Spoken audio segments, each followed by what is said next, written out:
I'd rather regret the things I've done than regret the things I haven't done. Lucille Ball. Chapter 1. Luca. Sant'Onofrio, Provincia di Vibo Valentia, Calabria. The car door opened and the man slid into the back seat beside me. "We have a serious problem, Don Benete," Don Rossi said, slamming the door. "The JDF is planning to arrest you." Rossi was the current head of the 'Ndrangheta in our region, but he was fond of hyperbole. No chance I was about to be arrested. The Guardia di Finanza oversaw financial crimes in Italy. They were regular pains in our asses, but most of us found ways to keep them at bay. Only stupid and lazy bosses went to prison, and I was neither. "Cazzata," I said calmly. "I pay them to make sure they don't. That was before you fucked Colonnello Palmieri's wife." "Palmieri? Why was this coming up now? I slept with Signora Palmieri a year ago, when she approached me at a restaurant. I didn't usually fuck strange, albeit beautiful women, but she'd pressed hard. The encounter had been fun, though not very memorable. I didn't know who she was at the time. I had no idea she was married. It doesn't matter. She knows who you are and has rubbed the encounter in Palmieri's face. To get even, he's been targeting you, quietly putting a case together. This is the first I'm hearing of it. He can't have anything substantial. But he will. Your cousin Niccolo was arrested in Lucerne on a delivery run. He's being brought back to Roma, and Palmieri plans to use it to his advantage. They want him to turn on you. Merda. I was going to murder my GDF contact for not warning me of all this, right after I murdered my cousin. I'll handle it. Yes, you will. But it may not be necessary. Palmieri is throwing you a lifeline. I stared through the window, thinking.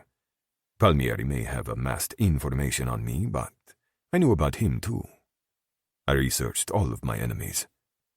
After I learned it was Palmieri's wife who got me into bed, I tried to figure out why. I still didn't know, but I'd familiarized myself with every other aspect of the Colonel's life. There were two things he didn't bend on: his hatred of the Italian Mafia and his unwillingness to accept a bribe. So I didn't understand this offer to help me. "Why?" Don Rossi frowned fiercely, the lines around his mouth deepening. "Does it fucking matter? It could keep all of us out of trouble. It matters to me. I don't trust him. What does he want me to do?" "He wants you to find Flavio Segreto and bring him to Roma." This was even more confusing. A legend in southern Italy, Flavio Segreto had been a ruthless underboss at one time, but he disappeared 10 years ago after stealing money from several of the 'Ndrine. We've been looking for him ever since. "Why Segreto?" "Remember when Palmieri's daughter was murdered 2 years ago?" "Of course." The 7-year-old girl had been blown up in a car bomb on her way to school. It was big news at the time. Palmieri was obsessed with the case, using every spare moment to investigate, and all signs indicated that he blamed it on the Mafia. And Segreto carried out the hit. Che cazzo, this can't be possible. Why would Segreto come out of hiding to kill Palmieri's daughter? "I couldn't say, but Palmieri says he has proof it was Segreto," Rossi said. "Impossible. I would know if Segreto had resurfaced." "Yes, your informants are legendary. But we are not in a position to argue with the JDF. Let's give him Segreto in exchange for Niccolo. Then wash our hands of it, because if Niccolo talks, you go to prison and we are all at risk. This is bad for business." My brain turned all these over, looking at the options from all sides. I was not a man who acted rashly. I planned and plotted and used logic. This was one of the things that made me successful as the head of a powerful criminal family.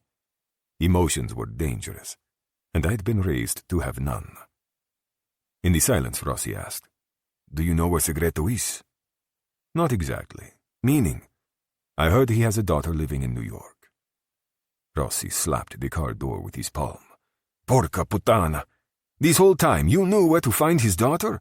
Why haven't we used her to find him? Because the two are not close. There have been no reports of contact between them since I learned of her 3 years ago.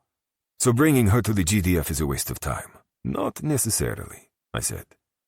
If we bring her to Palmieri, Segreto will learn of it and do anything to get her back. As a father, I knew this to be true. I had 2 sons, and I would go to hell and back for either of them. I like this. Rossi straightened his cuffs and grabbed the door handle. See that it's done. I will. I'll send a man to New York to find her. No! You handle this personally. There is no room for error. I adjusted my watch and struggled for calm. It's both foolish and dangerous for me to perform this errand. I will turn over her location once I have it, and one of Palmieri's men can bring her to Roma. No, he doesn't want the GDF to know. This is personal, not official. We have to keep it quiet, or the deal for your cousin is off. I sighed heavily, unhappily. Rossi pressed. Do you want to risk it with Niccolo behind bars? Be smart, Luca. Take as many men as you need to stay safe and go to New York, then get this girl on a plane as quickly as possible. Fuck me. It seemed I was flying to America tonight. Chapter 2. Valentina. Paesano, New York. Trattoria Rustico. Business was slow. But then business was always slow on Tuesday nights. It would pick up on Thursday and through the weekend. At least I hoped so. Trattoria Rustico was my family's 50-year-old restaurant, and it was up to me to ensure its survival. As manager and owner, I filled in where necessary, and these days that meant being in the kitchen. It was impossible to keep kitchen staff for longer than a month. I suspected my head chef, Tony, was to blame, but that was a problem for another day. Tonight, we had to get through dinner service. Anne-Marie, my best server, walked in, a concerned frown on her face. Tony, I gotta have that chicken parm. What the fuck is going on back there? Keep your fucking shirt on, Tony called from behind me. It's coming. I checked the time on the ticket. They've been waiting almost 40 minutes. Why is it taking so long? I had to get a chicken breast from the freezer, Val. There weren't any prepared. The fuck? How could we not have any chicken breasts ready for dinner service? Now was not the time to get into it, though. Douchebag, Anne-Marie muttered under her breath and went back into the dining room. Tony placed 2 plates onto the pass with a snap. Order up, spaghetti and meatballs and penne alla vodka. I wiped the edges of the plates and placed a sprig of parsley on each. Then I found the ticket on the line. Table 4. Just as I was about to take the food to the table myself, Christina came into the kitchen. She was younger than me and a terrible employee, but her father was the mayor, and no one said no to the mayor. She grabbed the plates of pasta from my hands. I could see something was wrong by the look on her face. What is it? The guy at table 7 is like a serious asshole. Great. A problematic customer was all I needed. Is he drunk? We occasionally get one of those if we didn't carefully track how much alcohol they were served. No, he's foreign. I think Spanish, maybe? He keeps asking questions about the menu and telling me how wrong everything is. Literally, like I care. Why is he giving you a hard time? Because he's a dick? She took the plates and walked out of the kitchen. I didn't like customers mistreating my employees. It was hard enough to find people willing to work here. I looked across the line at Tony. You okay for a few minutes? I want to see what's going on. Yeah. He waved his hand at me. I got it handled in here. I wasn't sure about that, but I had bigger problems. My heels clicked on the floor as I pushed my way into the dining room. 7 tables were occupied, even though it was peak dinner hour. Shit. Not great. Ignoring that for the moment, I glanced over at table 7 and nearly tripped. Oh, wow. Hello, sir. A very handsome older man sat in the back of the round booth alone, one arm stretched out along the top of the leather back. He wore an expensive-looking gray suit, and the huge silver watch on his wrist gleamed in the soft overhead lighting. Why were big watches like that so sexy on men? A weird flutter went through my chest as I took in the dark wavy hair, the strong features, the high cheekbones. He was clean-shaven, so there was no missing the full lips or the small cleft in his chin. His jaw was a work of art. Some men were just born to stop traffic, sculpted by divinity to drive women wild, no matter his age. Well, one of those was now sitting in my restaurant. Fine. Okay. I could handle him. Hot or not, he didn't have the right to be a dick. Not in my restaurant. Table 7 lifted the full glass of red wine on the table and brought it to his face. I expected him to drink, but he smelled the contents instead. Then his top lip curled, and he set the glass back on the white tablecloth, untested. The nape of my neck tightened, and my skin grew hot. Was he implying my wine was bad? Remain calm. Stay in control. I could do this. This was my domain. I walked over to his table. Good evening, sir. Is there a problem with your wine? Deep brown eyes met mine. The color of strong coffee, they were filled with intelligence and confidence, and plenty of disdain. The problem is this wine is an insult to the people of Toscana. Italian. I would know those long vowels and rolling R's anywhere. It reminded me of my father, and a wave of irrational anger rolled through me. I swallowed it down, as I always did when thoughts of my father threatened to ruin my day. I would be happy to get you a fresh glass, or a different wine, if you prefer. I was told this is the best wine you offer. Maybe you would prefer a beer then, or a glass of whiskey. What I want, signorina, is a decent glass of wine. Yeah, this guy was a total dick. Customer or not, I didn't need this grief in my life. Well, there are a lot of other restaurants in Paisano. Maybe one of them has a wine that will meet your standards. He barely blinked, his stare so intense that I felt it in the toes of my high-heeled shoes. You are supposed to please the customer, no? Not kick them out. Perhaps I should speak to the owner. You are speaking to the owner. His lips twitched, as if this information pleased him, which made no sense. I see. So you are the one who pretends to know my language. I folded my arms over my chest. What are you talking about? The name of your restaurant is incorrect. Look.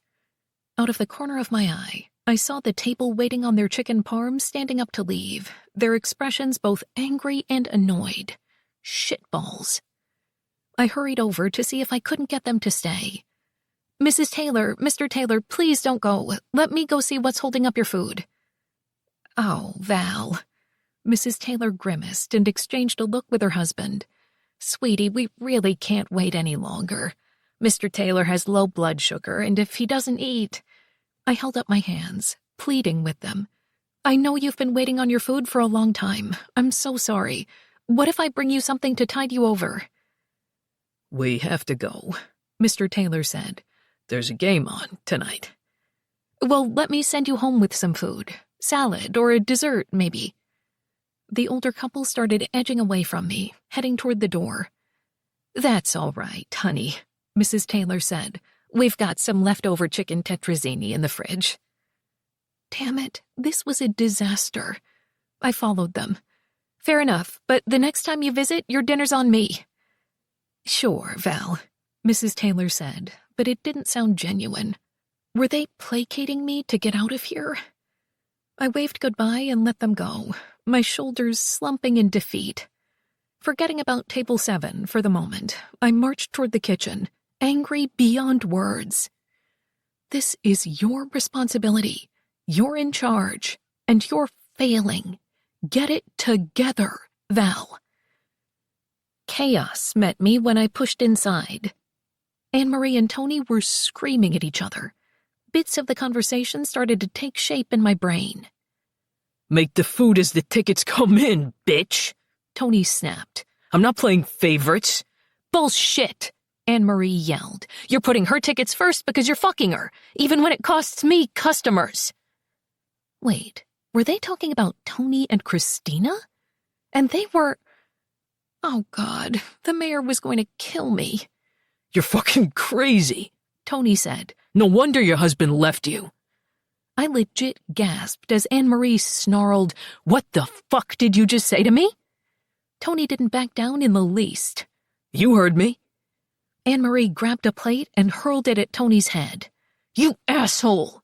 Tony ducked and the plate hit the back wall, shattering. I shouted, Wait a minute, both of you! See? Tony gestured to the broken plate. Fucking crazy! Anne-Marie went for another plate, but a pair of suit-clad arms suddenly wrapped around her, holding her still. My heart dropped. It was Table 7, and he looked pissed, his dark eyebrows pulled low, his jaw taut as he kept hold of Anne-Marie. Let me go, she twisted, trying to break free. Basta, signora, he said in a commanding tone that no one, man, woman, or child, would argue with. Silence descended. I didn't know what to say. Horror and embarrassment had taken hold of my tongue. One of my customers had broken up a fight in my kitchen. Could things get any worse? I am going to release you, Table 7 said to Anne-Marie. No more throwing of plates, per favore. She nodded, and Table 7 let her go. Then Anne-Marie held up her hands. You know what? Fuck this. I'm done. It took only a second for her to throw her keycard on the counter. Good luck with this asshole, Val. He's the reason no one wants to work here. He's verbally abusive and completely incompetent. I tried to stop her, calling, Wait, Anne-Marie, don't go! But she was already gone, the kitchen door flapping behind her. I rounded on Tony. Are you kidding me right now? He shrugged. She's a bitch. What are you gonna do about it? Besides, you're better off. That was the second time he'd called Anne-Marie a bitch, and I hadn't liked it either time. And I 100% believed Anne-Marie's assessment of him. Now everything made sense. You're fired. His jaw dropped open. You're firing me? I'm the only thing holding this place together. Without me, you're fucked, Val. I don't care. I'm tired of the late tickets, the sloppy plates, not following directions. You are costing me both customers and good staff. His expression twisted with fury as he slapped the metal counter with his palm. Fire me? Fuck off. I'm the only person willing to work here. You'll never find another chef. You fired Tony? The kitchen door swung closed behind Christina as her eyes darted between Tony and me. You can't fire him, Val. Why? Because you're sleeping together and you know your father won't approve, so this is the only way you can sneak around to do it? I heard Table 7 mutter, Madre de Dio, but I kept my gaze on Christina. She lifted her chin like the belligerent teenager she was. Don't be such a bitch. He's the only reason I stayed. The tips are literal shit. If you don't want to work here without him, then go. Both of you, just fucking go. Tony whipped off his apron and threw it on the floor. You're gonna regret this, Val. Come on, baby. My last remaining waitress threw her order pad and keycard next to Anne-Marie's on the pass. Yeah, you're fucked, Val. The two of them marched out the back door, letting it slam shut behind them. Mike, one of the two line cooks, walked over and turned off the burners on the gas stove. What should we do, Val? Can you or Pete take over tonight? Maybe I could wait tables. God knew I'd filled in many shifts before. Then the evening wouldn't be a total loss. Mike and Pete exchanged a look. Neither looked particularly enthusiastic about taking over. I suppose I couldn't blame them, considering they hadn't been working here long. Mike scratched the side of his neck. I don't know, Tony was still teaching us. I nodded, even though I wanted to scream about the unfairness of all this. But it wasn't Mike and Pete's fault that they weren't ready. It was like this place was cursed. Do something. This is your responsibility. I took a deep breath and let it out slowly. I needed to close tonight. Maybe for the entire week, until I hired another chef and more servers. Why don't you two take off? I'll send the customers home and we'll figure all of this out tomorrow. Ignoring table 7, who for some reason was still standing in the kitchen, I went to the back. John, my dishwasher, was busy loading dirty plates into the rack, his head bopping to the music blaring from his earbuds. I flicked the lights to get his attention without scaring him half to death. He took out his earbuds and grinned over his shoulder. Hey, Val. Everything okay? John was in his late 20s. I knew he'd been in jail a few years ago for stealing a car, but I didn't judge him. None of us had it perfect in this life. He was an excellent employee, and I'd pushed him for months to go out onto the floor as a server. He claimed he liked washing dishes best because no one hassled him back here. We're closing early tonight, and we'll probably be closed for a few days. I swept my arm in the direction of the kitchen. Almost everyone just quit. Oh, shit. What did I miss? It's not worth explaining. Bottom line, I should have fired Tony a long time ago. Yeah? John agreed, wiping his hands on a towel. Him fucking Christina wasn't ever going to end well. Did everyone but me know? Why didn't you tell me? I thought everyone knew. I'll see that you're paid until I find a new chef. Thanks, Val. I appreciate that. He gestured toward the stack of dishes. I'll finish up for the night. Just bring back anything that needs washing. I will, and thank you. I hurried to lock the back door, just in case any recently fired employee tried to return. Then I went to my office to turn off both the online ordering system and the phone. No sense in taking orders we couldn't fill. When I returned to the kitchen, I found table 7 opening a fresh bottle of wine. I nearly tripped. Like, what the hell? Yes, he looked like a contestant on a reality show called Italy's Hottest Business Daddy, but I didn't need him to witness any more of my humiliation. What are you still doing here? The man rolled his hand as if the answer were obvious. I'm pouring you a drink. I don't have time for that. I have to go deal with the customers. He filled a glass halfway with red wine. I have done that already. Have a drink, signorina. He had? I peered through the tiny window in the kitchen door into the dining room. Sure enough, empty. What happened? How did you clear everyone out so quickly? I gave each table $100 and told them to get the fuck out. Along with your boy, the one that cleans the dirty tables. There had been 6 tables other than his out there, and he sent my busboy home too? Who carried $700 in cash on them? I'd think about that later. He was standing beside me now, his expensive cologne filling my head. Why did he smell so good?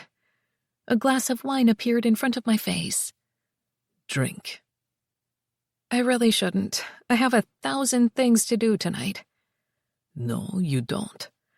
Take a breath and have a drink. Your problems will keep. He made it sound so easy. But there hadn't been time in my life to take a breath. Not since before my mother got sick. Who was this stranger to order me around? Except that glass of wine looked amazingly good. I stared at it, feeling myself weaken. I did need to relax. Wasn't that what my friend Maggie always said? And this had been a really, really shitty night. Still, I didn't trust men bearing gifts. I peered up at him. Is this because you feel sorry for me? No, this is because I have been in this country for 2 days and am still searching for a decent glass of wine. Maybe this will be the one. Despite all my woes, my lips twitched in amusement. "Are you a wine snob?" "I am from Italia," he said with an elegant lift of his shoulders. "Take the glass, signorina. You deserve it." I did deserve it. Fuck it. Our fingers brushed as I accepted the wine, and I ignored the little thrill that rocketed through me. "I'll pay you back," I murmured before taking a long sip. The wine was rich and flavorful, a delicious explosion of bold fruit on my tongue. Wow, this is good. Which one is it, the Pinot Noir? "No, I bought a decent bottle from the place next door."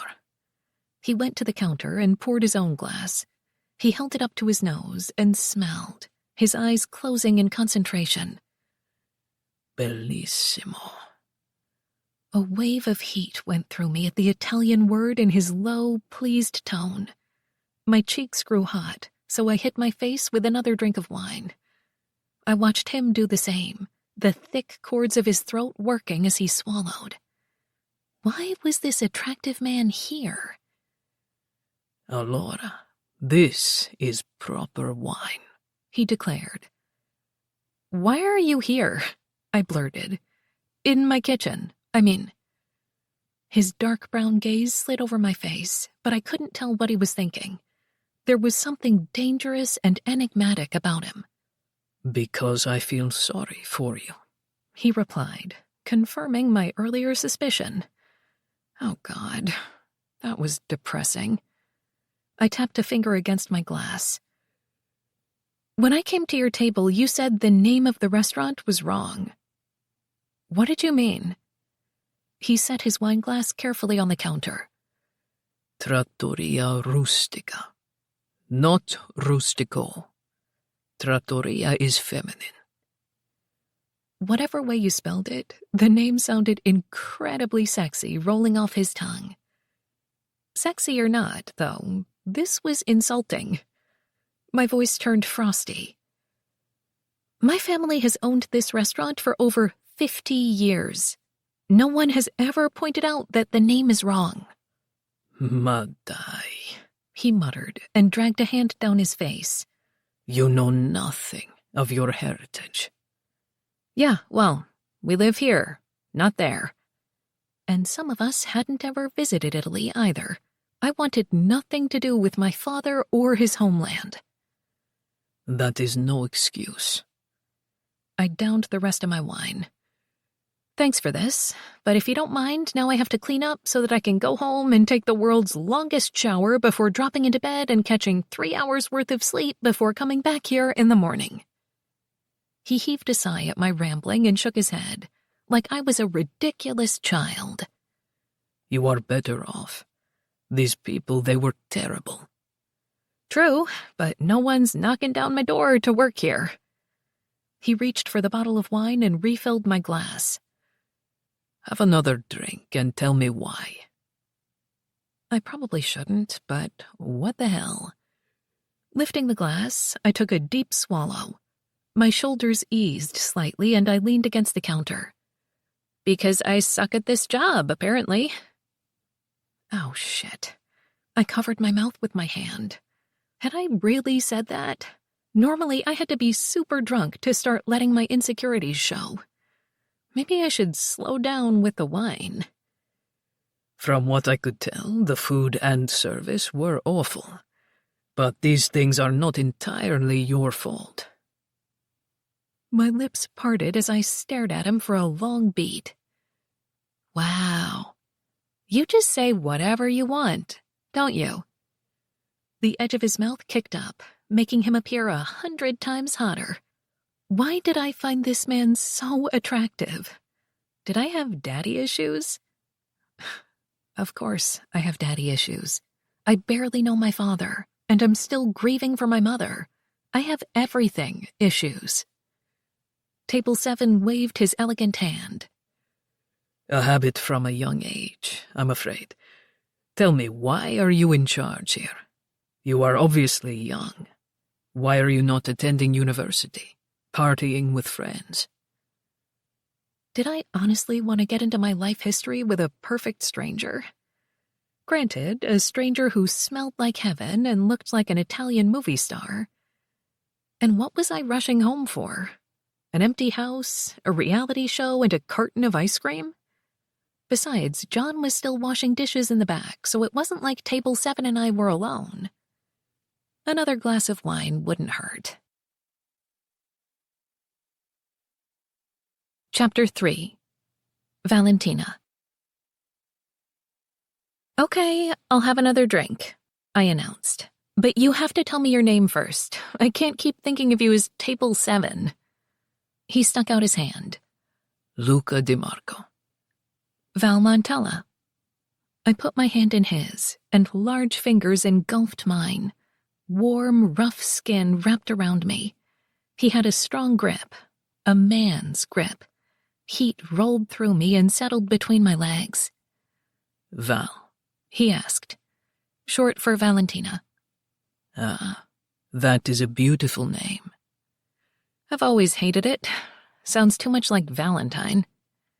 His eyebrows pulled low, like he was confused.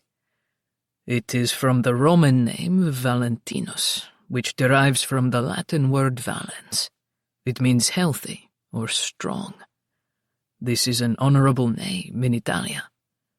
Oh boy. Sexy and smart?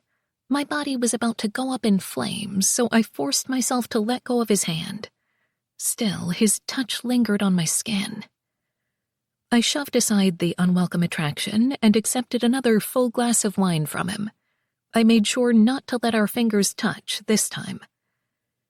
So, what do you want to know? Why are you here instead of attending school? Leaning against the stainless steel counter, I cradled my glass in my hand. My mother ran this place after my grandfather died, but when she died 3 years ago, I took over. I am sorry to hear this, but is there no one else? A cousin or an uncle? I narrowed my eyes on him. A man, you mean? An adult, I mean. I am an adult. He sipped his wine and stared at me over the rim. Barely. Regardless, you need a firmer hand with your staff. You let them speak to you as if you're a friend, not a boss. Maybe, but it's been hard to keep people around. I can't afford to... I bit my lip, stemming my thoughts. I was going to say I can't afford to lose anyone else, but in one night, I've lost almost everyone. This can be good, no? A fresh start. A bitter, loud laugh escaped my mouth. Sure, because it's so easy to hire people here. And I was running out of money. The restaurant had been operating in the red for the last 8 months, using up the remainder of my mother's life insurance payout. I didn't know how much longer I could stay afloat. If the food and wages are good, people will come. He was talking in circles, and I really wasn't in the mood for... My stomach chose that precise moment to make a hideously loud noise. Mortified, I froze and prayed the floor would swallow me whole. Then I put my hand on my belly, like I could stem whatever was happening in there. Sorry, ignore that. He paused, glass halfway to his mouth. Then he frowned. When was the last time you ate? I thought back over the day. I'd skipped the employee meal to deal with a particularly nasty vegetable supplier. Did I eat a power bar from my desk?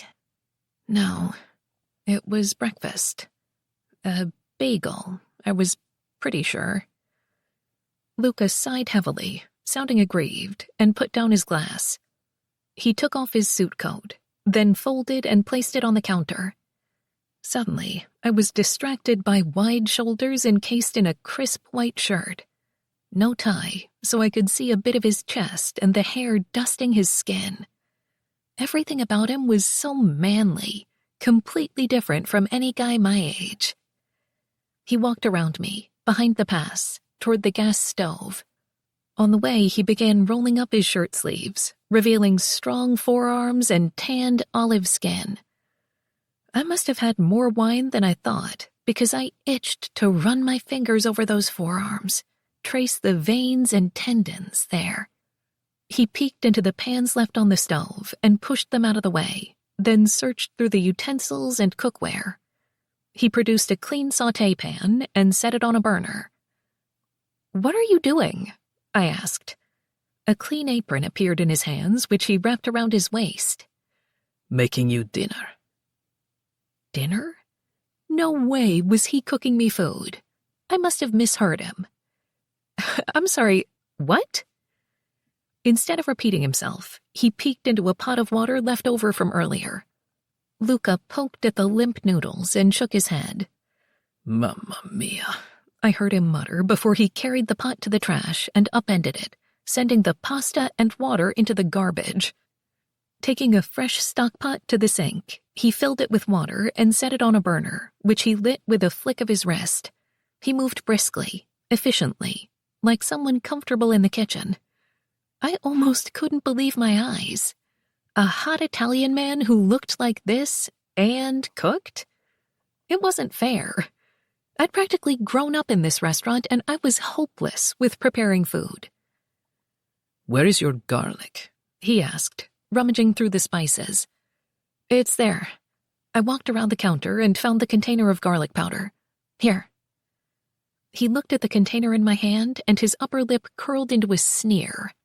"I meant fresh garlic." He selected the salt and poured some into the pot on the stove. "Fresh garlic should be in the cooler." "Bring me ahead."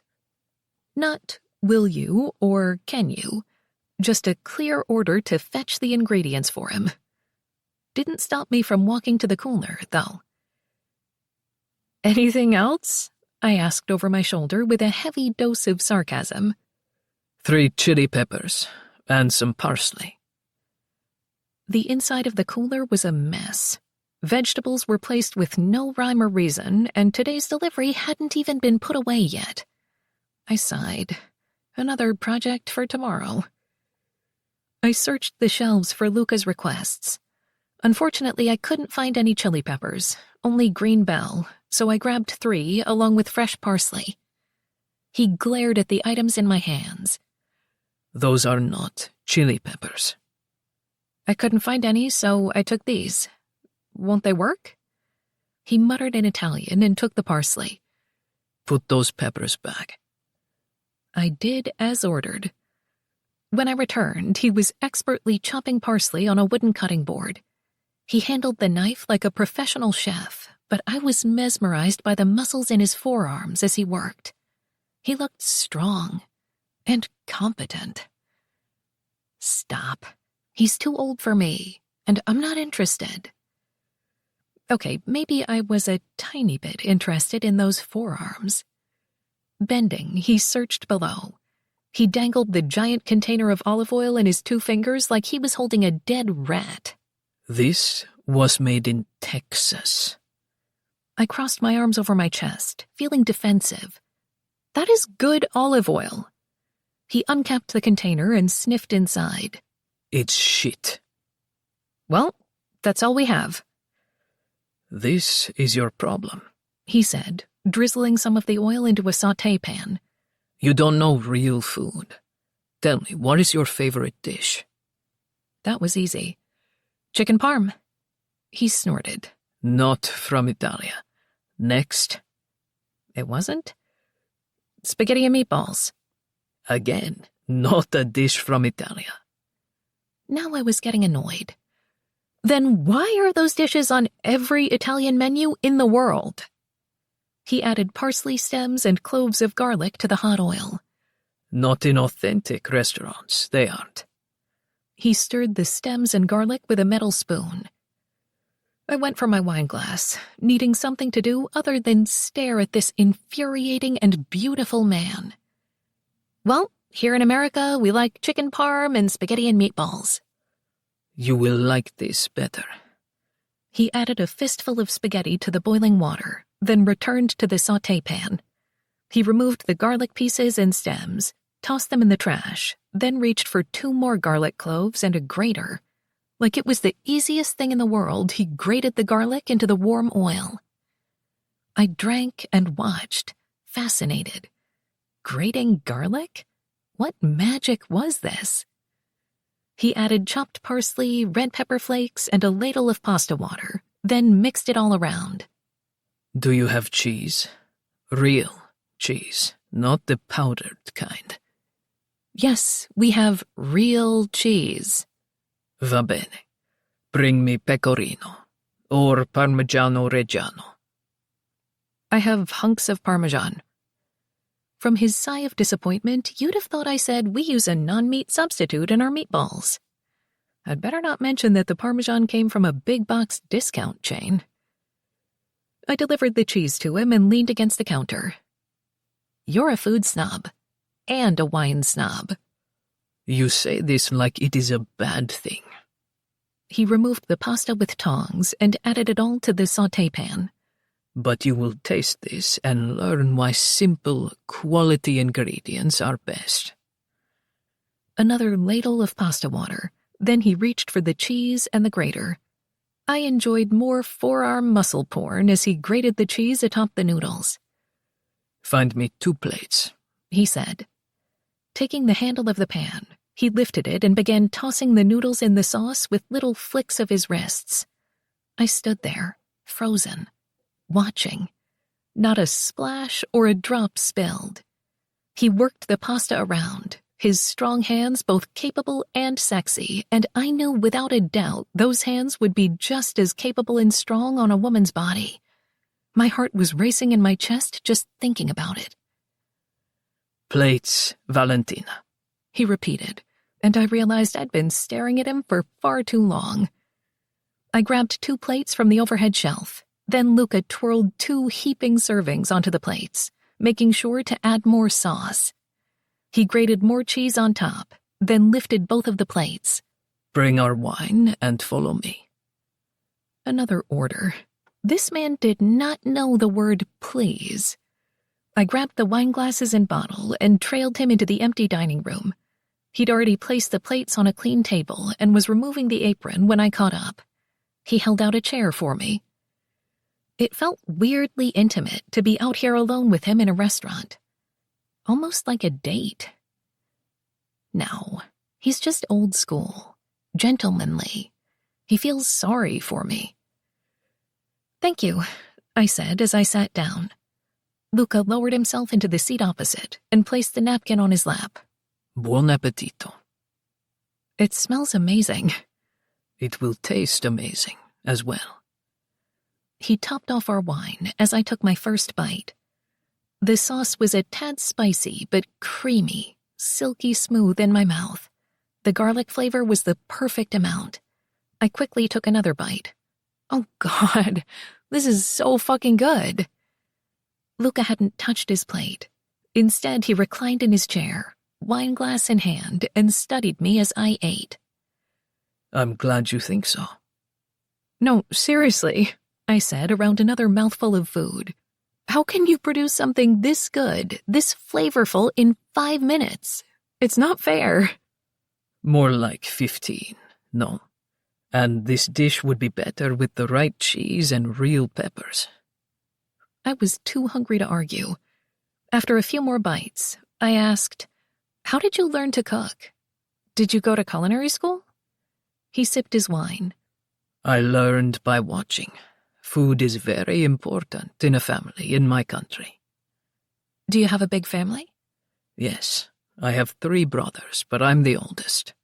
They have always been my responsibility. Where are you from in Italy? Catanzaro. Do you know where that is? No. Is it near Rome? Not even close. If you think of Italia like a boot, Catanzaro is the instep. That makes sense. I think my father's side is from near Naples, but I'm not entirely sure. He didn't say anything, merely drank his wine, but I could feel his eyes on me as I continued to eat. When I finished my pasta, he swapped out my empty plate with his untouched one. I frowned at him. Aren't you hungry? No, signorina. You eat it. He waved his hand, then poured himself more wine. I wasn't shy, not about food. If he didn't want it, then the pasta was fair game, and it was too good to let it go to waste. Digging in, I twirled another forkful. Why are you in Paisano? Do you have family here? I'm here for business. Now the suit made sense. What kind of business? I kept eating, trying to appear casual, like I wasn't fishing for information when I totally was. Meetings. He waved his hand again, the silver watch on his wrist gleaming in the soft overhead lighting. Nothing exciting, I'm afraid. Where are you staying? I rented a house on the river. Wow, that must be cool. There's some really nice houses up there. I suppose that's better than staying at Anne's bed and breakfast in town. I prefer my privacy. Something about the way he said it, a low, husky, suggestive tone, caused me to glance up at him. Our eyes met, and I swore a little arc of heat jumped between us. My breath caught, and I couldn't look away from his intense, dark stare. At this particular moment, he was watching me like I was his plate of delicious pasta. My mouth went dry, and I could feel my pulse racing. Was he hitting on me? The idea seemed ludicrous, but that stare, it could melt ice from across the room. Because I had zero chill, I blurted the first thing that came to mind. I'm not going home with you tonight. Chapter 4. Luca. Valentina Montella was a fucking knockout. Dark, glossy hair swirled past her shoulders, and her tits filled out the white silk blouse she wore. A long pencil skirt and heels showcased her long legs. She had a wide mouth with plush lips and flawless features that needed little to no makeup. This was the kind of woman you both wanted to show off in public and never let leave your bed. I hadn't expected it. Based on what I remembered of Flavio Segreto, I assumed his daughter would be less attractive than this. And the way she looked at me, curious, interested. Most women in my country knew enough to recognize a dangerous man, but Valentina was letting me serve her wine and get her alone. Madai, these Americans. No sense. If she were my woman, a man like me wouldn't get within 5 meters of her. Did I want to take her home tonight? Fuck yes. But for many reasons, I couldn't. So I needed to stop fantasizing about all the ways I'd like to defile this beautiful girl. This is not why I stayed and made you dinner, I said calmly. Oh? She looked down and twirled another forkful of pasta. And you are too young for me, I added, more for myself than for her, to be honest. Why? How old are you? Too old. 38, but the number meant nothing when it came to age. What mattered was life experience, and I'd lived 100 years as Don Benetti. I was a murderer, a drug trafficker, the head of a criminal empire that stretched across Italia and Europa. The things I've done and seen would horrify most regular people. I didn't want to answer to a wife, and I didn't want to put anyone at risk. It was why I hadn't married, why I wouldn't marry.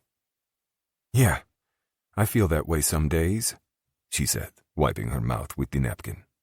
The haunted look in her eyes, the sadness in the set of her mouth, it pulled at something deep in my chest, exactly like when I watched her employees walk out on her earlier. I sensed this young woman was lost at sea, holding on to a very thin rope and trying to keep afloat. I remembered often feeling that way when I took over the family after my father's death.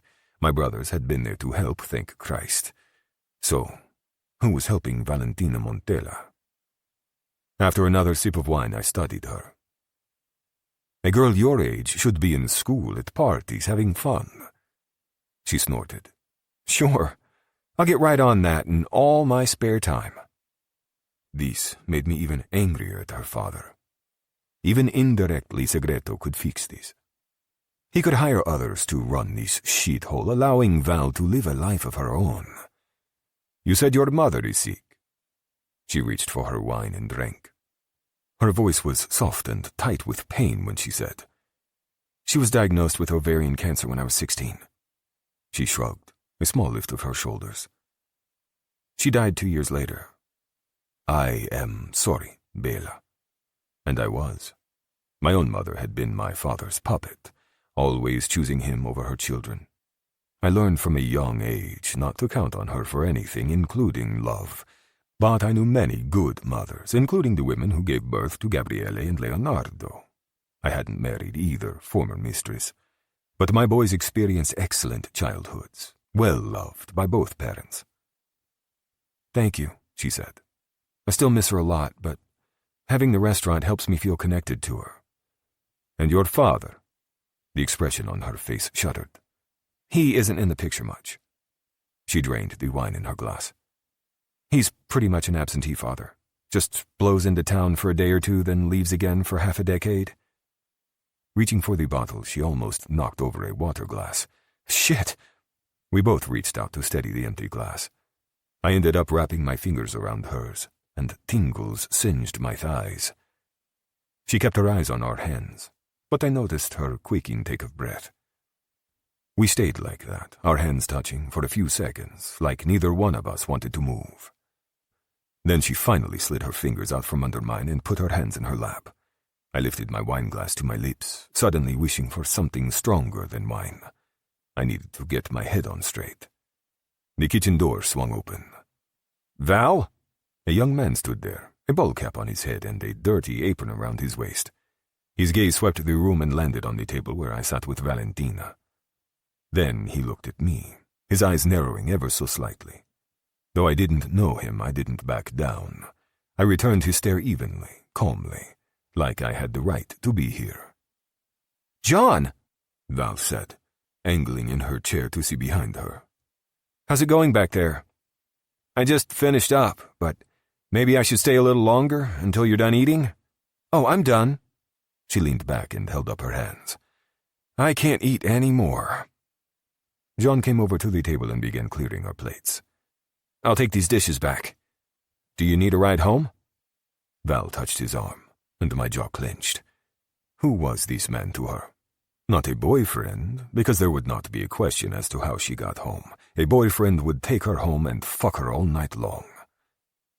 You don't have to do that, she was saying. I'll clean this up. It's no bother, he said, stacking dishes and silverware. I don't mind.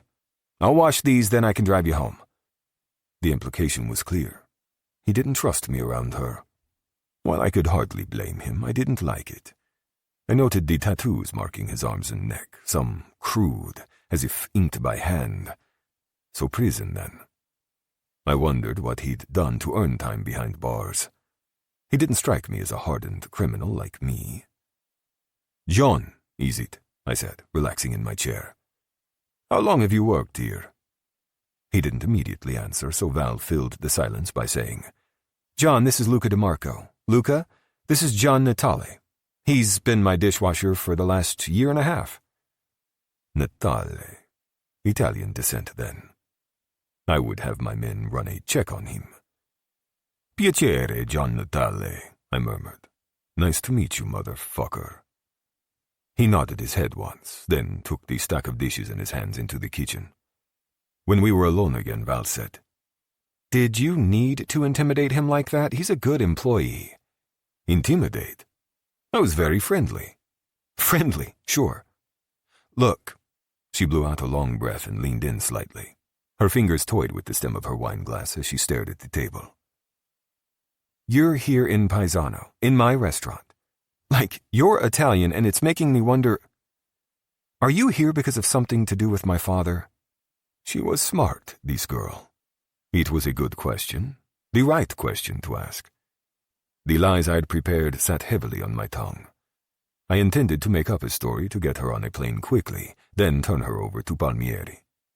What happened next was not my problem. If she or Segreto died, so be it. I had my own problems. I needed to get Niccolo out of prison before he toppled my entire empire. But this was before I saw her holding on to this place by her fingernails. Before I heard her stomach growl because she took care of everyone else before herself. Before I noted a weariness in her eyes that made me want to help in whatever way possible. And she'd just confessed that Segreto shows up here every now and again. That meant he was close, keeping tabs on his daughter, as I'd suspected. Maybe I could give Flavio Segreto directly to Palmieri without using Valentina. I needed to consider these. Meeting her gaze squarely, I lied. No, I'm here for business. Oh, good, she said softly, almost dreamily. Then her cheeks warmed and she bit her lip in the most adorable way. I mean, good that it's not about my father. I really don't know much about him, and I don't want to either. When was the last time you saw him? I think I caught a glimpse of him at my mom's funeral. She dragged a polished fingernail over the white tablecloth. Her nails were a deep red, a color I happened to find very sexy. But he didn't speak to me. Because Segreto knew it was dangerous to be seen with her. But I would bet anything he's close by, or at least keeping tabs on her.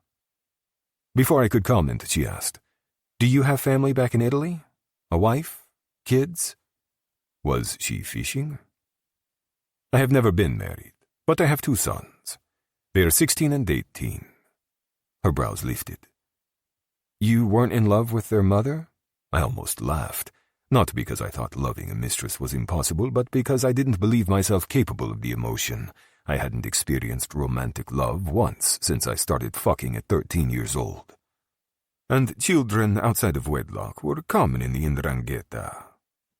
Every Don I knew had at least one child from a woman who was not his wife. Mothers, plural. And neither one was interested in marriage with me. I find that hard to believe. Having kids is a lot of work, not when you have money. I gave both as much help as they needed, and my sons had the best of everything. A flash of something, disappointment, crossed her face, but it was too quick for me to decipher. So you weren't around? Ah, she was comparing me to her own father. I helped raise them. Hardly a day has gone by since they were born that I haven't seen both of them.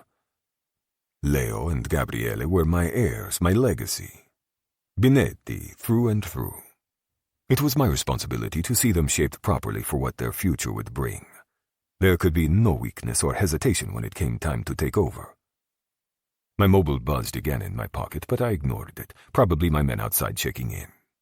I brought 7 guards with me to Paesano, though my brothers had argued for more. I overruled them, thinking I wouldn't be here long. Now that seemed foolish on my part. Valentina propped her elbow on the table and rested her chin in her palm. Her lips curved into a smirk. Are you telling me you changed diapers in your bespoke suit? I hired a nanny to change diapers. Of course you did. She rolled her eyes heavenward. Gabriele vomited on me twice. Does this make you feel better? It does, actually. I found myself smiling at her. I make you dinner, and this is how little you think of me, eh? Ma dei, signorina. She stared at me, her gaze slightly cloudy. I couldn't tell if it was lust or the wine, but I hoped it was the drink. I was already trying to resist her. If she encouraged me, I was lost, and fucking her was a bad idea. My dick had already caused enough trouble. She wasn't much older than Leo, for fuck's sake. The kitchen door opened again, disrupting the moment, and we both looked away. I willed my cock to calm down as John approached with my suit coat dangling from one finger. Had he checked the pockets for clues about me? If so, I was pleased to disappoint him. I wasn't as stupid as that. I pushed back in my chair and rose to my full height. I had at least 3 inches on the dishwasher, which I wasn't afraid to use to intimidate him. I held out my hand for the jacket, and he passed it over. Grazie, John. He ignored me. You ready to go home, Val? Yes, I think so. She stood up out of her chair. Let me turn off all the lights and lock up. I will say good night, then, I said, hanging my coat over my arm. Then I went around the table to Val. Bending, I kissed both of her cheeks, making sure to inhale her sweet perfume while I had the chance. A pleasure, signorina. Thank you for dinner, Luca. I can't remember the last time someone cooked for me like this. A shame. This beautiful creature deserved to be pampered and taken care of. Before I could make promises I had no business making, I said simply, Prego, bella. And I forced myself to walk out the front door. Chapter 5. Valentina. I overslept the next morning. Plus, I started my period, which meant cramps all day on top of a failing restaurant. Why was the universe piling it on right now? Hadn't I endured enough? Around 9 o'clock, I dragged my ass into the Leaning Tower of Pastries, my usual stop on the way to the restaurant. There were a few people occupying tables at the cafe, typing on laptops, but the counter was free. This meant that Bev, the owner, saw me as soon as I walked in. "Hey, Val," she called. "What's up?" I propped my sunglasses on my head and approached the counter. Bev's granddaughter, Sam, one of my good friends, helped Bev run the bakery. They were both staring at me curiously as I approached. "Morning. Can I get the usual?" Sam's eyebrows raised as she looked me over. "You okay? You're looking a little rough this morning, girl." "Bad night, bad morning. I'll be fine." Sam turned to start making my double-shot oat milk iced mocha latte, but Bev lingered, her mouth pinched. "Does this have anything to do with the handsome gentleman handing out money like it was mints in your place last night?" Shit. Has everyone heard about that? "Yes, everyone's heard about it," Sam called over the noise of the espresso machine. "You know how Paisano is." Yes, I did. I rubbed the bridge of my nose between my thumb and index finger. My abdomen was killing me. "Then you also heard everyone quit on me." Bev waved her hand. "You're better off. Tony's food was terrible, honey. You'll find someone else." I wished I shared her optimism. "Know any Italian chefs you can recommend?" "What about Mr. $100 Bills? Is he a chef?" "Not a chef, unfortunately. Though that pasta dish was amazing, and he'd managed it so quickly." Sam drizzled extra chocolate syrup on top of my drink, then put on a lid. "That's probably for the best. Anyone carrying that much money is bad news." "He's Italian," I said, like it explained having that much cash. Bev reached into the case and wrapped up a chocolate croissant for me. "Honey, we're all Italian." "No, I mean he, lives in Italy. Thick accent. The whole thing." "Oh." Sam slid my drink over. "And did you spend a lot of time talking to Mr. Italy?" Before I could answer, Bev put the croissant on the counter. "He must be the man who rented the Portofino McMansion." I paused, the coffee drink halfway to my mouth. That house was the biggest in Paisano, owned by a family with reported mob ties. With 7 or 8 bedrooms, the place was straight out of a BBC Jane Austen adaptation dipped in gold leaf. He said he rented a place on the river. Bingo. Bev rang up my total on the register. I heard he made the Portofinos an offer they couldn't refuse.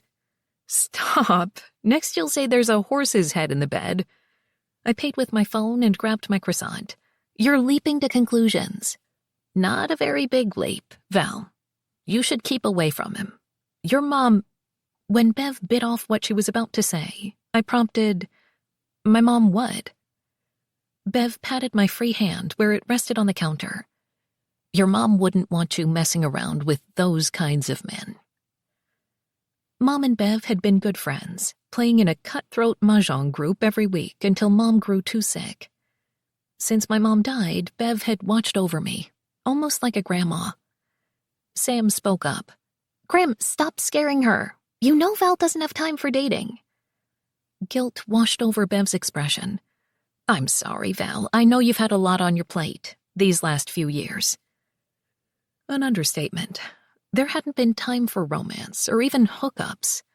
My mother got sick when I was 16, and all my time after that had been split between school, her care, and the restaurant.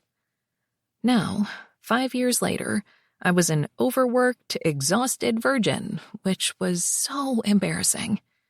Most girls my age were finishing college, having fun, while my nights were spent arguing with servers and chefs.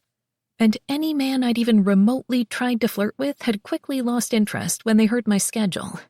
Sorry, I work every night. Maybe we could have a morning coffee date if it's before 9 o'clock? I was cursed. Sad and angry and cursed. I finished paying and took my things. Speaking of, I need to get over there. This situation isn't going to unfuck itself. Wait, Sam said, heading for the edge of the counter. I'll walk you out. Okay, bye, Bev. I lifted the hand holding the coffee in farewell and went to wait for Sam. When my friend joined me, we slowly made our way to the door. Don't let Bev scare you away, Sam said quietly. She worries, that's all. I know, it's all right. She elbowed me. So, tell me about him. What happened after he handed out money and you closed up? How do you know something happened? I don't, but the way you're turning red right now is a pretty big clue. You look like that time in high school when our chemistry teacher told you to stop staring at Joey Brooks. I bit my lip. I swear that boy was so fine. Agreed. Now back to Mr. $100 bills, please. Not you, too. Ugh. Sometimes Sam and Bev were far too alike.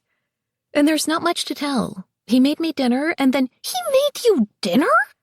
Her voice was a screech that gained the attention of everyone in the room. I wanted to crawl under a table. Do you mind? I don't need the entire town to find out. Sorry, oops, sorry. She took my elbow and led me outside onto the walk. Wait, I need details. I couldn't hold it in. I spilled about my stomach growling, the pasta dinner, how charming Luca had been. Oh my God, you have a crush on him. Stop it. He's a stranger and too old for me. How old is old? Sam, I said with a heavy sigh. Can this grilling wait? I haven't even had coffee yet. Too bad, Montella. Answer the question. He's late 30s, I think. That's not too old. She clapped her hands. I like this for you. I think you should make him some chicken parm as a thank you. You know I can't cook, and I have no staff. How am I supposed to make that happen? I don't know, but I have some free time this afternoon. Thanks. I appreciate the offer. And I did. Sam was one of the kindest, big-hearted people I knew. She baked a custom cake for each of her friends on their birthday. Mine was a limoncello cake with mascarpone frosting and white chocolate shavings. I looked forward to it all year. See you guys later. The drive to the restaurant only took a few minutes. I'd kept the dependable blue minivan my mom bought years ago to drive me around to softball and soccer when I was a pimply-faced tween. I could still picture her behind the wheel, making me listen to the boy bands of her youth. Maybe that was why I didn't want to get rid of it. When I pulled up to Trattoria Rustico, there were 2 men waiting outside the front door. One was wearing a white chef's coat, holding a tiny case. The other man was wearing a nice double-breasted suit and carrying a leather portfolio. What the hell? I parked and got out, then walked around to the front instead of going in the back door. Hello? I called. I'm sorry, but we're closed this week. The men turned to face me. They both looked as tired as I felt. The one wearing a suit said, "We are here to apply for jobs, signorina." Another Italian. What was in the water these days? I haven't posted any job listings. May we come in and talk with you? This was weird, but also serendipitous. I mean, I did need to hire a chef, and at least one server. Were they here for those jobs? If so, I couldn't really afford to turn them away. Sure, let me unlock the door. I put my key in and opened the door. I went through first and flicked on the lights, illuminating the empty dining room. No one else was here, which was eerie. Normally, the kitchen staff would already be in to prepare for lunch. I didn't want to think about all the money I was losing. "Have a seat." I gestured to the tables. "Let me put my things in the office and I'll be right back." I flicked on the lights in the kitchen and went to the tiny office. The stacks of papers and bills awaiting me made my stomach hurt even worse. I put everything down except my coffee and returned to the dining room. The two men were seated at the same table. I could see resumes on the white linen. Taking a seat, I placed my coffee on the table. "I'm Val Montella." I offered my hand to each of them. Signorina Montella, a pleasure. I am Roberto Ferrara, the man in the suit said, shaking my hand. Giovanni Peruzzi, Chef Cote said as he shook my hand. Signorina. The chef also spoke with an Italian accent. Alarm bells started going off in my head. Roberto slid over the two resumes. We are here to work at your restaurant, Signorina. You will see we are very qualified. Yes, but how did you know of the openings? Did Luca have something to do with this? A friend said you needed help with your restaurant, Roberto said by way of an answer. Yep, definitely Luca. I sighed. Did I want to take more help from him? Could I afford not to? I was skating by as it was, and closing this week would seriously hurt my ability to stay afloat. The sooner I could reopen, the sooner we could earn revenue. I do need help, I admitted as I lifted the first resume. It was Giovanni's, and it wasn't very long. He'd worked in a total of one restaurant, but he was there for more than 15 years. I kept reading. The restaurant was in Rome and had a Michelin star. Holy shit. Jaw falling open, I glanced up at him. Why in the world would you want to work here? I was the sous chef. Working here would allow me to have my own kitchen. I couldn't process this. My mind tripped over itself in disbelief. You realize where you are, right? A small town in New York State? We're not in Manhattan. The edge of his mouth curled through his thin layer of scruff. I understand, Signorina. I grabbed my coffee and sucked a big mouthful through the straw. Maybe I was still dreaming? I set Giovanni's resume aside and started reading Roberto's. His was longer, but as I started reading, I could tell he'd worked as a maitre d' in some very prestigious restaurants. I recognized some of the names from social media. You're a maitre d'? Roberto nodded once. I am the front of the house, see? But I can do almost anything you need, Signorina. Balance books, oversee the staff, place food orders, greet customers. I am very experienced. I didn't doubt it, based on his resume, but this was too good to be true. Employees like this didn't drop out of the sky, not in Paisano. There had to be a catch. This friend, the one that told you to come here this morning, do you have a way to reach him? The two men visibly paled as they exchanged a look. Signorina, Roberto said, we are happy to help. No one has forced us to come here. What an odd thing to say. Now I was even more eager to speak to Luca. I'm sure that's true, but I'd like to speak with him anyway. Roberto licked his lips. I will call him for you. I will ask if he is available. Please do that.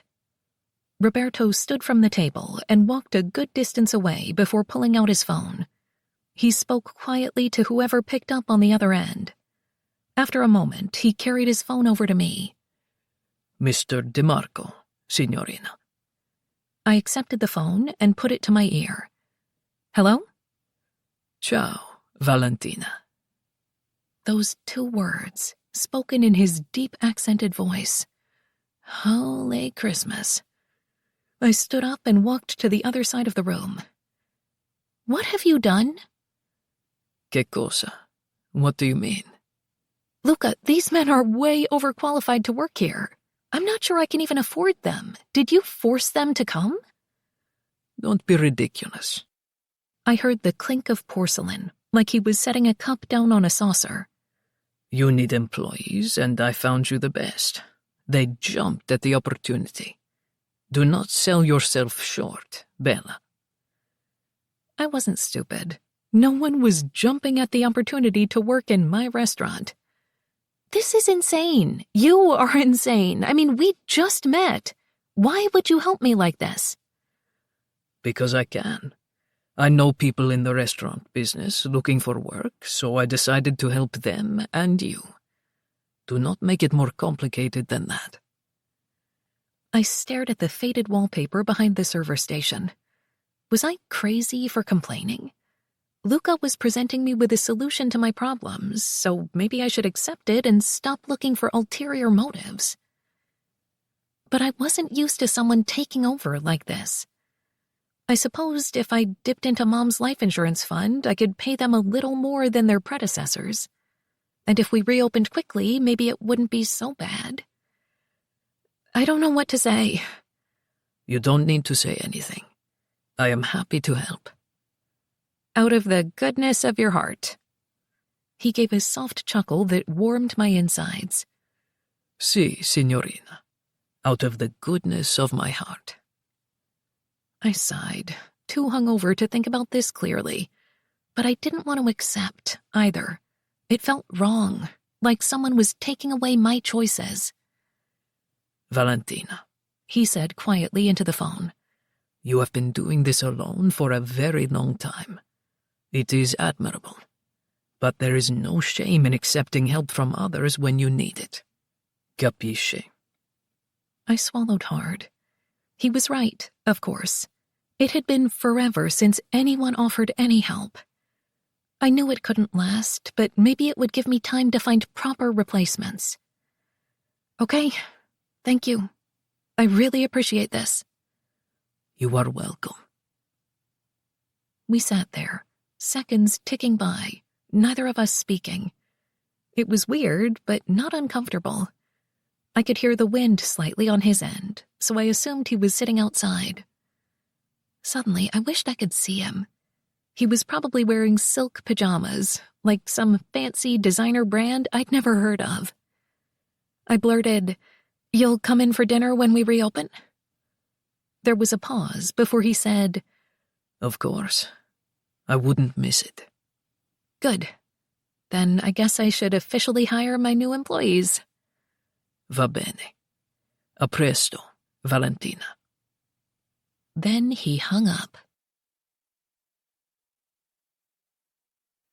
Chapter 6. Luca. Aldo strode into my office, an orange cradled in his thick hands. "Got a minute? Are the cameras in place?" "Yes." He lowered himself into the chair across from the desk and began peeling the orange. "4 at her house, 6 at the restaurant, just as you ordered. If Segreto shows up, we'll know it." "Good. Any word on Niccolo?" Through our contacts, we were trying to learn where my cousin was being held by the police. With any luck, we might be able to get him out from under the GDF's nose before he gave them any information. "Sergio said nothing yet." I stroked my jaw. This was unusual. We had police on the payroll and they gossiped worse than old women. Abinetti behind the bars should be big news in Calabria. Something didn't add up. Were the police lying? Was Niccolo dead? Aldo continued saying, "Sergio is pissed you aren't putting her on a plane and coming right back." My fingers twirled a pin, irritation gathering in the nape of my neck. I didn't answer to my younger brother, so I didn't give a fuck what he thought. Besides, something was off. Ever since the meeting with Rossi, I'd been turning the situation over in my mind. Why had Segreto come out of hiding to kill Palmieri's daughter? And if Palmieri knew Segreto was guilty, why not find Segreto himself? Why trade my cousin away, when turning Niccolo against me would topple one of the biggest mafia empires in Italia? Maybe Palmieri really did want to keep this quiet. But I had more questions than answers right now, and that made me suspicious. I tossed the pin onto the desk. Sergio needs to do his job, which is to find our cousin, and leave Segreto to me. Aldo didn't move, so I asked, was there something else? Before he could answer, my mobile buzzed. I checked the screen. Leonardo. We didn't talk business over the phone, so I knew this was a personal call. Holding up a finger to Aldo, I pushed the button to accept. Pronto. Ciao, Papa, my oldest son said. You didn't check in last night. Is everything all right? Leo was a worrier by nature, something he picked up from his mother. And he didn't like that I'd come on this trip myself. Ciao, figlio mio, I'm fine. A late night. Do you need me there? Should I come? No, that is not necessary. I won't be here much longer. Thank fuck. The relief in his tone concerned me. Why, che cosa? I probably shouldn't tell you this, but Gabby wants to buy a new car. He went to drive it yesterday. Mamma mia, another sports car. I scowled at the desk like it had offended me. Your brother has enough cars, and he doesn't yet have a license to drive. I was too lenient with both boys, but Leo was cautious, responsible. Highly intelligent, but stubborn. Gabriele, on the other hand, was carefree and wild, more reckless, like me at his age. You should talk to him, Leo said. He won't listen to me. I will. Tell me, how are you doing? Anything I should know? I'm fine, Leo said. Finished work and I'm going to my mother's. Work was following around one of his uncles and doing whatever was asked of him. Tell Antonia I said hello, I said, referring to his mother. She married a few years ago, which was another reason I was glad Leo lived on the estate with me. I didn't want another man influencing my boys. How are the women there? Leo asked. Young, beautiful with dark eyes and dark hair, a little shy, big tits. I shoved thoughts of Valentina away. This is not that sort of trip. Nay, Papa, every trip is that sort of trip. Is that what your Bianca would say? Leo had been seeing the girl for almost 6 months. She was nice enough, but not who he would marry. I would make those decisions when the time came. Are you keeping the guards with you? He asked, ignoring my question. I have been doing this for a long time, figlio mio. You don't need to worry about me. You haven't been away like this in a long time. It's strange. True, I hadn't been away much, especially not in the last few years. And I wouldn't be away now if my cousin wasn't sitting in jail. I've only been gone a few days. When are you coming back? The words caught in my throat. I didn't have an answer. I could say soon, but I wasn't sure it was the truth. I can't remember the last time someone cooked for me like this. Papa, Leo said in my ear. Are you still there? I'm coming back soon, I answered. But you don't need to worry, capisce? I can't help but worry. I feel as if something is going on, but no one is telling me shit. I considered this. Maybe sheltering him wasn't necessary any longer. At some point, I had to start trusting my boys with the problems I dealt with every day. We'll discuss it when I'm back. Okay, I need to go. Mama is expecting me. Ti voglio bene. Ti voglio bene, figlio mio. After we disconnected, Aldo smirked. The boys say it's purple. What is? The sports car Gabby wants to buy. I rubbed my mouth, suddenly exhausted. Madre de Dio, that boy has no sense. No 16-year-old ever does. I couldn't think about Gabriele right now. I had too many other things on my mind. Tell Sergio to keep Gabriele in line. My brother was the only person my youngest son listened to. What did you find out about this dishwasher? I'd instructed my men to dig into Gian Natale's background. I didn't like how protective he'd been of Valentina. Nothing. Impossible. It's true. He's a ghost. No records of any kind. That's what I was waiting to tell you. I sat a bit straighter. No taxes, nothing online, no bank accounts. No. It's like he doesn't exist. Identity must be fake. Now this I did not expect. Prison record. The ink on his arms was not professional. None that we could find. Angry, I stabbed my index finger into the desk. I want him followed. I want to know why a man with a fake identity is working in her restaurant. Of course, Don Venetti. Aldo pursed his lips and studied the table. She is beautiful, no? Young women like her, they are like a wet dream for us old men, eh? The words lit my temper like a match to kindling. I didn't want anyone leering at her, including me. Watch your mouth before I punch you. This would be unwise considering she is here. I paused, my muscles freezing in surprise. Valentina was here? Why the fuck are you only telling me now? He lifted his hands in a helpless gesture.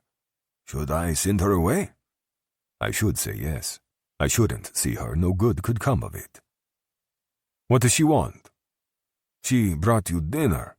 What the fuck? Aldo's mouth curved into a smug smile at my obvious surprise. But we know you don't eat food from strangers, he said. So I'm happy to eat it on your behalf. I stood and grabbed my mobile off the desk. Where is she? In the kitchen. I gave her a glass of sparkling water and told her to wait. Alone. He popped a slice of orange in his mouth. I left one of the boys with her. I hurried from the office. The air was crisp inside the mansion, the whir of the air conditioning the only sound in the cavernous rooms as I strode toward the kitchen. Though I didn't hear him, I knew Aldo was behind me. He was the quietest soldato I had, which made him the perfect guard for me. In the kitchen I found Valentina on a stool looking nervous and uncomfortable while Carlo leaned against the counter and watched her. I scowled at him. Get out! Ducking his head, Carlo went through the back door outside to where the boys congregated while Aldo paused in the kitchen entrance. Need anything from me? I shook my head. I'm fine. We'll catch up later. I'll be close, he continued in our language. To Valentina, he said, Ciao, signorina. Shifting on the stool, she gave a little wave. A large brown paper bag sat on the marble counter in front of her. I walked over slowly. Valentina, I wasn't expecting you. I know. She pulled her bottom lip between her teeth and squirmed in her seat, and I started picturing other ways I could make her squirm, like if she sat on my face. I feel stupid, she said, distracting me from my dirty thoughts. I had no idea there were so many people here. I assumed you were alone. Ignore them. What's in the bag? I had Giovanni make you dinner, as a thank you for helping me. She shook her head. Sorry, I can string words together, I swear. I kept my voice soft, reassuring. There is no reason to be nervous. I'm grateful. I can't remember the last time someone surprised me with dinner. And I couldn't. I ordered what I wanted, with 100 men available to carry out my every need and desire. Surprises weren't a good thing in my world. Except from this woman, apparently. I went to the cabinet and removed 2 plates. Then I found knives and forks and put everything on the island. Would you like a glass of wine? No, thanks. I have to drive back to the trattoria. I took out another sparkling water and returned it to the island, taking the seat next to hers. We were so close that our legs almost touched. She didn't move, so I finally asked, Can I open it? That galvanized her into action. God, sorry. Taking the bag, she pulled apart the staples, keeping it closed, then began unpacking the containers. I needed to make sure Giovanni could cook my grandfather's chicken parm. And we had extra, so I thought I'd bring you some. I hope you like it, even though it's not Italian. She said the last part with such an attitude I couldn't help but smile. I'm going to love it, even if it isn't Italian. Soon a plate filled with a cheese-covered chicken breast and spaghetti covered in tomato sauce stared up at me. It looked heavy and unappetizing. You hate it. I haven't tasted it yet. I can tell from your face you don't think it looks good. I was usually better at hiding my reactions. Wiping my face clean, I picked up the knife and fork. I wasn't thinking anything of the sort. I lied and cut a small bite of chicken. Thick cheese shifted around the top of the meat like a sloppy mess. I forced myself to balance the meat and cheese onto the fork and bring it to my mouth. Exactly as I thought. Heavy, all wrong, too much happening in one bite. I swallowed and wiped my mouth with the paper napkin. It's good. She threw her head back and laughed. You are the worst liar. Wrong, I was an excellent liar. My life, my position depended on it. Instead of commenting, I cut another bite and held the fork up to her mouth. Now you. There was no need to feed her myself, but a dark craving settled in my veins. I wanted her mouth to touch where mine had been. Dutifully, she leaned forward and accepted the bite, her lips pulling across the tines. Her eyes nearly rolled back in her head as she chewed, a little moan of happiness rumbling in her throat. The sight was so erotic that my cock twitched, blood making its way south to my groin. So good, she said.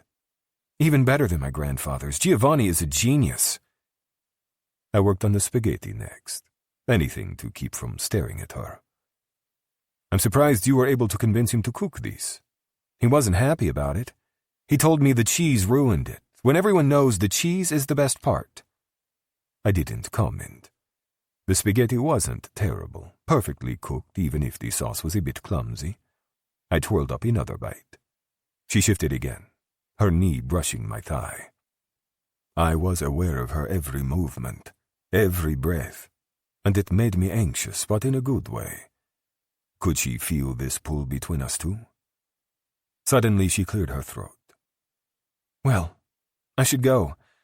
I just wanted to say thank you for, dinner the other night and for sending Roberto and Giovanni to me. I didn't want her to leave. I wanted her to stay and keep me company. Do you like them? Will they work out? They're amazing. Roberto is making suggestions on how we can improve and grow, and Giovanni is a dynamo in the kitchen. I'm both impressed and terrified of him. He won't hurt you.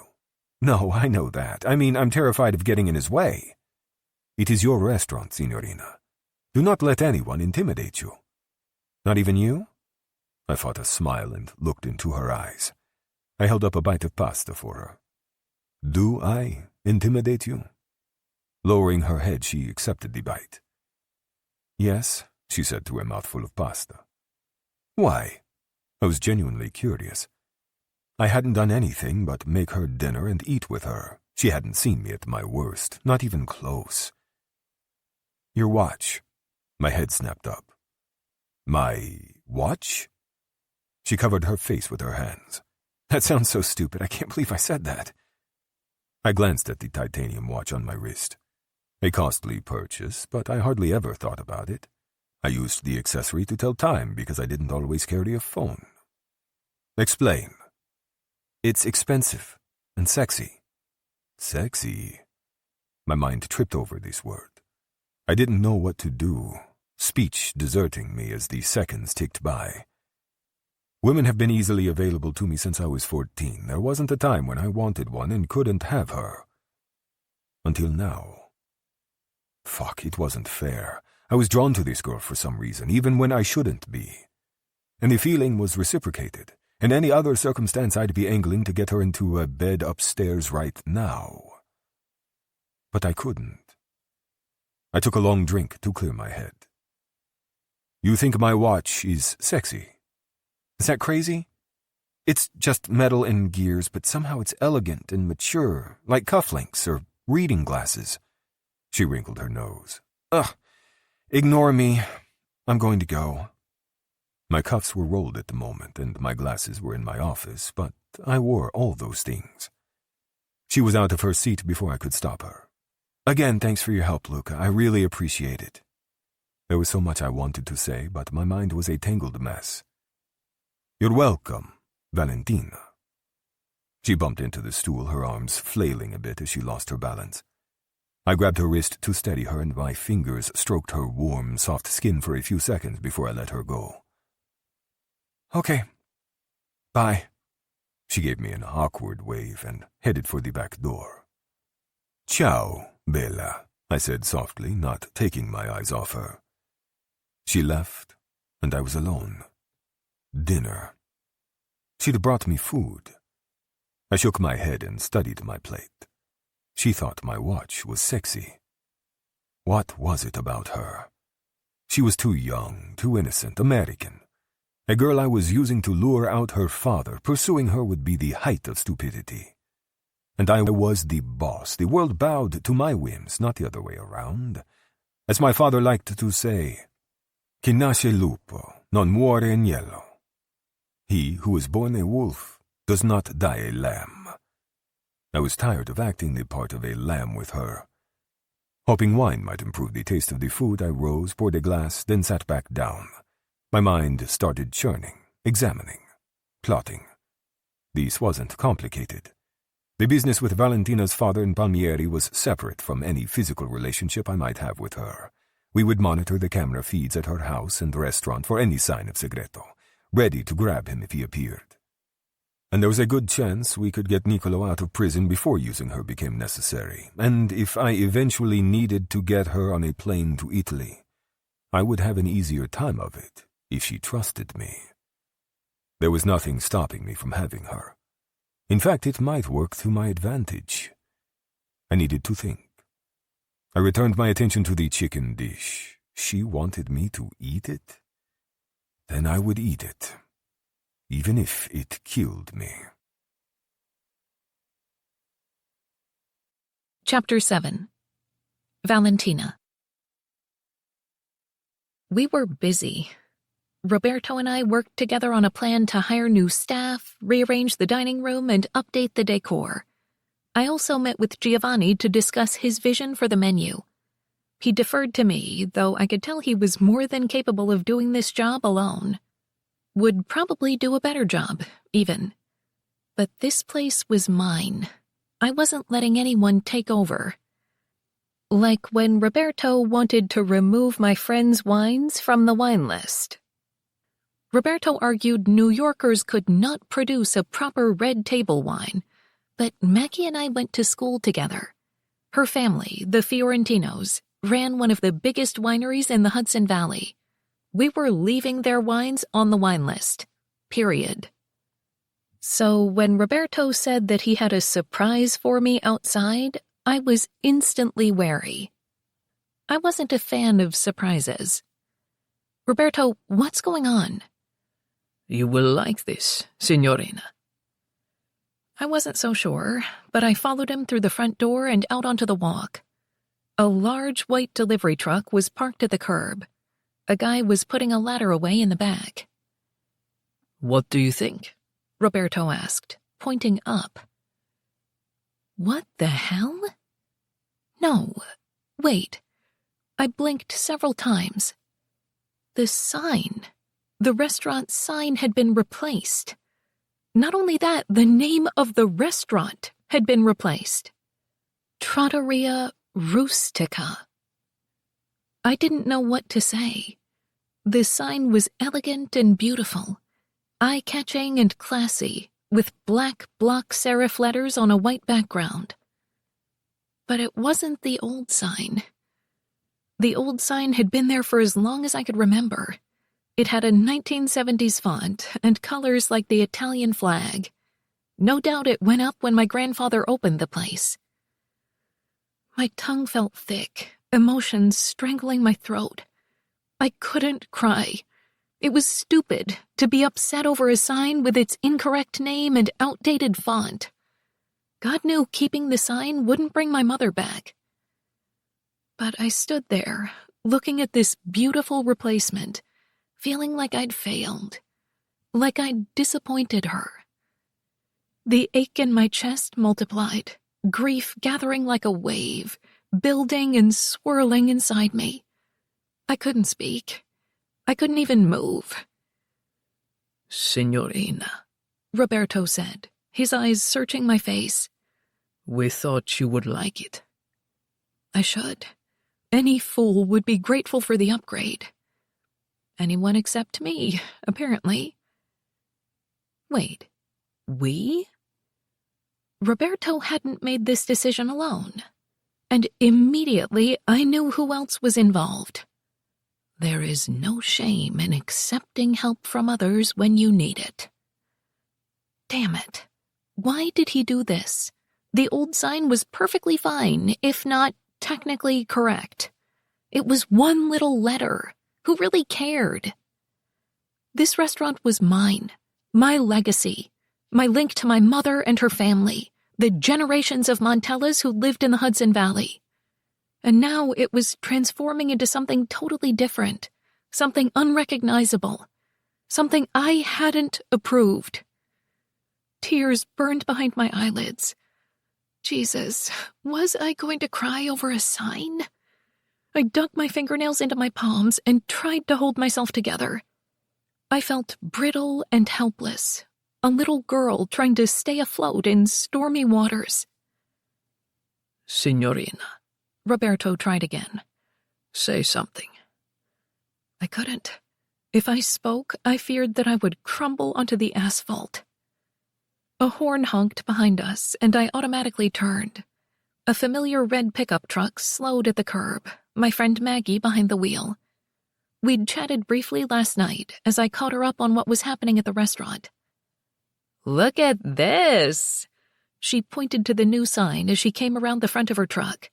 She wore a tight Yeah Yeah Yeahs t-shirt, flared jeans, and chucks, her shoulder-length brown hair tucked under a baseball cap. This was her usual attire. I think I'd seen her in a dress only once, and that had been at my mother's funeral. She came over to where Roberto and I stood and wrapped an arm around my shoulders. "Holy shit, Val! You're fancy!" I swallowed and tried to sound normal. "Is it too much? I mean, the old one was fine, right?" "The old one went out with disco and key parties. This sign is really nice, babe." "But I wasn't sure. Does it fit?" "Val." Maggie turned me to face her, hands holding onto my shoulders.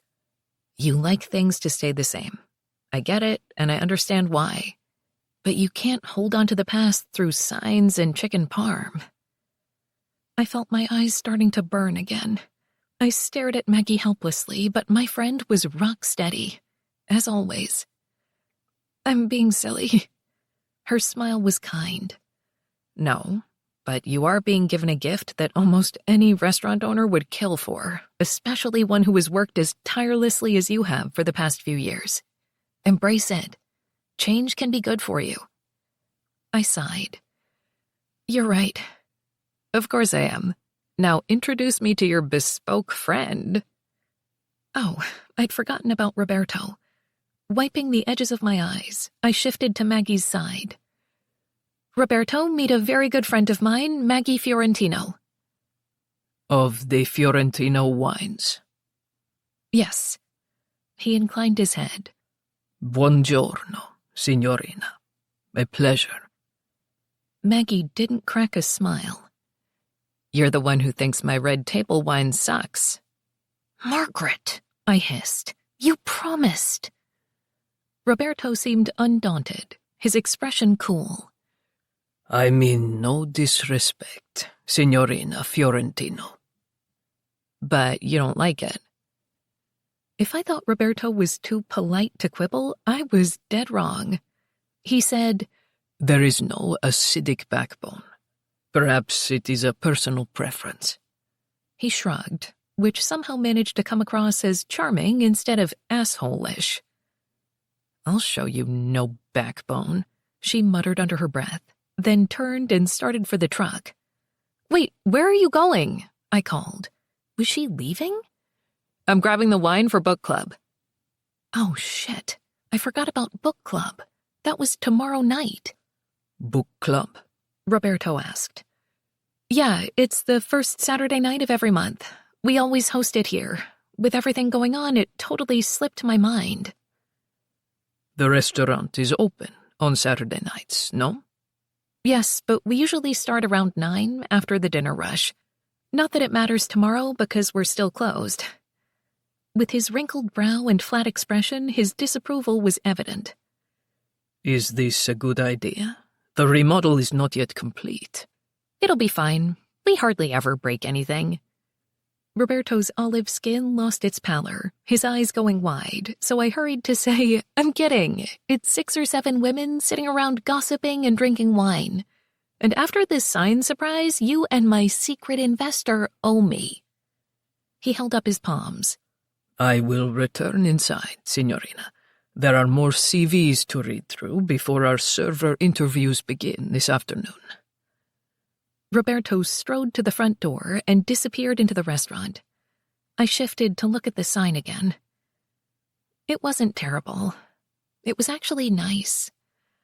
But Investor Daddy and I needed to have a serious conversation. Too much was happening too fast.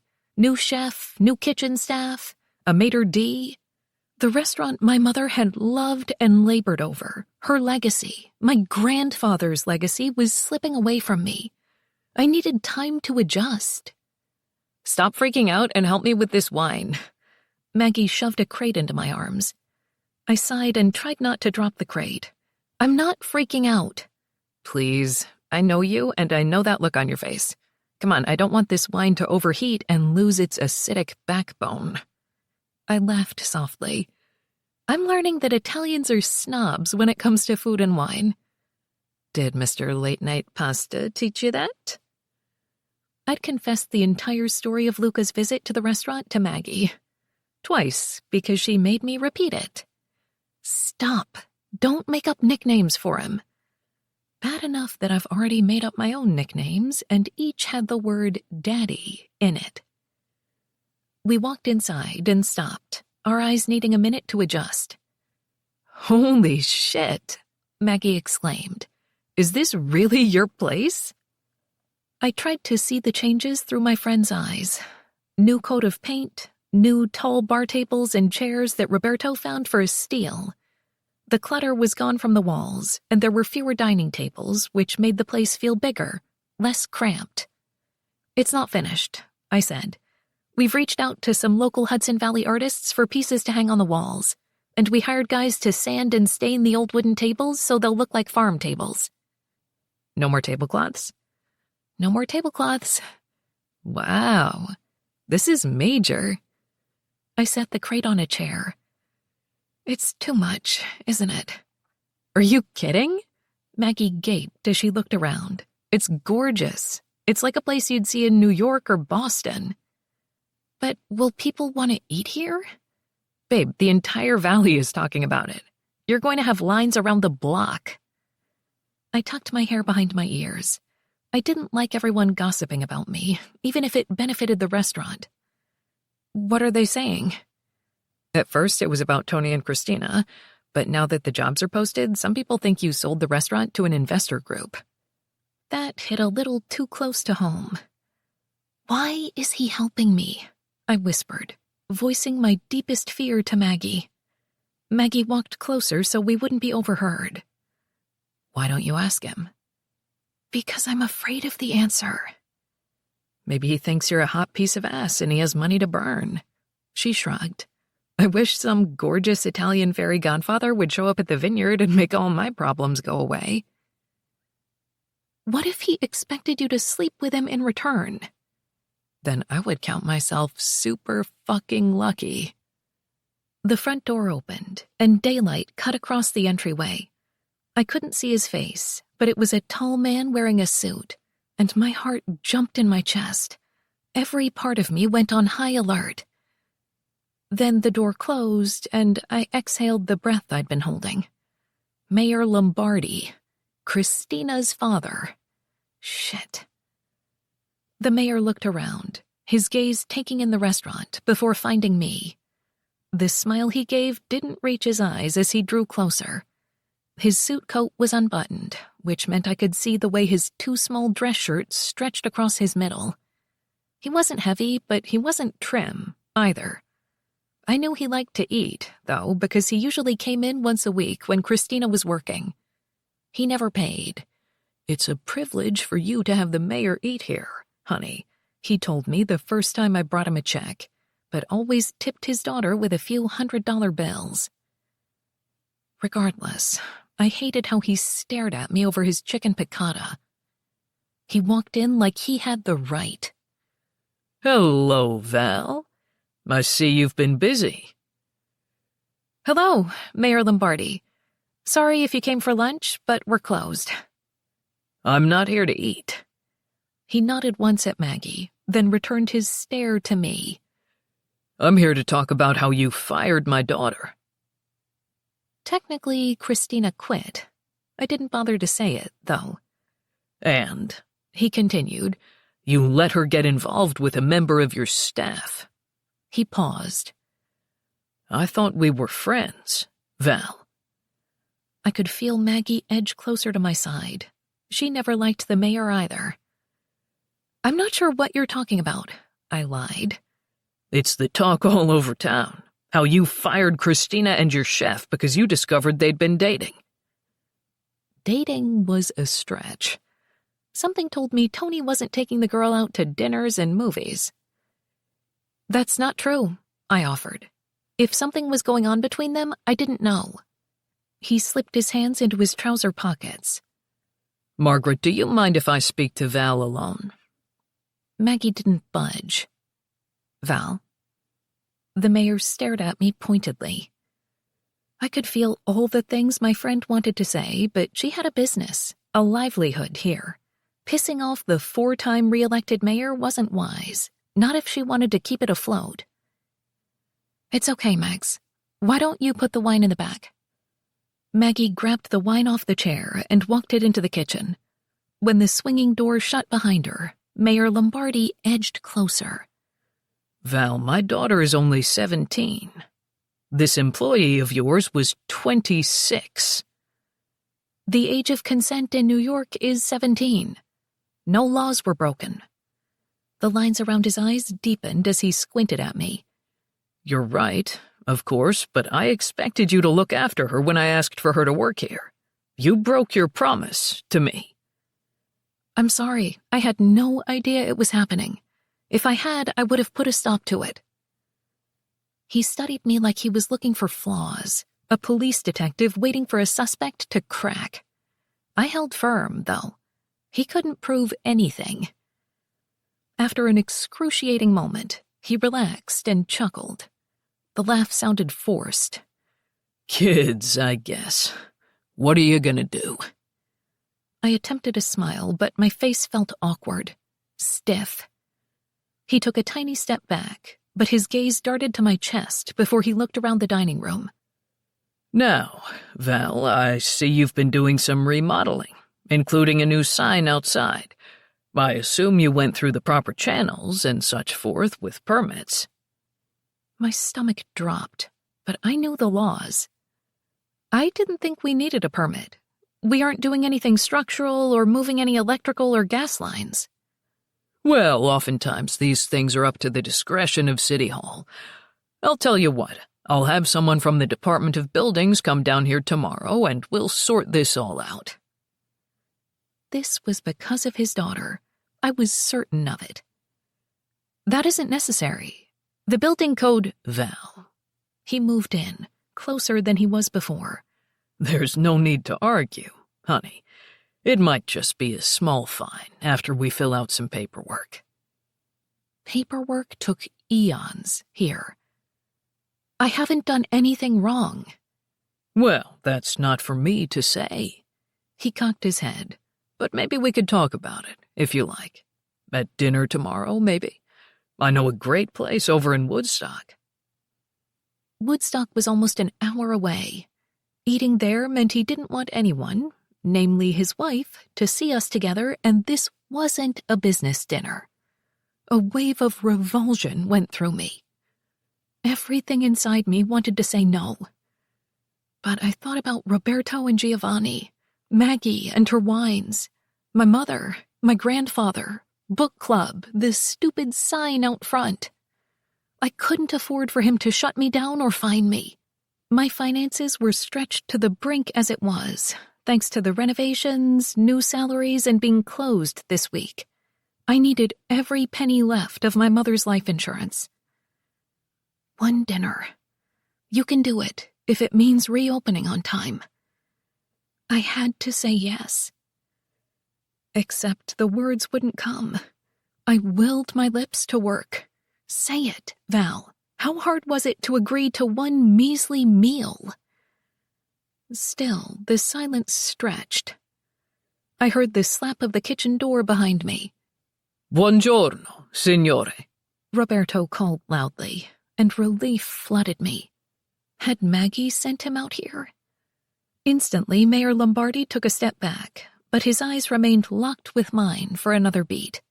Then he turned to enthusiastically greet Roberto, who joined us near the front. Good morning. I'm Mayor Lombardi.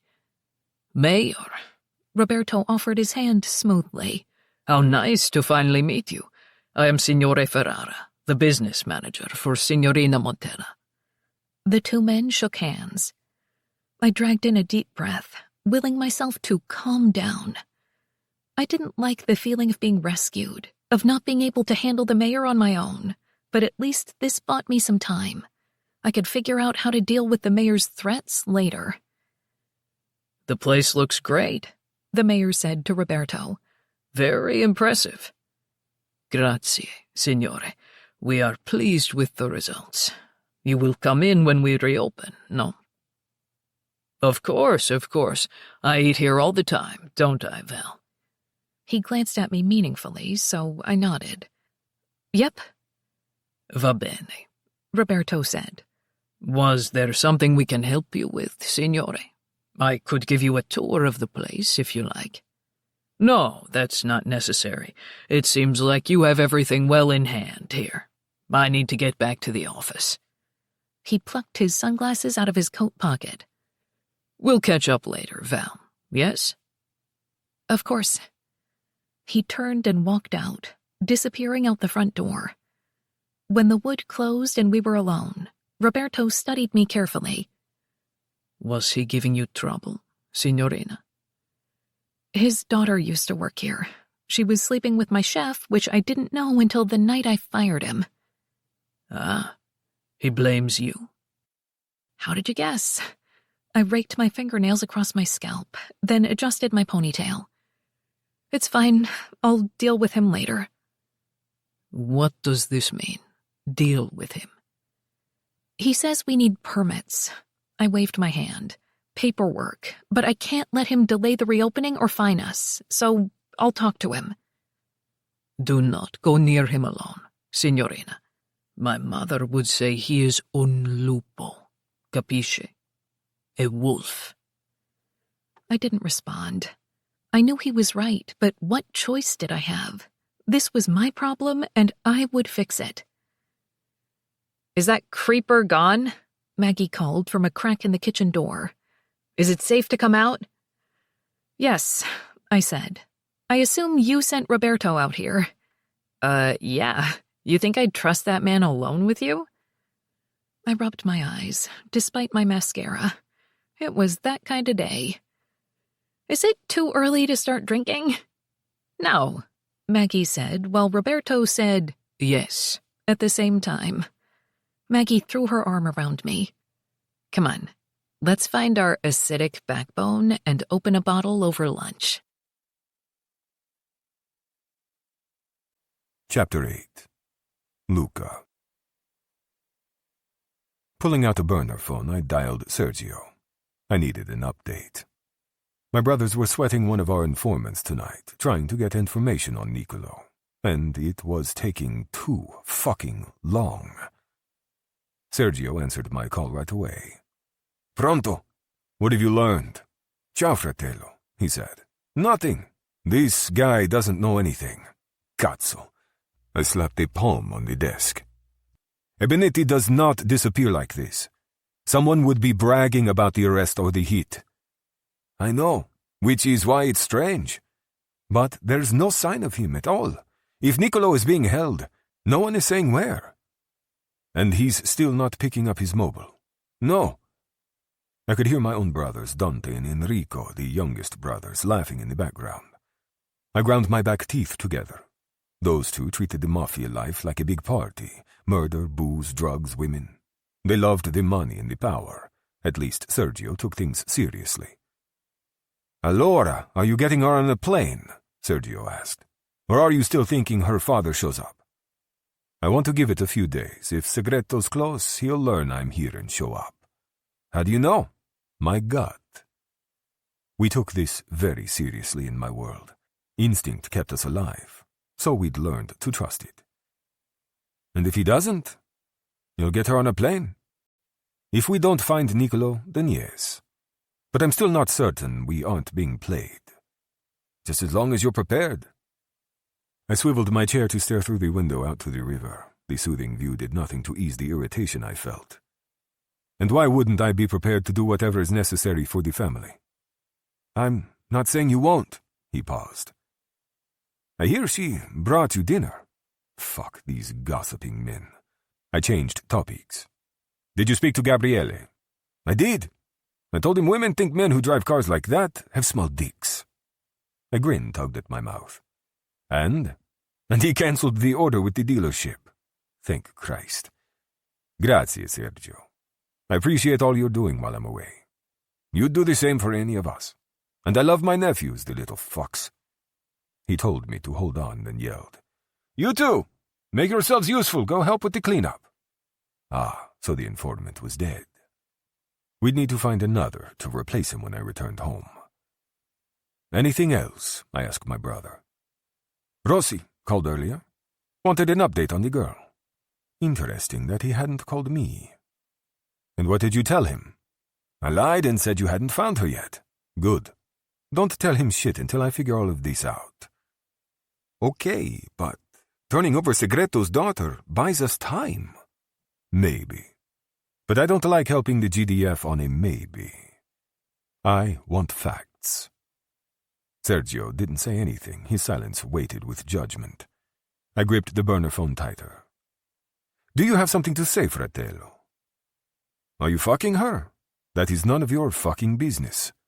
Luca, we need you here, not there. And it seems as if you're in no hurry. I have to wonder if she's the reason. I can't remember the last time someone cooked for me like this. From the moment I walked into that shit show of a restaurant, I was drawn to her. And the craving worsened with every second I spent in her presence. I could claim it was out of pity, that I wished to care for her as I would one of my boys. But there was nothing paternal about the way my dick responded to her, like it wanted to break her apart, split her open, and completely wreck her.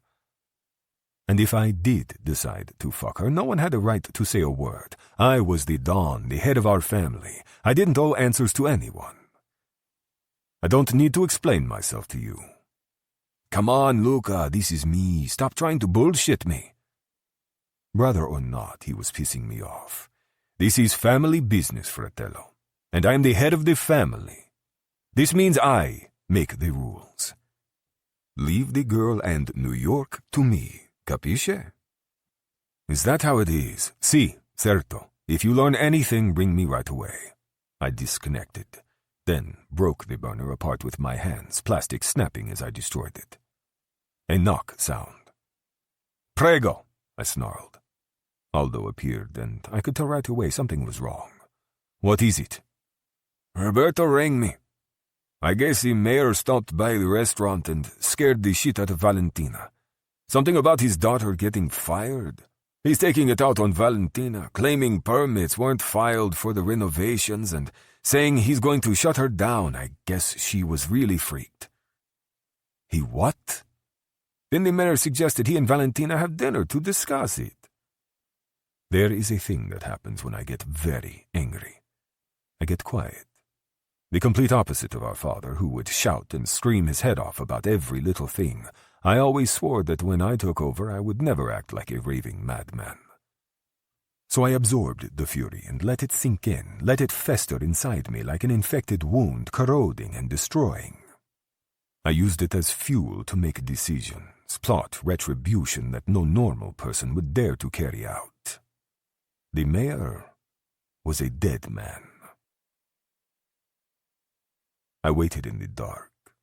The house was what one would expect, tasteless and full of its own importance. Americans had no sense of shame when it came to showing off their wealth. They didn't understand that true wealth was what you left behind for your family, your legacy, and living simply meant living longer. Aldo argued against this errand, saying it was too risky for me to handle, but I insisted. This was personal to me. I would deal with the mayor myself, without a public display. And without killing him. Unfortunately. But I didn't need the hassle of the American police, so this meant I needed to get creative. I wasn't worried. He would receive my message as clear as a fucking bell. It wasn't long before the garage door began grinding open. I checked my watch and saw it was 9:30. He was on his mobile as he entered the house, his voice full of arrogance as he disconnected the alarm system. "No, hold out on that a little longer. They can come up with more." A pause. "He's full of shit. Don't believe a word he says. Listen, I have to go. I just walked in and the wife will kill me if I wake her up." He chuckled at whatever the person on the other end said. "Yeah, I don't want her finding out about that either. See you tomorrow morning. Tea time is 6:15. Don't be fucking late." I heard him open the refrigerator, a sliver of light shining from the kitchen. Bottles rattled, then the door closed again. A metal cap hit the counter, a loud belch. Then his footsteps drew closer. I switched on the lamp beside me. His head snapped up. When he saw me, the glass bottle in his hand hit the floor with a thunk. "Fuck," he hissed. "Who the hell are you? How did you get into my house?" I was calm and quiet, in control, seated in the armchair with a heavy golf club draped across my lap. "I suggest you lower your voice." I rolled the driver in my fingers, twirling it. "And listen to every word I say." He folded his arms across his chest. "Who are you?" "I'm a friend of Valentina's. That is all you need to know." The mayor's eyebrows flew up. "This is about Val?" The fact that he used her nickname as if they were close caused a white-hot bolt of fury to rocket through me. "Signorina Montella to you, stronzo. Listen, I don't know who you think you are. I am the man telling you to stay the fuck away from her." He swallowed but gathered his courage to say, "This is my town. You can't tell me what to do. I'm the mayor. I know who you are. You're a man who preys on vulnerable women to get his dick wet. So listen up, because I'm only going to tell you this once." I rose slowly, my hand tightening on the club handle. Then, in one smooth and quick motion, I stepped forward and swung the club. It landed directly between the mayor's legs, the wooden head smacking into his balls. Instantly, the mayor crumpled to the ground with a groan and a long curse. Bending, I grabbed a fistful of his hair and pulled his face up to see mine. "Do not say her name. Do not stop by her restaurant. She does not exist for you.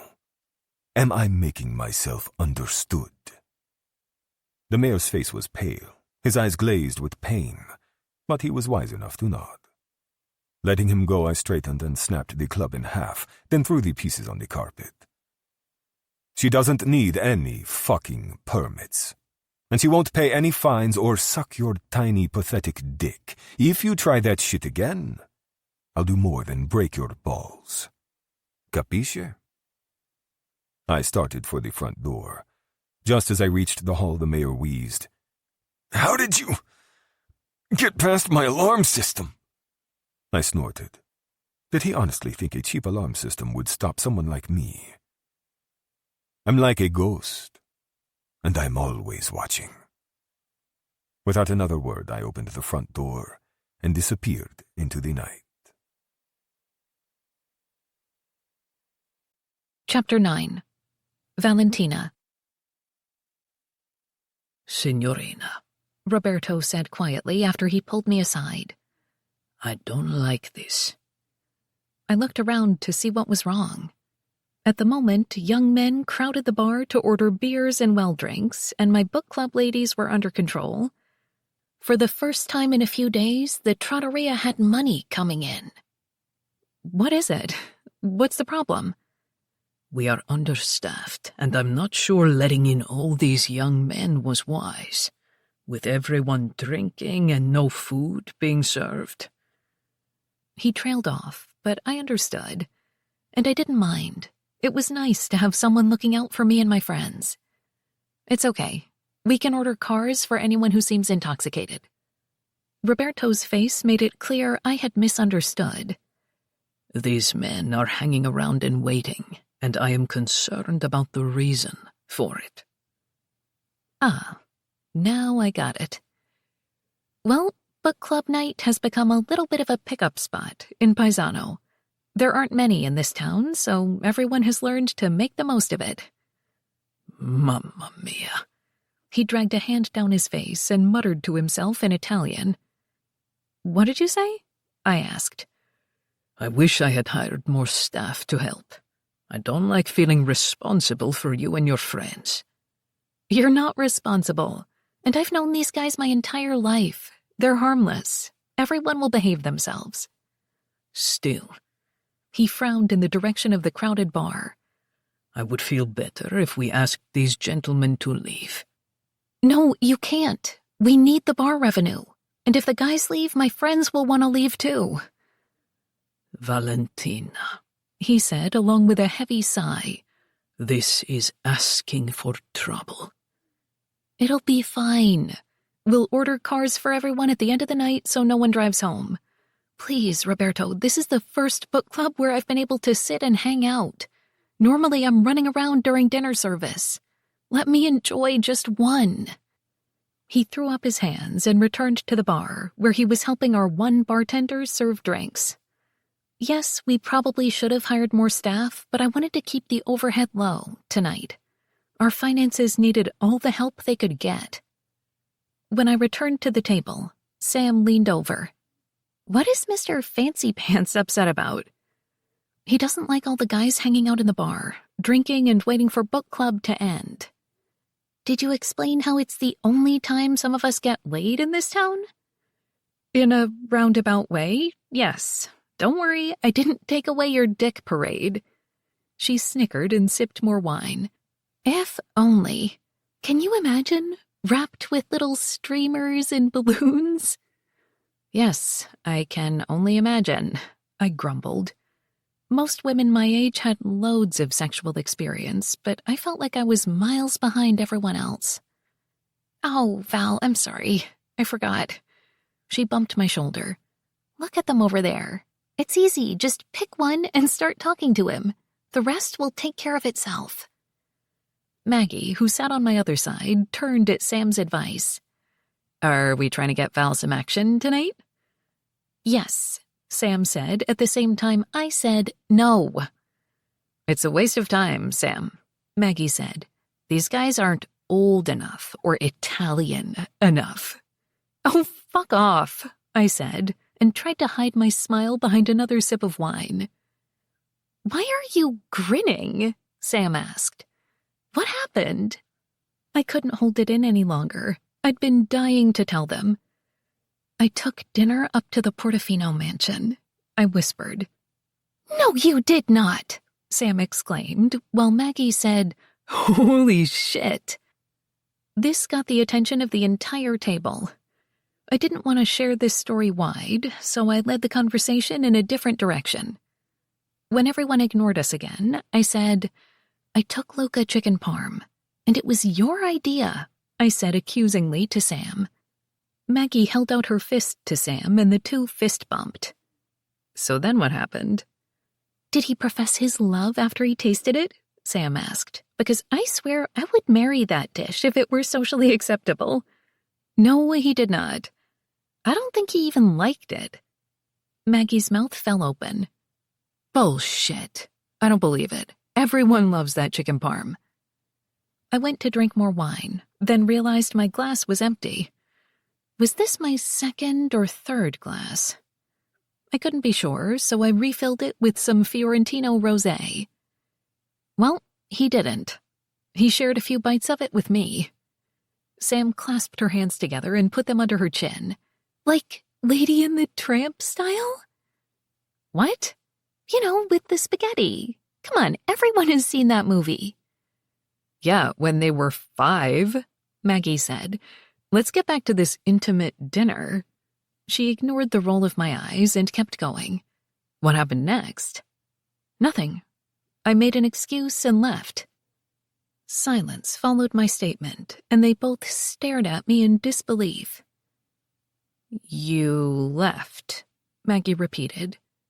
As in, like, left. I know. I dropped my face in my hands. I'm hopeless, but I didn't know what to do. I told him his watch was sexy. It was so embarrassing. Did he try anything or give you any hints that he's interested? Sam picked up a napkin and threw it at Maggie. Of course he's interested. He's Investor Daddy. Maggie batted the napkin away. I know, but I would think a guy that old at least has some game. I can't believe he let you leave, Val. This conversation was making my head spin. Do not call him Investor Daddy. It's bad enough I call him that in my head. I need to get a look at this man, Sam said. Maybe I should drop off some pastries from the cafe one morning. Good luck. I set my wine glass on the table. His security probably won't let you in. Security? The estate is crawling with young guys who look like serious badasses. I had to show ID before they let me in. Damn, I want to be that rich, Maggie said. Me too, Sam echoed. But a rich Italian man living on that particular estate with a bunch of security? The Portofinos were connected. So what does Luca do for a living? The three of us stared at each other. No, it couldn't be, I said. You've been listening to your grandmother too much. But the seeds of doubt were planted and started to thrive. Luca did carry a lot of cash. And there was Roberto and Giovanni's sudden appearance in Paisano. All the men in Luca's orbit seemed to defer to him as if he were the... It doesn't matter, I told both of them. I'm not going to see him again. Sure you won't, Maggie said dismissively. How was the tension? Thick with sexual chemistry? So fucking thick. They both clapped their hands and gave little squeals of delight. I could feel my skin heating, a blush working its way to my toes, so I rushed to say, Stop! I just told you I'm not going to see him again. Maggie topped off my wine. Listen, whether he's connected or not doesn't matter. He's not husband material. Just have some casual fun for once in your life with someone you won't see at the grocery store for the next 40 years. Maggie had dated a lot of guys in Paisano. She said she couldn't go anywhere here without running into at least 2 of her exes. Sam nodded. Yes, good point. And I bet he's very experienced. We need to find a way to manifest this for you. You deserve a temporary fuck buddy, Val. You're both insane. And I don't want to think about that tonight. I lifted my glass again. Tonight, I just want to drink and hang out with all of you. Okay, but don't think we're dropping this. Maggie lifted her glass in a toast. To manifesting. We all touched glasses, with Sam giving Maggie a wink. To manifesting. Luca. The computer screen blurred, so I took off my glasses and rubbed my eyes. Though I was tired, I couldn't relax. An hour had passed since my visit to the mayor, but I was still pissed. I kept picturing Val forced to fuck that piece of shit, and I wanted to hit something. I'd tried to take my mind off everything by staying busy. I showered, then concentrated on work, moving money and reviewing financial reports. I even checked in with some of our distributors in the Netherlands. But I couldn't concentrate. I was so wired. Maybe some food would help. In the kitchen, Aldo was sitting at the island, laughing at something on his phone. He didn't look up as I went to the refrigerator. Let me guess, hamster videos. Aldo was obsessed with watching animal videos, usually hamsters. They're adorable! Per favore, can we get one? I shook my head as I searched for something to eat. I'd once watched Aldo pop a man's eyeballs from his skull, and he could dismember a body faster than anyone else on my payroll, and he wanted a tiny little ball of fur.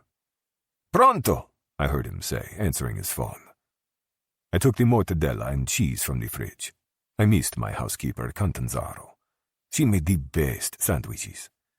Living with a bunch of guards and fending for our own meals was starting to wear on me. No shit, Aldo said, snickering. How many? Yeah, I'll tell him. A presto. "What is it?" I asked, slicing open ciabatta for a sandwich. "She say anything to you about her book club?" I was too tired and irritated to play guessing games. "Spit it out, Stronzo." "Tonight is book club night at the restaurant. A bunch of hot girls get together and drink wine. And all these single guys in town know how to hang out in the bar on book club nights." I froze, a piece of mortadella dangling in my fingers. "I thought the restaurant was closed."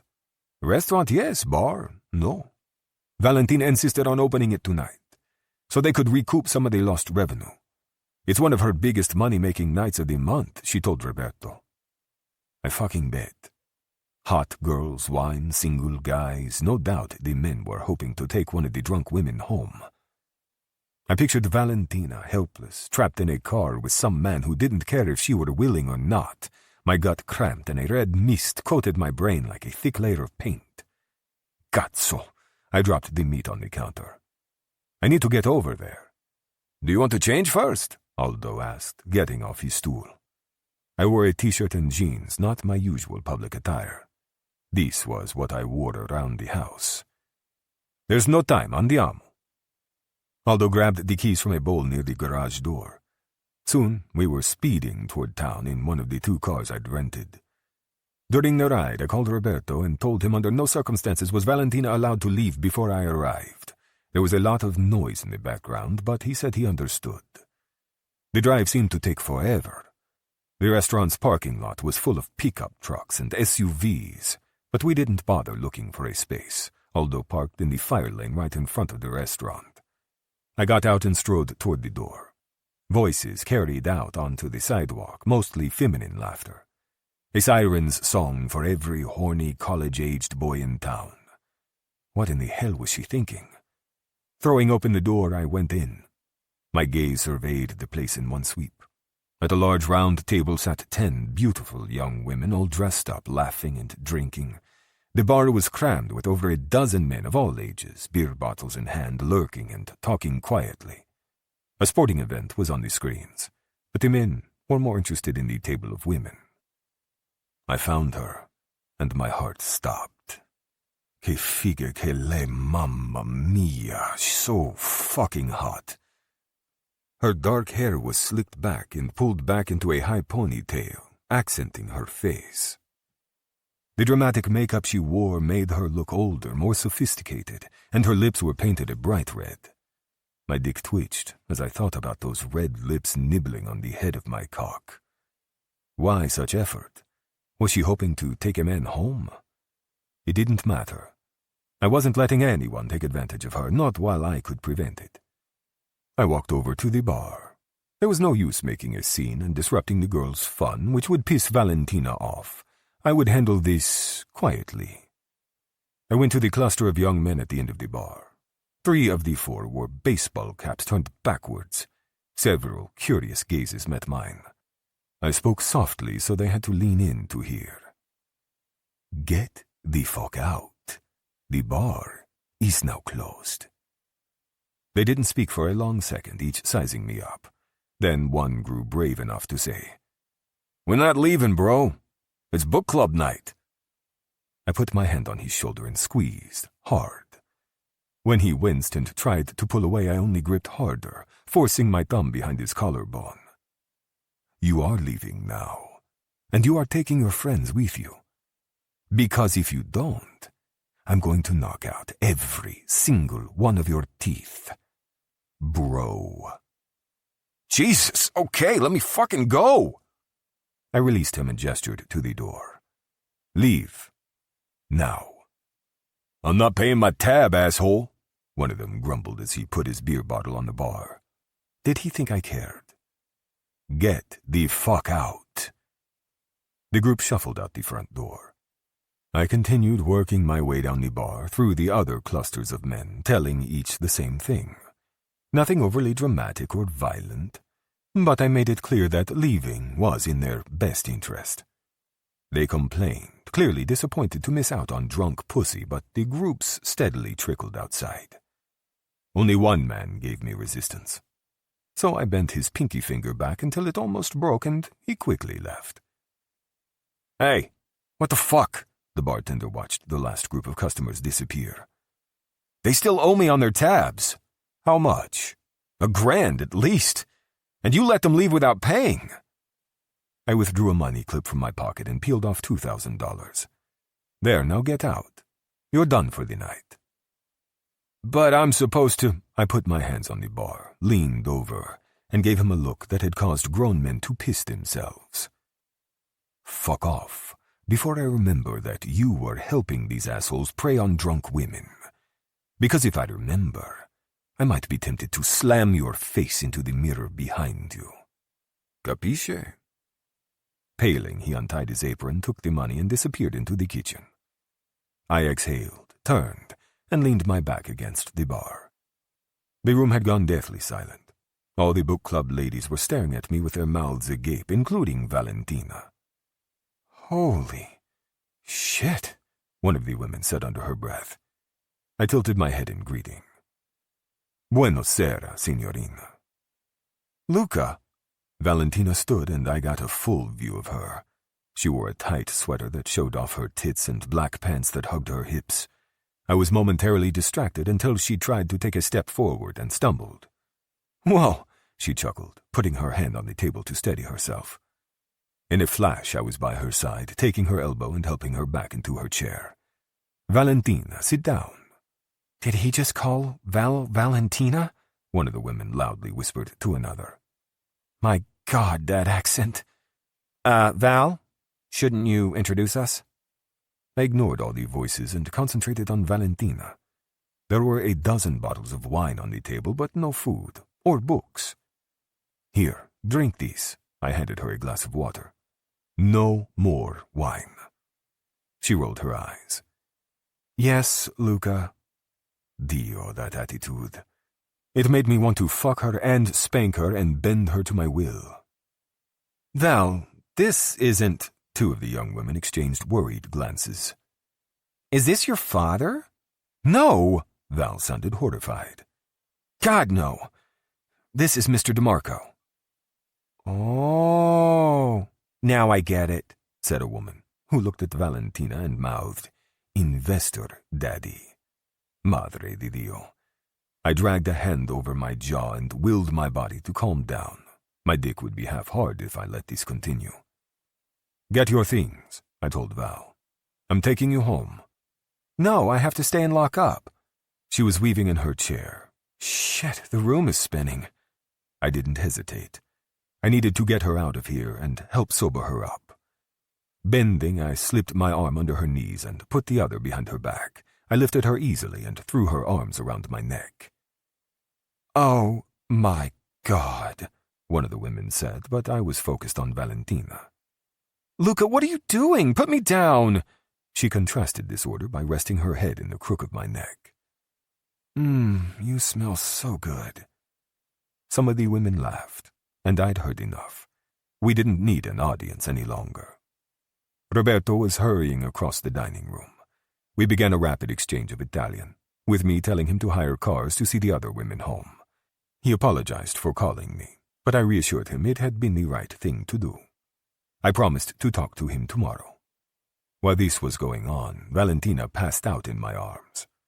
I carried her outside and went to my car. Aldo opened the door for me and I placed Valentina in the back. When I straightened, Aldo closed the door and gestured toward the parking lot. We have a problem. I looked over. Pinky and Collarbone were standing beside a shit truck, the only two remaining schoolboys after I dismissed the class. Pinky was slowly slapping a stick into his palm, in a futile attempt to look menacing. A stick. I nearly laughed. Want me to send them home? Asked Aldo. I looked at Valentina once more to be sure she was okay. She was still asleep, somehow as sexy as ever, even after too much wine. No, I'll handle this myself. I'm in the mood. Are you sure that's wise? It might not be a good idea to attract too much attention, especially in front of her restaurant. Stay here, I said, ignoring Aldo's warning. I walked over to my two new friends, but said nothing. Who do you think you are, asshole? Said Collarbone. You come into our town and cock-block us, then threaten us like you're some bullshit Dago mobster? You're about to learn how we deal with outsiders here." I couldn't help but smile. I was going to enjoy this. "What makes you think it's bullshit?" Collarbone smirked and looked at Pinky. "Bro, can you believe this asshole?" Before he could even look again in my direction, I punched him in the face with everything I had. It felt good. Collarbone's head rocked back and struck his truck with as much force as my fist applied to his face, and he crumpled into a heap on the pavement. I knelt over him as he struggled to breathe and asked him one question. "Dago?" Looking at me through his rapidly swelling eye, he appeared confused. No doubt because my question may not have been specific enough for him to understand. I grabbed him by the hair and pulled him closer to me so I was sure he could see me. I spoke to him quietly, but did nothing to hide the fury that I felt. "You think you are powerful, Corleone? You don't know the first thing about real power." I hit him in the other eye because I like symmetry, and then a few more times simply because it pleased me. I needed the exercise. His nose snapped and his skin split open with the force of my punches. I finally stopped when I realized that I might get blood on my clothes. I glanced over at Pinky, who was wide-eyed and pale and holding his arms up in a show of surrender, yet he still had that ridiculous stick in his hand. Following my gaze, he seemed surprised to see the stick, and dropped it as if it was on fire. "Take this piece of shit home," I said, "and don't come back. And if you mention this to anyone, I'm finishing what I started. With both of you." Returning to the car, I found Valentina sleeping peacefully and my anger drained away. As I got into the back seat and laid her head in my lap, Aldo got in behind the wheel. "Where to?" "Let's take her to the house." Chapter 10. Valentina. As I came awake, I instantly regretted all my life choices. Fuck, my head hurt. And my stomach. Oh no. No. I rolled into a ball, hoping to prevent myself from puking. Why did I drink so much wine at book club? My stomach twisted and I had to do some deep breathing. Ugh, stop thinking about wine. I must have fallen back asleep for a few minutes. When I came to, I felt slightly better. At least the nausea had passed. The headache had eased slightly, too. I rubbed my feet into my sheets. The soft fabric felt amazing on my skin. Too amazing. Wait, were these my... In a blink, it all came rushing back. Book club, the restaurant, wine... Luca? Holy shit, Luca. He'd carried me out of the restaurant. My eyes flew open. A strange room filled my vision. A ceiling that was too high, too white. Gold fixtures, large windows, a huge bed with gray sheets and a gray duvet. A divan was in the corner with a folded pile of what looked like my clothes on top. I clutched the sheet around me. I was wearing only a bra and panties. Did Luca see me like this? God, please no. How much lower could I sink in that man's eyes? Between the troubles at the restaurant, then finding me drunk at book club, he must really think I'm a mature and responsible adult. Jesus. At least he put me in a guest bedroom alone. Please let this be a guest bedroom. I lifted my head off the pillow slightly. Shit. There was a head-shaped indent on the pillow next to mine. Did he sleep next to me? Flashes of last night stabbed through my aching head. Me, falling onto his bed. Wow, this place is nice. Luca, handing me 2 pills and a glass of water. "Take these." Why? "Because I said so, fiore mio." Does fiore mio mean pain in my ass? "No, Bella, it does not. Get under the covers." "This sweater is too hot," I said, whipping it off and throwing it onto the floor. "I will leave you now," he said, turning to go. "No, Luca, you have to stay." I lunged for his arm. "Please, don't leave me." Oh, God. I'd begged him to get into bed with me. He'd protested, but I pushed. What if I get sick in the middle of the night and no one is here to help me? "Then you will call, and I will hear you." "No, Luca, I need you in bed with me. I won't feel safe without you." He'd stared at me for a long time after that, but finally relented. He'd stripped out of his clothing, and I really wished I remembered every single detail about those few minutes. But it was fuzzy, like my brain was telling me that I couldn't handle the full memory. Wide shoulders, narrow hips, chest hair, and had I asked the brand of his boxer briefs? "I don't know," he answered, looking at me like I was crazy. "A personal shopper in Roma takes care of my clothes." I closed my eyes in humiliation. Finally, I went home with a man. Except it was to sleep off too much wine. I was so lame while he was handsome and sophisticated. And older. And possibly in the Mafia. Yikes. I had to escape. I pushed up onto my elbows, then did some more deep breathing. Fuck, I felt awful. Where was my phone? The only thing on the bedside table was the half-finished glass of water. Did I bring my purse with me? Damn, my phone and purse were still at the restaurant. I left them in my office during book club. Great job, Val. Mom would be so proud. Crawling out of bed, I grabbed my clothes and hurried into the bathroom. There were way too many mirrors and bright gold fixtures for my liking, but I made the best of it and tried to get presentable.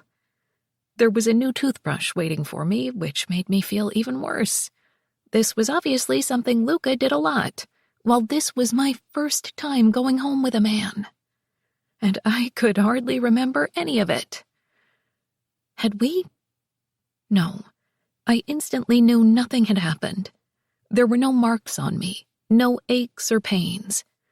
I was fairly certain I would feel something if I had sex for the first time last night. But wait, hadn't I asked him about it? "Do you want to have sex with me, Luca?" "No more talking. Try to sleep." "Please say yes. I'm tired of wondering what it's like." There was a great pause from his side of the bed.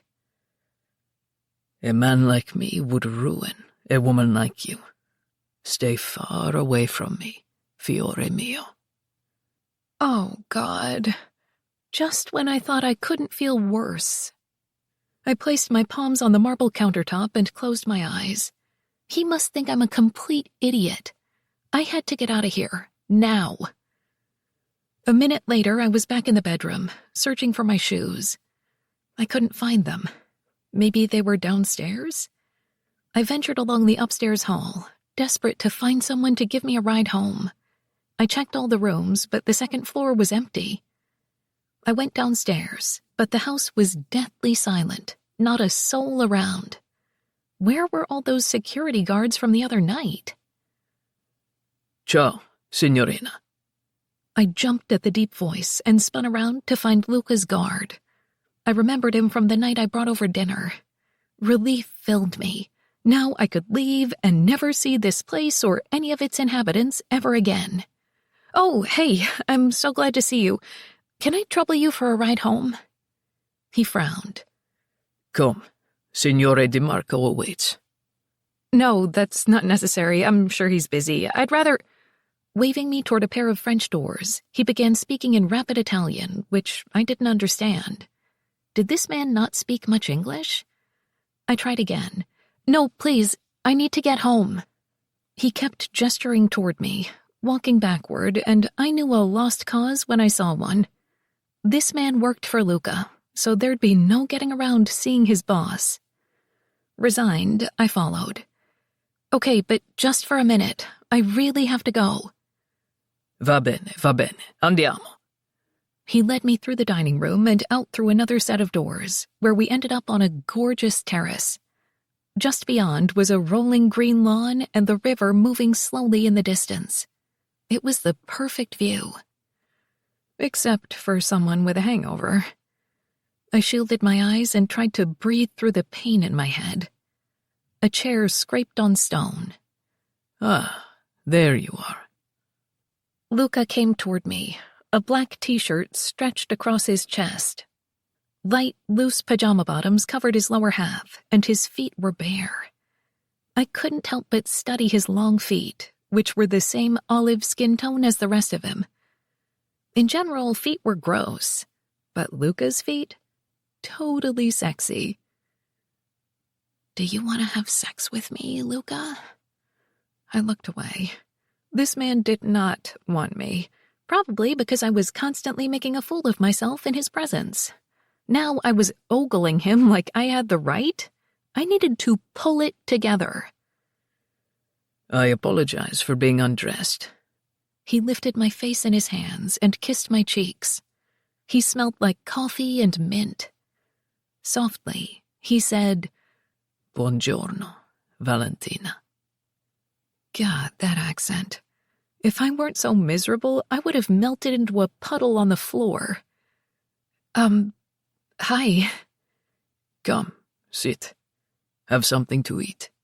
Oh, I shouldn't. Really, I should go. You've already done far too much. Nonsense. Come, have cafe and a roll. He took me by the elbow and began leading me to the table. Short of digging in my heels like a small child, I didn't have much of a choice but to follow him. He pulled out a chair for me, so I plopped down awkwardly.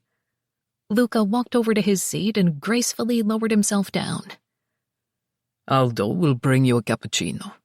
Until then, there are pastries and juice. I don't know what I expected, but this was no casual breakfast with a box of donuts and a carton of juice. There were china plates, tiny juice glasses, and sterling silver flatware. A crystal pitcher of orange juice rested on the table next to Luca's electronic tablet. Was this how he spent every morning? He filled up my juice glass. How do you feel? Shitty. I'm not surprised. Eat something. It will help. A cup and saucer appeared at my elbow. I glanced up and found Aldo there. Allora, signorina, he said, and put a cappuccino down in front of me. Thank you. Normally, I would dump some sugar into my coffee and savor it, but this wasn't that kind of morning. I had to get through this quickly. The sooner I finished, the sooner I could leave. Here. Luca placed my phone next to my plate. I exhaled in relief and set down my cappuccino. Thank you. I felt totally lost without it. I picked up the device and unlocked it. How did you get it from the restaurant? I had Roberto bring your things over last night. I paused, my finger hovering on the glass. Roberto? Wasn't he busy closing up the restaurant? Luca made a noise that sounded close to a snort and lifted his tiny espresso cup to his mouth. He should have looked ridiculous drinking from something so small, but somehow didn't. He didn't answer, and I couldn't let it go. Wait, did you snort because he wasn't closing the restaurant? First, I never snort. He threw back the rest of his espresso and set the demi-tasse cup down. Second, I don't have any idea what he was doing. People usually do what I ask, Bella. A rush of hot and cold shivers went through me, like a mixture of both fear and attraction. It was a strange reaction, thrilling but unnerving as well. I should have known better, though. If Luca was a mobster, I needed to stay far away from him. My mother never spoke about what my father did for a living, but it was obviously something shady. He had money, lots of it, and tried to give her some over the years, but she refused to take it. She said money comes with strings, and she didn't want him in my life in any capacity. Stay away from men who want to control you, Val. Mom said this so often that I should have it cross-stitched onto a pillow. But I couldn't think about any of that now, not when I was so hungover. Glancing at my phone, I found a bunch of texts from Sam waiting for me. They started not long after Luca drove me here last night. "Are you okay? Please check in. He carried you out, OMG. Officer and a gentleman style." I frowned. What was she talking about? Was that a book? I looked up at Luca, only to find him staring at me intently. My mouth turned dry under his intense stare, which probably caused me to blurt, "What does officer and a gentleman mean?" His lips twitched. A movie. Richard Gere. Deborah Winger. From the 1980s. A romance. You would like it. A romance? What the fuck, Sam? I went back to my other texts. These were from Maggie. "Girl, I need to hear from you. If he hurt you? Roberto said Luca's solid, but for real, text me now." I texted them both back. "I'm okay. Hungover, but okay." Sam was no doubt busy at the cafe, so I didn't expect a response. But 3 dots appeared immediately in my thread with Maggie. "JFC, you scared me. Are you home?" "No, I'm at Luca's." "Oh, shit. Call me when you get home. I want all the tea." There was no tea, unless you count me making a total fool of myself. I gave her a thumbs up, then set my phone down. I really should get going. Are my shoes by the front door? Your shoes are being washed. He began buttering a delicious-looking round pastry, which he set on my plate. Mangia, Valentina. I had to admit I was a sucker for a good pastry. I picked up the roll and took a bite. Tender and delicious, it tasted of vanilla and a hint of citrus. The top had a light dusting of sugar. "Is this brioche?" I asked through a bite. He was frozen, gaze locked on my mouth. "Si," he said absently.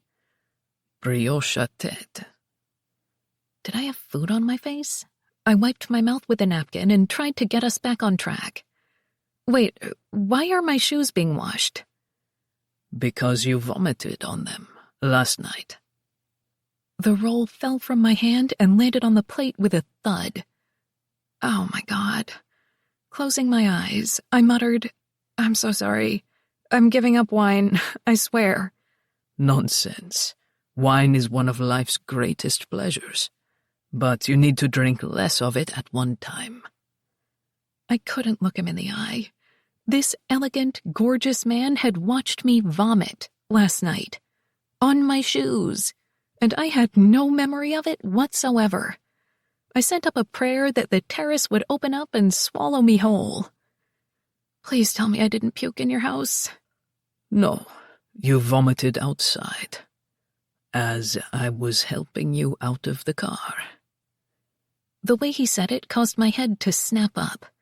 I studied him, but his handsome face gave nothing away. No, dear God, no.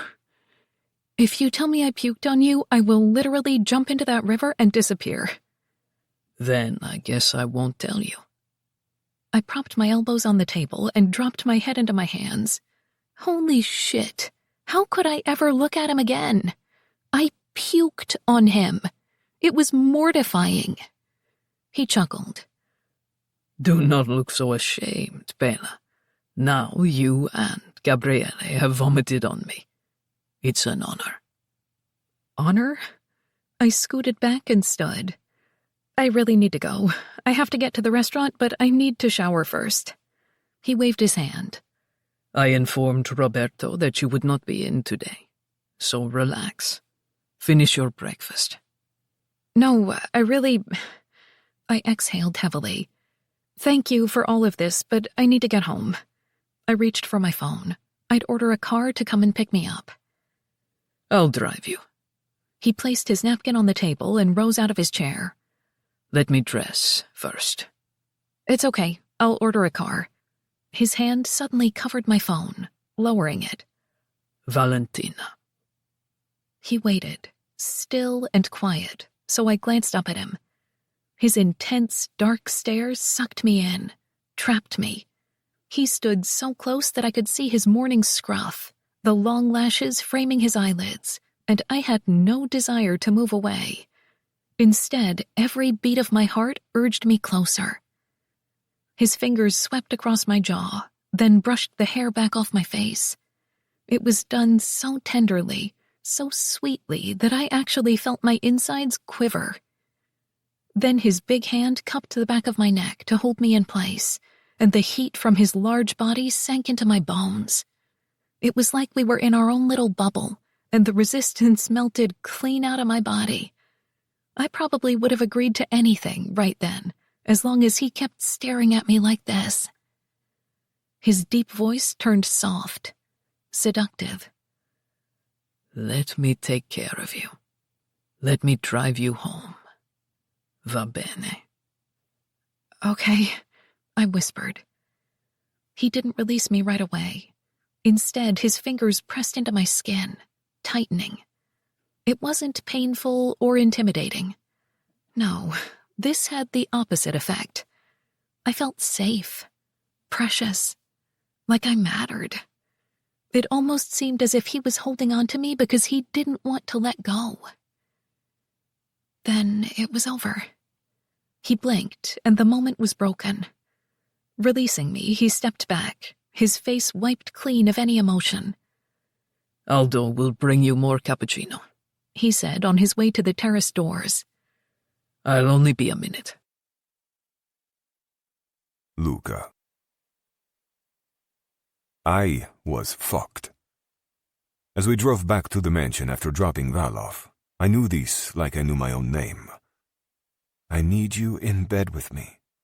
I won't feel safe without you. She'd begged so sweetly that I broke one of my rules for her. I never slept overnight in the same bed as a woman. It was both dangerous and too intimate.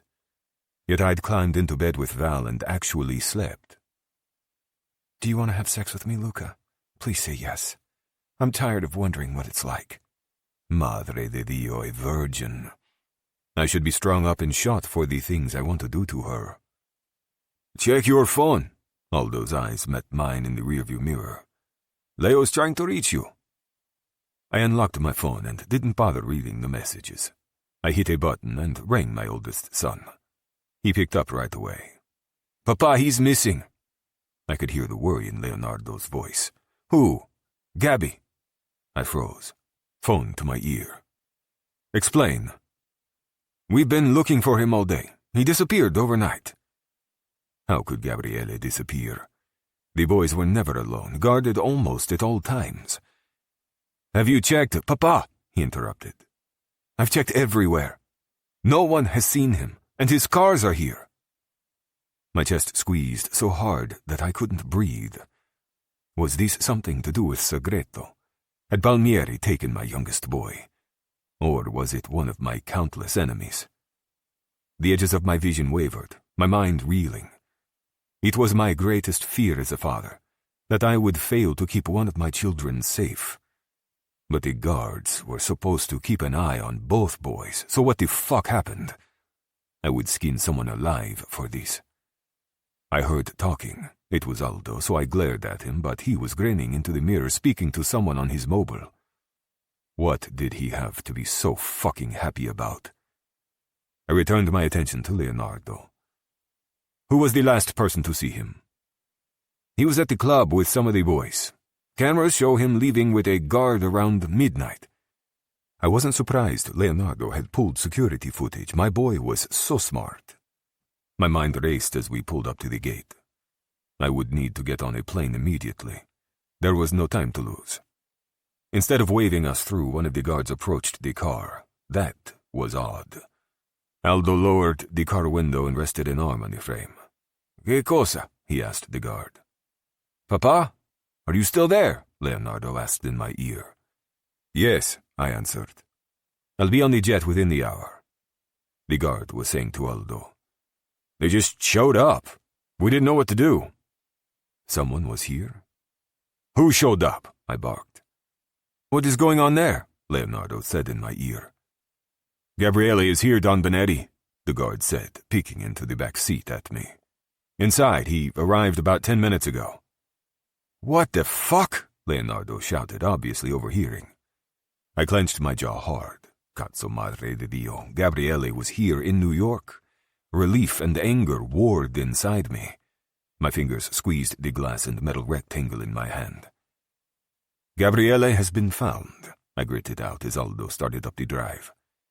He's here with me, apparently. That stronzo, my oldest son hissed.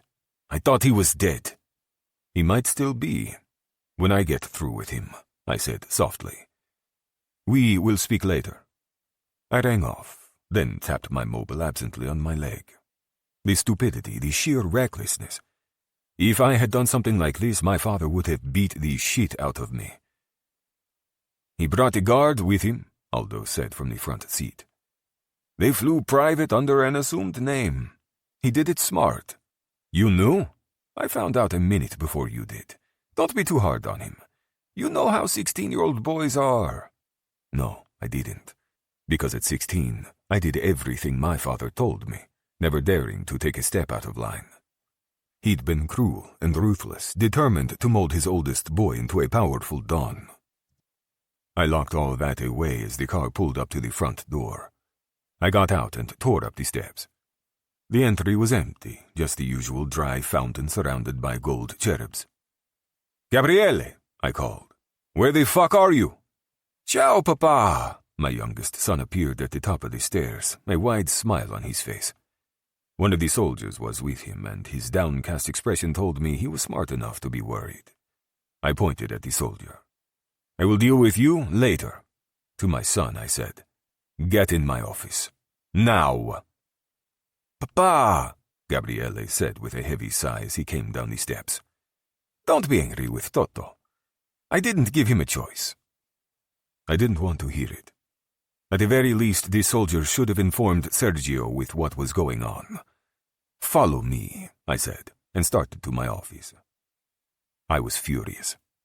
At a time when I already had too much to deal with, now Gabriele had to act out too. Didn't he realize the danger in leaving home, let alone coming here with only one man to protect him? I could practically hear my father's voice, berating me for my failings with my sons.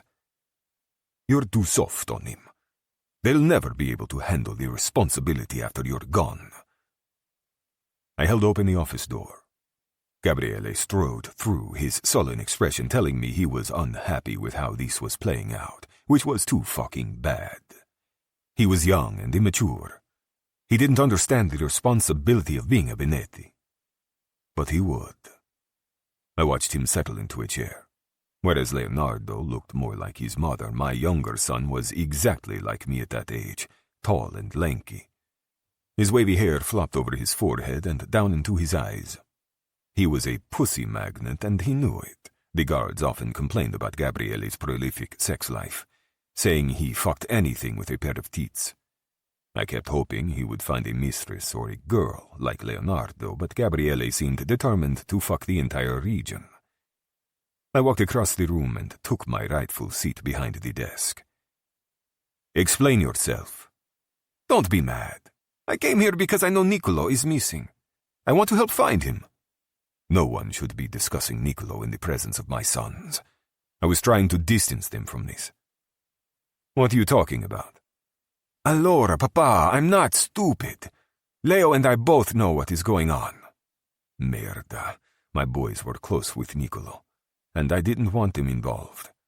Because if Niccolo did talk to the GDF, there was only one way I could deal with such betrayal. Who told you? My son lifted his chin. I'm not saying. I don't want him in trouble. Resting my elbows on my desk, I steepled my fingers and took a few breaths. Our cousin is missing, but likely still in Italia. I was coming here helping to find him. Because the uncles aren't listening to me. They claim Niccolo is fine, just on holiday, but I know you'll believe me when I say I can help. And how can you help? I have spent more time with him than Leo or anyone else, and he isn't on holiday. I leaned back in my chair. I hadn't wanted him to know, but now I felt as if there was no option but to tell him. Word is Niccolo has been arrested. He was delivering product to Belgium. The GDF is hoping to turn him against the family. His face lost its color. No. Impossible. Remaining quiet, I let him sit with the information. We all knew what this could mean. Papa, Niccolo would never. He's loyal. It's all too easy to force a man against his will, especially when his life is threatened. Not Niccolo. He wouldn't do that. I wasn't so sure. I'd broken the spirit of too many men to think it impossible. Gabriele took his phone out of his pocket and began scrolling. When was he arrested? The night before I left. Here's his last text to me. This is how I know he's not on holiday. He handed his mobile to me. I scanned the texts, which were about making plans to go clubbing that next night. There were a lot of peach emojis. Then Gabriele made repeated attempts to reach Niccolo in the days that followed, but there was no answer. So he could be in prison, I allowed, which would mean he doesn't have access to his phone. Except he turned his location services off. So I think he has his phone with him. What? I handed Gabriele his mobile. Show me, and please tell me you aren't stupid enough to have your location turned on for the world to see. Hey, Papa, I'm not so stupid. Niccolo and I use this app, and we have our locations turned on only for each other. His thumbs moved rapidly. Then he showed me the screen. See this? He switched it to ghost mode. I didn't know what that meant, but I believed what Gabriele was saying. When? I don't know. But he was last active the morning you left, which means he wasn't in prison. I would need to call Sergio right away. But first I owed Gabriele an apology. I'm sorry I doubted you. This is helpful, figlio mio. He sat back, a grin splitting his face. So does this mean I can stay with you here in New York? I'm afraid if I tell you no that you will hire another plane to bring you back. Probably. Grazie, Papa. I held up my hand. It's not up to only me. You must ring your mother and ask her permission. If she says yes, then you can stay. I will, and ring your brother. You scared him half to death by disappearing. Yes, Papa. I'll do whatever you say whenever you say it. I won't cause a bit of trouble. You'll do whatever I say, even if I confine you to the house and grounds? His enthusiasm dimmed considerably. But why would you, when no one knows who we are in this town? They told me you are going by the name DiMarco. Because it's safer. And you don't question my orders, figlio mio. Will you tell me why you are here? No. But not because I don't trust you. I need to sort some things out first. Okay. But I'm here to help. I'm worried about Niccolo too. I sent him off to ring his mother and brother. Then I stared through the window thinking, if Niccolo wasn't in prison, then why had Rossi lied about it? It was possible Rossi had been given false information from Palmieri, but the more likely scenario was that Rossi lied to me. But why? Just to find Flavio Segreto? I didn't like being used. I liked being lied to even less. I needed to find out how these pieces were connected, and something told me Flavio Segreto was the key. Chapter 11. Valentina. There was too much to do to take a sick day.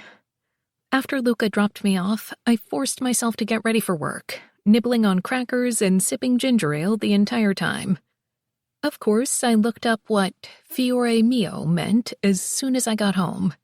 It translated to my flower, an endearment in Italian. My flower. It was both beautiful and sweet and totally disconcerting. We weren't really at the endearment stage, were we? He must be humoring me. Maybe flower in Italian meant a foolish girl who drank too much and vomited on you? Wow, you look... Roberto pressed his lips together as I walked into the trattoria around 1 o'clock. I know, I said. I look like shit. I was going to say ill. Giovanni's brow creased as he examined me. I had learned he wasn't overly talkative, despite my efforts to engage him in conversation. Too much wine, my new chef said. I will make you something. I couldn't possibly trouble you for that. I placed a hand on my stomach. Besides, I'm not sure I can keep it down. Nonsense. Food is the remedy for most of life's ailments. He was already heating a sauté pan, his heavily tattooed arms moving rapidly. Sit, signorina. Yes, sit, per favore, Val, Roberto said, pulling over a stool for me. We will talk while we wait. I tossed my bag onto the clean prep station, then lowered myself onto the stool and crossed my legs. I'm sorry I drank so much last night and left you to lock up, I told Roberto. Book club got a little out of hand. Ma dai, Roberto said, his brown eyes kind as they studied me. That is what young women do. You deserve a little fun. Allora, I thought you would be mad at me for calling Signore Di Marco. I remembered Luca coming into the restaurant, eyes wild until he spotted me. Then he circulated the bar area, speaking with each of the men there, and somehow convinced them all to leave. He hadn't raised his voice or caused a scene. Instead, he remained quiet and in control, yet forceful enough to clear the room. Normally, I had to threaten and yell to clear the bar on a book club night. I'm not mad at you, I said, but I don't understand why you called him. Did something happen? Roberto shook his head. Signorina, it was what could have happened. Those men in the bar were waiting, circling like hyenas. Young women who drink too much are at risk in such situations. But that's what we do every month. No one gets hurt, and the bar makes a lot of money. Something occurred to me, and my memory was too fuzzy. Oh, shit. Did the men pay their bar tabs? Signore Di Marco paid the tab. For all of them? Surprised, I swayed on the stool and had to put a hand on the stainless steel to steady myself. That had to be more than $1,000. $1,200, and he gave Chase a gratuity as well. I shouldn't have been surprised, not after Luca gave each of my tables $100 the other night. He must always carry a lot of cash around. I vomited on him last night, I blurted, needing to share my shame for some crazy reason. A bark of laughter came from the direction of the stove, while Roberto glanced away, eyes dancing with laughter. Go ahead, I told him. I can tell you want to laugh at me too. I am not laughing at you, signorina, he said kindly. More at the idea of Signore Di Marco being vomited on. Hello? A voice called from the kitchen entrance. I glanced over my shoulder and saw Bev stepping through the back door. In her hand was a frozen coffee with chocolate swirled on top. Dear Lord, please let that be for me. Hi, I said. What are you doing here? It's not even 1 o'clock. Her cafe stayed open until 3. I came to check on you. She slid her sunglasses up into her short gray hair. And bring you a treat since you didn't stop by this morning. Oh God, I love you. I reached for the cup eagerly. Are you sure that won't make you feel worse? Roberto muttered, his lip curled in distaste. It's oat milk, Bev explained. I took a sip, and the cold sweetness was pure heaven. That is so good. Where is my treat, signorina? Roberto asked Bev, a small smile playing at the edge of his mouth. Your espresso, you mean? Bev's cheeks were slightly red as she turned to me. I've never seen a human being gulp a hot drink so quickly. You'd think the cafe was on fire every morning. Wait, was something happening between these two? Their reactions to one another was very telling, and Roberto was obviously spending a lot of time at Bev's cafe.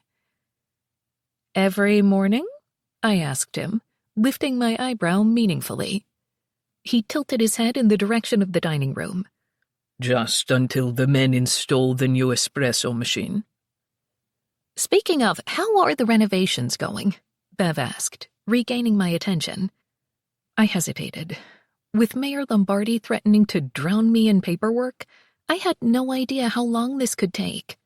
No one from the buildings department had shown up yet, but the possibility was still there.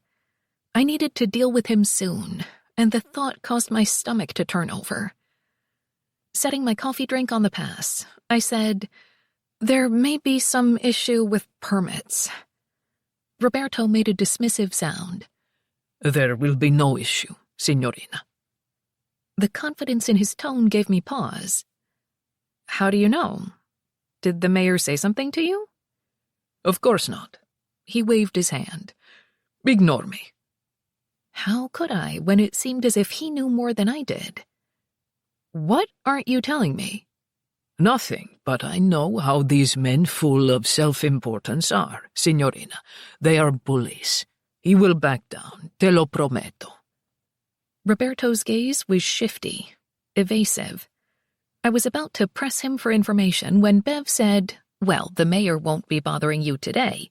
I hear he called in a security company from Albany this morning to come down and replace his current alarm system.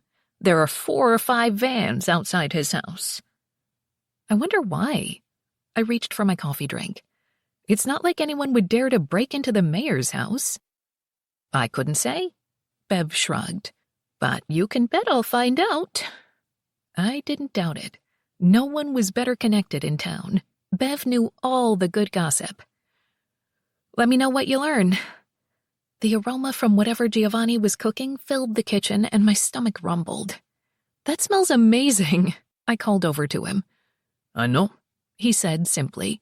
It will be the best asparagus risotto you have ever tasted.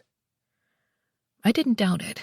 I felt very spoiled lately, from Luca making me pasta and looking after me last night to Roberto and Giovanni assisting me in the restaurant. What had I done to deserve any of this? There is no shame in accepting help from others when you need it. Yes, but there had to be limits. I needed to rely on myself. My father never bothered to stick around, and cancer stole my mother from me. Becoming dependent on others led to heartbreak and failure. I should get back to the cafe, Bev said, reaching over to pat my hand. I'll see you later, Val. Thanks again. I'll see you tomorrow. She turned to go, then paused. Incidentally, I heard about what happened at book club. I think it sounds romantic, just like an officer and a gentleman. Ugh, I said, dropping my head onto the stainless counter. Great. A classic movie, Roberto added unhelpfully. And I can see the comparison. There's no romance between me and Luca, and I don't want to hear anything else about it. The two of them exchanged a quick look that scraped across my nerves. What? What was that look about? I don't know what you're talking about, Bev replied, now hurrying toward the back door. See you later. Ciao, Roberto called after her, and I shifted to glare at him. The man had the audacity to wink at me. I can still fire you, I said grumpily, even though we both knew I wouldn't. True, but you need my help to reopen next week. Incidentally, we still must hire 2 bartenders. What happened to the guy we interviewed yesterday? Failed his background check. Background check? I didn't realize we were running background checks on every employee. What is the cost of that? It's not a formal process, signorina. He shifted on his feet and slipped his hands into his trouser pockets. It's through a friend of mine.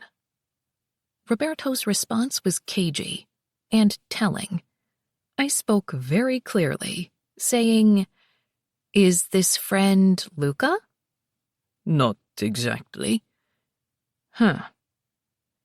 I didn't love it.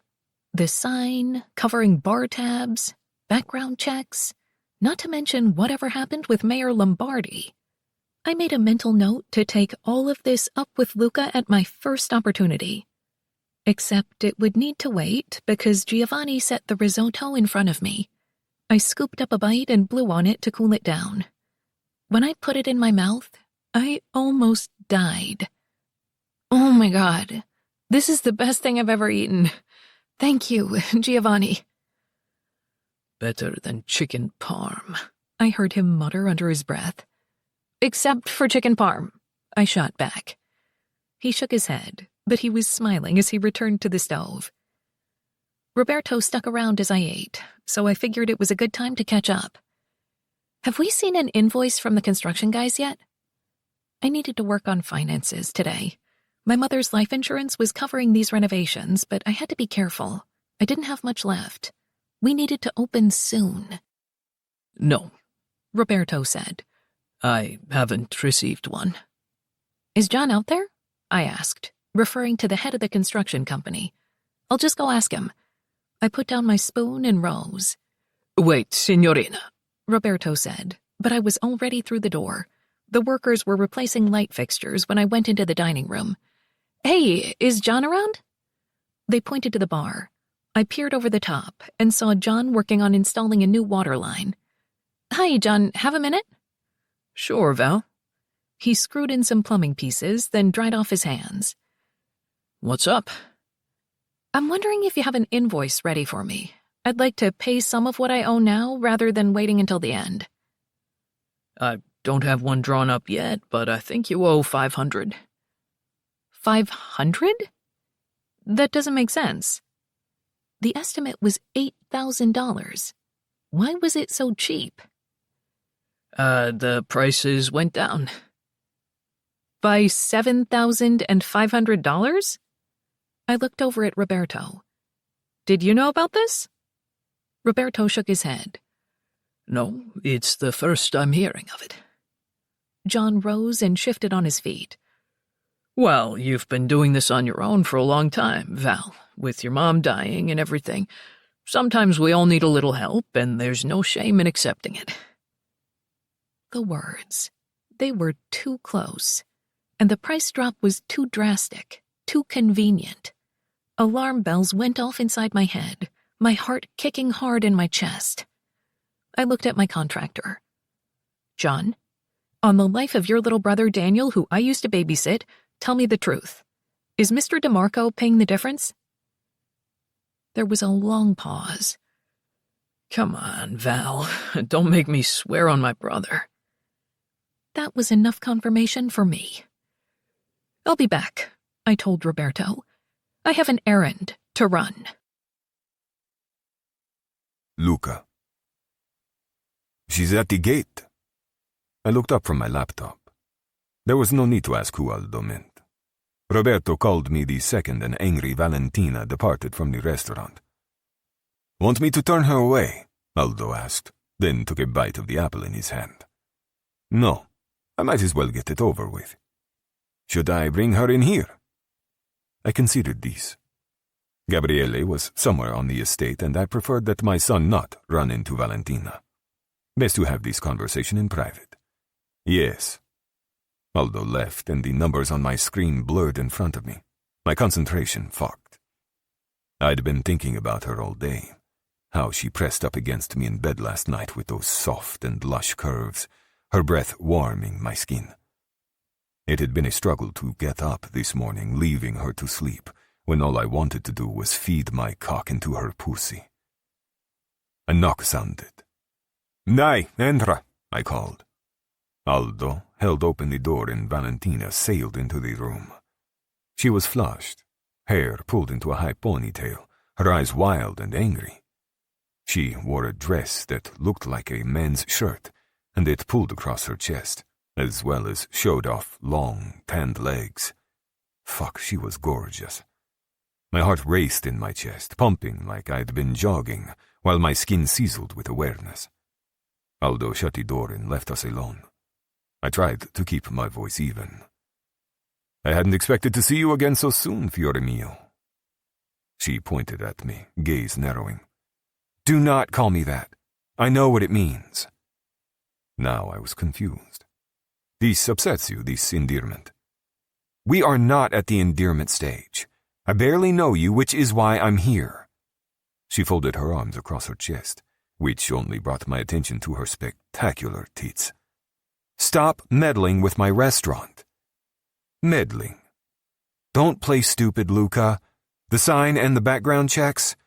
Now I find out that you're covering the cost of the renovations?" She threw up her hands and let him fall. "This is ridiculous. I barely know you, and you've taken over what's supposed to be my restaurant." I should be furious with the way she was speaking to me, with so much attitude and disrespect. But I liked her sassy mouth. It made me want to kiss her and bite her until she melted against me. And her perfume, Christ, it was driving me crazy. It was the same scent still on my sheets upstairs. "Do you want to have sex with me, Luca? Please say yes. I'm tired of wondering what it's like." Lust clawed beneath my skin, sharp and demanding, making it hard to breathe. Valentina was a mixture of soft and vulnerable, but also tough as balls. Who else would dare to come here and give me such a scolding? It only made me want her more. In a flash, I made a decision. I was tired of fighting this, which meant I was planning to fuck her. But I couldn't fuck her without telling her my real name and what I did for a living. I was a cruel man, but I wouldn't deceive Valentina about something so basic. Decision made, I slowly stood and put my hands in my pockets. "Come here," she huffed, the sound of outrage and disbelief. "No, I want answers, Luca. You're overstepping, and I want to know why." "That isn't happening. Now, come here." "No, you're going to distract me with all of your—" She waved a hand in my general direction. "You-ness." I had no idea what that meant, but I wanted her to follow simple directions. "Get your sexy ass over here right now." She licked her lips, but didn't budge. "Why?" "Because I'm going to kiss you. But I can't until we talk first. And I want my hands on your body while I do it." Her gaze darkened and the skin of her throat turned a dull red.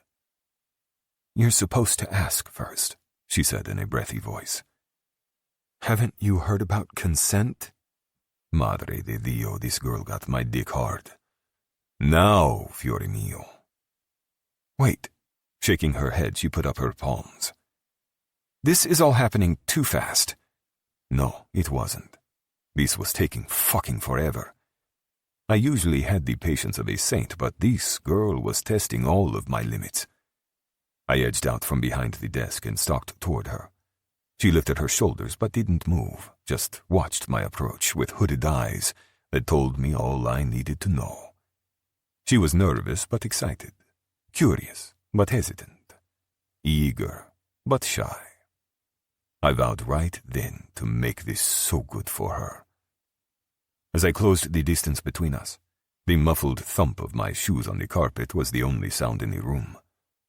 When I reached her, I stopped and stared down at her. I could see the pulse throbbing on the side of her neck, my virginal little flower. I dragged my hand up her arm and felt the tiny shiver that ran through her. I kept going, higher over her shoulder and then her throat, until I cupped her jaw in my palm. My other hand rested on her hip, my body surrounding her. "I want to kiss you. Do you want it too?" She nodded and swayed toward me ever so slightly. I nearly smiled. The victory was so sweet. "You need to say the words. We need to be very clear on what you are consenting to." "You're a dick." But she was smiling as she rested her hands on my chest. She was tall, but even taller in heels, her forehead reaching my mouth. Madonna, I couldn't wait to have her beneath me in every way. "Yes, I am," I conceded. "But I want to hear you ask me for it." She stared up at me, and I could see the indecision swirling in her gaze. "I'm still mad at you. I want you mad, Bella. I want you to claw and scratch and bite me. Because That makes my dick even harder. Capisce? You're impossible. I can't win with you, can I? If I kiss you, we both win. Now, ask me, Valentina. She swallowed. Please. Will you kiss me, Luca? Satisfaction flooded me, but I didn't pounce. It's what a boy half my age would have done, slobbered and pawed all over her like an inexperienced puppy. But I wasn't a puppy, and I needed to show her what it would be like between us, slow and satisfying, unlike anything she'd imagined. If it killed me, I would exhaust myself to wring every drop of pleasure from this virgin's body. I would take my time and do it right, until we were both satisfied. Lowering my head, I edged closer, my fingertips pressing into her skin, letting her feel me. Then I skimmed my lips over hers in the lightest caress, closing my eyelids to concentrate on every millimeter of her flesh. I moved gently, learning the edges of her lips, mapping the delicate bow at the top, inhaling her warm breath. So sweet, this girl. I wanted to lick her from head to toe. Her arms wound around my neck, so I moved my hand to the small of her back. I let my fingers linger near the top of her ass cheeks, brushing her skin through the thin cotton of her dress, imagining all I would do if she were naked. Soon. A sound of frustration erupted from her throat as I bent to kiss her jaw. You're teasing me. I am making you wait for it, I said into her velvety skin. I don't want to wait for it. That is too bad, because you asked me to kiss you and I am taking my time. I kissed a line along her throat, her pulse pounding against my tongue. I liked feeling her every reaction to me. I would bet my empire that her pussy was soaking right now. I licked the tender spot where her neck met her shoulder. I can't wait to bite you right here. Oh, God, she breathed, her fingers sliding into my hair. Luca, please. I didn't waste another second. Lifting my head, I slammed my mouth down onto hers. Soft and wet lips met mine, and she kissed me eagerly, hungrily, as if she'd been dying for it. I didn't hold back, letting her feel exactly how much I wanted her with every pull and sweep of my mouth. Then I adjusted the angle and flicked my tongue against her lips, and she instantly let me inside. Hot and slick, her tongue met mine and I growled in satisfaction. Cazzo, she was perfect. I held her face in my hands and let the kiss drag on. I couldn't remember when I'd kissed a woman for such a long time like this, with my full effort and attention, not intending to do anything more. I can make her come, though. Would she let me? I pulled back, but didn't let her go. I want to taste your pussy. She moaned and tried to kiss me again, but I held her firm. Valentina, I'm serious. She was panting, her big eyes blinking up at me. Right now? Right now. But... She attempted to shake her head in my grip. It's the middle of the day and someone might walk in. No one enters without my permission. And what? You think I can't give you an orgasm in the daylight? It's embarrassing. I smoothed her hair off her face, pushing the silken strands over her shoulder. A man like me, on his knees for you, solely focused on your pleasure. How is that embarrassing, fiore mio? I came here to yell at you, not have sex. We are not having sex. You are grinding your clit on my tongue until you come. Her eyelids squeezed shut. My God, the way you talk. You don't hold anything back. Wrong. I definitely did. But before I confessed all of my secrets, I needed her to be relaxed and satisfied. I slapped her ass with my palm. Do yourself a favor and get on the desk, Valentina. She pressed her lips together and cast a suspicious glance at the desk. If we do this, nothing changes. I still don't want you involved in my restaurant. I slapped her ass again, and she let out the softest, most arousing moan. I make the rules, Bella. Now, go lie down and spread your legs for me. Chapter 12. Valentina. There were 100 reasons why this was a bad idea. For starters, I needed to get back to the restaurant, and it was the middle of the day. Also, I was still slightly hungover. Luca and I were practically strangers. Oh, and no one had ever performed oral sex on me before. I wanted to say no, but the words wouldn't pass my lips. My insides were on fire, my skin crawling with need. The way he kissed, the way he touched me, it was with absolute focus and concentration, like I was the only person on earth who mattered. So different from any of my previous experiences, limited as they were. Luca was unexpectedly gentle, too. I thought he'd be rough, impatient, but he was the exact opposite. Safety. That's what he felt like. I wasn't one to act impulsively, but didn't I deserve a treat after busting my ass for the last 3 years? After setting aside so much to care for my mom? After giving up dreams of traveling and parties to take over a family restaurant? I walked over to the desk. Then I moved his things, climbed up, and waited. He stared at me intently, his deep brown eyes almost black, the hint of his smile curving his lips. I felt drunk on his attention, the most beautiful and sexy woman in the world, not an inexperienced 21-year-old. The front of his trousers revealed the erection pushing at the cloth, and I loved seeing the proof of his desire for me. This gorgeous man wanted me. He ran a palm over the ridge in his trousers. Do you like seeing how hard you get me, fiore mio? I licked my lips. Yes, it's very sexy. Dropping his arm, he started toward me. My dick is sexy, or the torture you are putting me through. I gripped the edge of the desk, nerves and excitement at war in my chest. Both.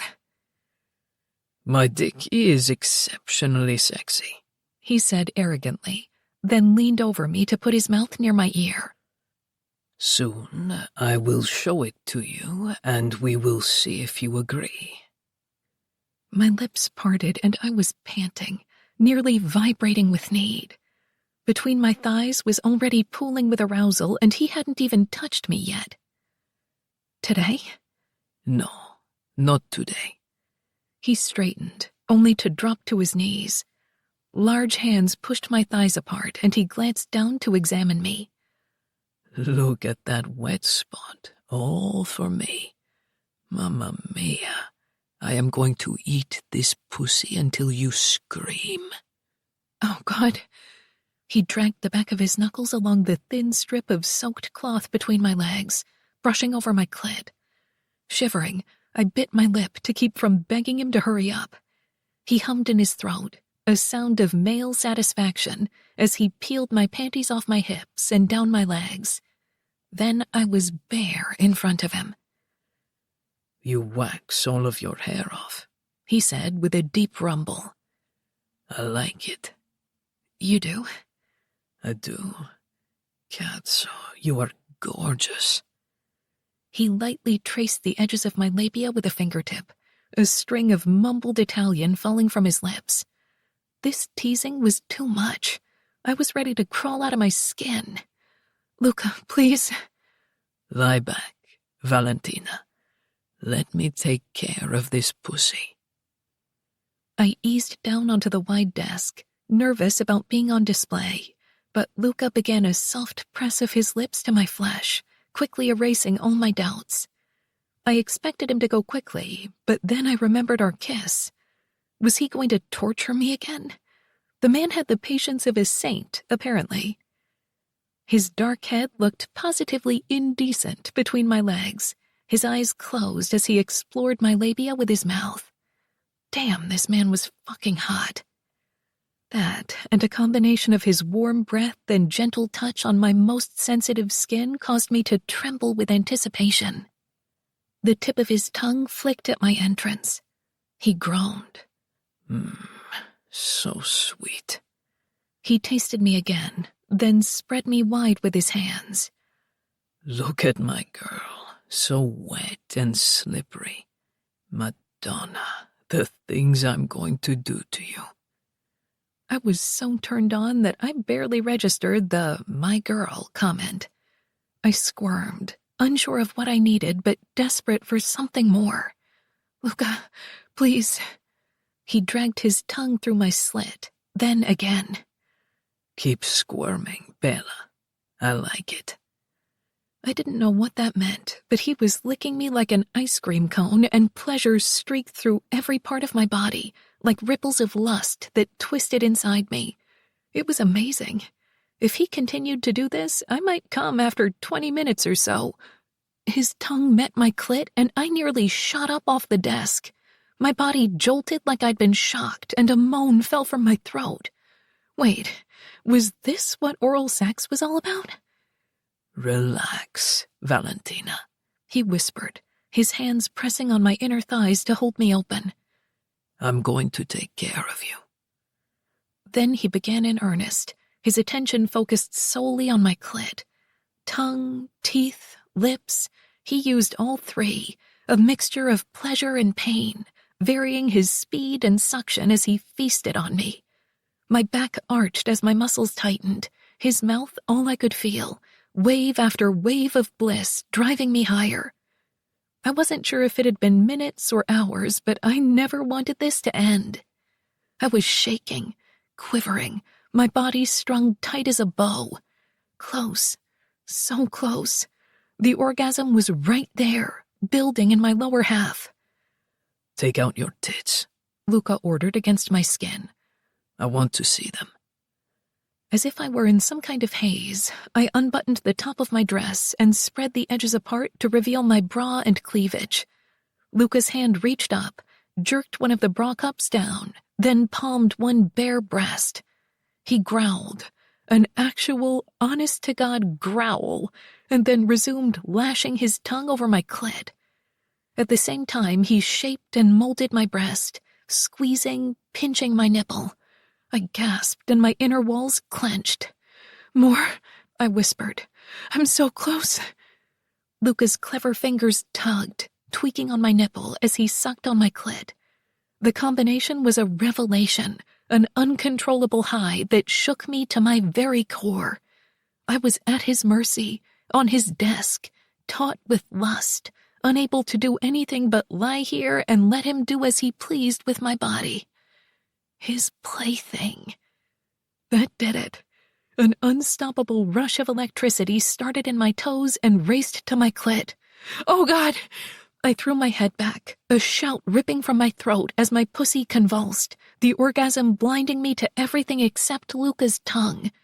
It went on, my vision turning white for several beats. When it finally ended, I slumped onto the desk and tried to catch my breath. He eased up then, his mouth turning gentle as he nuzzled his way to my entrance.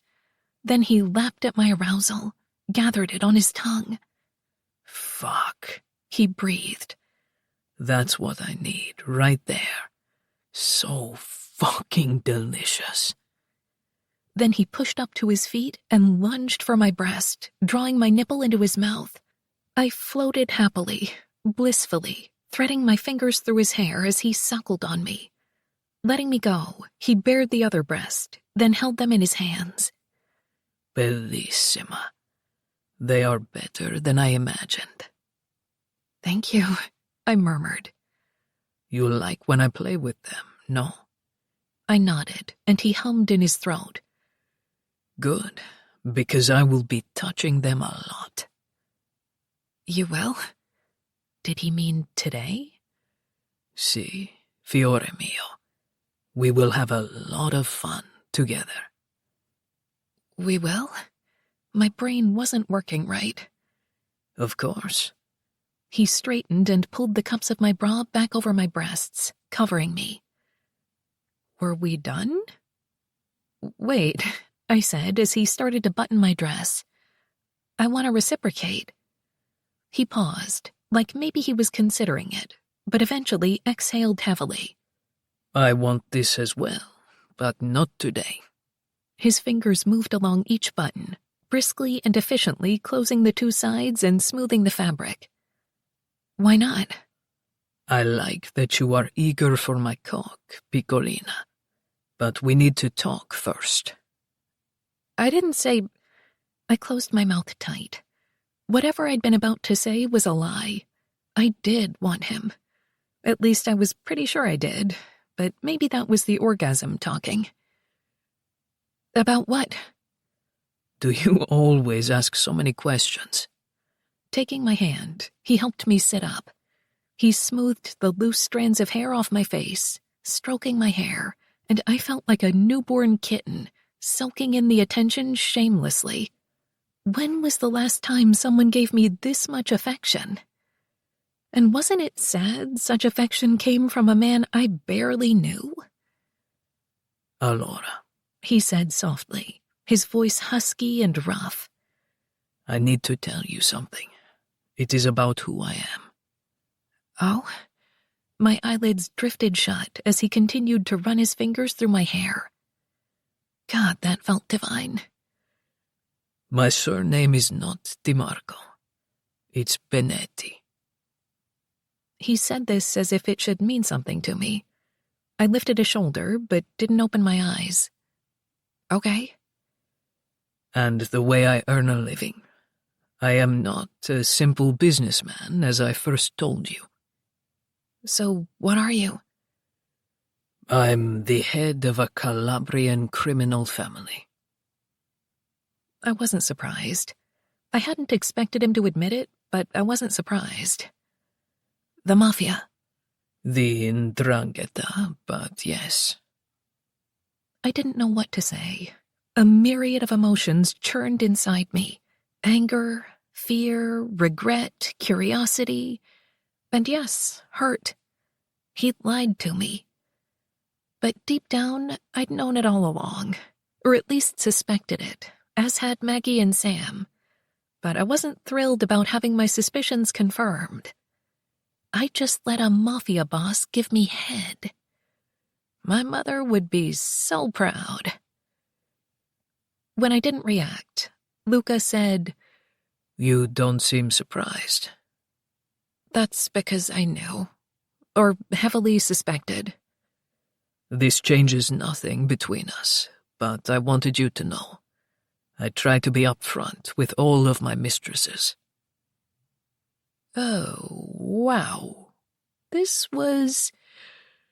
Wow, we just jumped from him eating me out on a desk to me living in an apartment that he paid for. We should probably talk about this later. Jumping down from the desk, I scrubbed my face with my hands, not giving a damn about ruining my makeup. I have to go. Tell me what you are thinking. This is a fucking lot, right now. I eased away from him and put some distance between us. You've blown into town and taken over my life. I'm not ready to be a mistress or whatever else you're thinking. Because if that's why you're helping me, then stop. Valentina, I'm not helping you in exchange for anything. I never expected you to find out about the contractors or the background checks. Or the mayor? He grew very still, not even blinking. So I'd caught the great Luca DiMarco, make that Benetti, off guard. Yeah, I know about that too, I said. I won't apologize for scaring that motherfucker, so don't expect it. I pressed my hands together and prayed for patience. Luca, this is a small town. My town. We aren't used to thugs coming in and terrorizing everyone. The planes of his face sharpened, hardened, his chest expanding. This is what you think of me? That I'm a thug? Is it the word you object to or the definition? Because I can find another word, if you prefer. How about you thank me instead? He snapped. I rocked on my heels, the fury so swift and fierce that I wanted to throw something at him. "First of all, I have thanked you, and you can fuck off if you think I'll let you take over my life without putting up a fight." Luca closed the distance between us, and I began backing up. I wasn't afraid of him, but I hadn't argued with a mobster before. They weren't known for being reasonable. Then my spine hit the hard surface of his office door. Luca kept coming, his muscular frame even larger as he caged me against the wood, pinning me like a bug. His hot breath ghosted along my ear as he whispered darkly, "Fight me all you like, fiore mio. But you slept in my bed and came on my tongue. You're mine now, and you will do as I fucking say. Capisce?" Chapter 13. Valentina. I should have been terrified, scared out of my wits and begging for mercy. I wasn't. Deep down, I knew he wouldn't hurt me. Not the man who'd taken such care of me when I was drunk, who'd cleaned up my vomit. If he were going to do something terrible, I couldn't have stopped him that night. "There are rules about women and children," my mother used to say about my father's violent world. I was scared of him as a child, terrified at night that he would return to kill her or me, but her reassurances always made me feel better. I had to believe Luca ascribed to those same rules. I stilled, waiting, the sound of my heartbeat thundering in my ears. I didn't move, but I could feel his heat and strength surrounding me, the slabs of muscle and long limbs. I was trapped, and it was like my body didn't mind in the least. I recalled the desk, his rough touch, and the bliss of his mouth between my legs. I softened against him, acquiescing. "That's it," he said, quieter now, seductive. He pressed his hips forward, and I could feel every inch of his very thick erection against my stomach. "Molto bene, piccolina." "Very good, baby." My lower half clenched, desires sliding through me again. One big palm landed on my hip, while the other rested flat on the door above my head. Bending slightly, he rocked his hips once, his shaft sliding against my mound. Holy shit. Heat sparkled in my veins, and my swollen clit pulsed. Suddenly, it was like I hadn't just come my brains out on his desk. A moan fell from my lips as I tilted my hips to feel more of him. He hummed in his throat. "See, we will be so good together, Bella. You are going to let me fuck you, to let me be the first cock inside that gorgeous pussy." I grasped at my few functioning brain cells to say, "Are you going to stop interfering?" "Never." Asshole.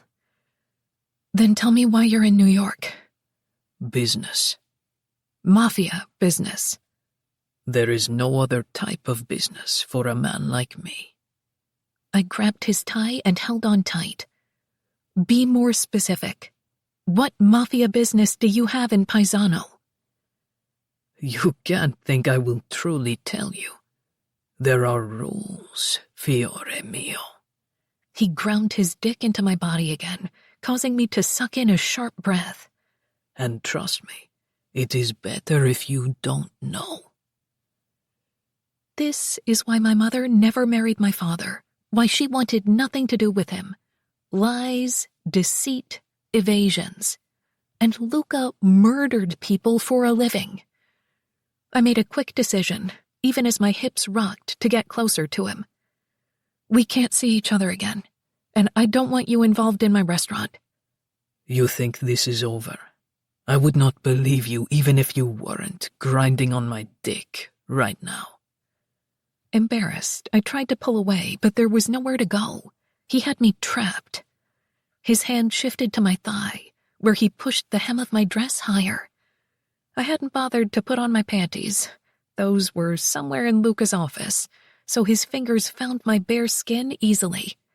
He dragged 2 blunt fingers through my slit, while his lips coasted along the back of my neck.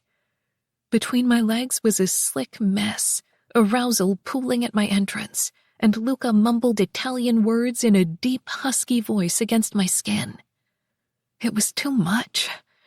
"Stop speaking Italian," I panted, my knees trembling with the force of my desire.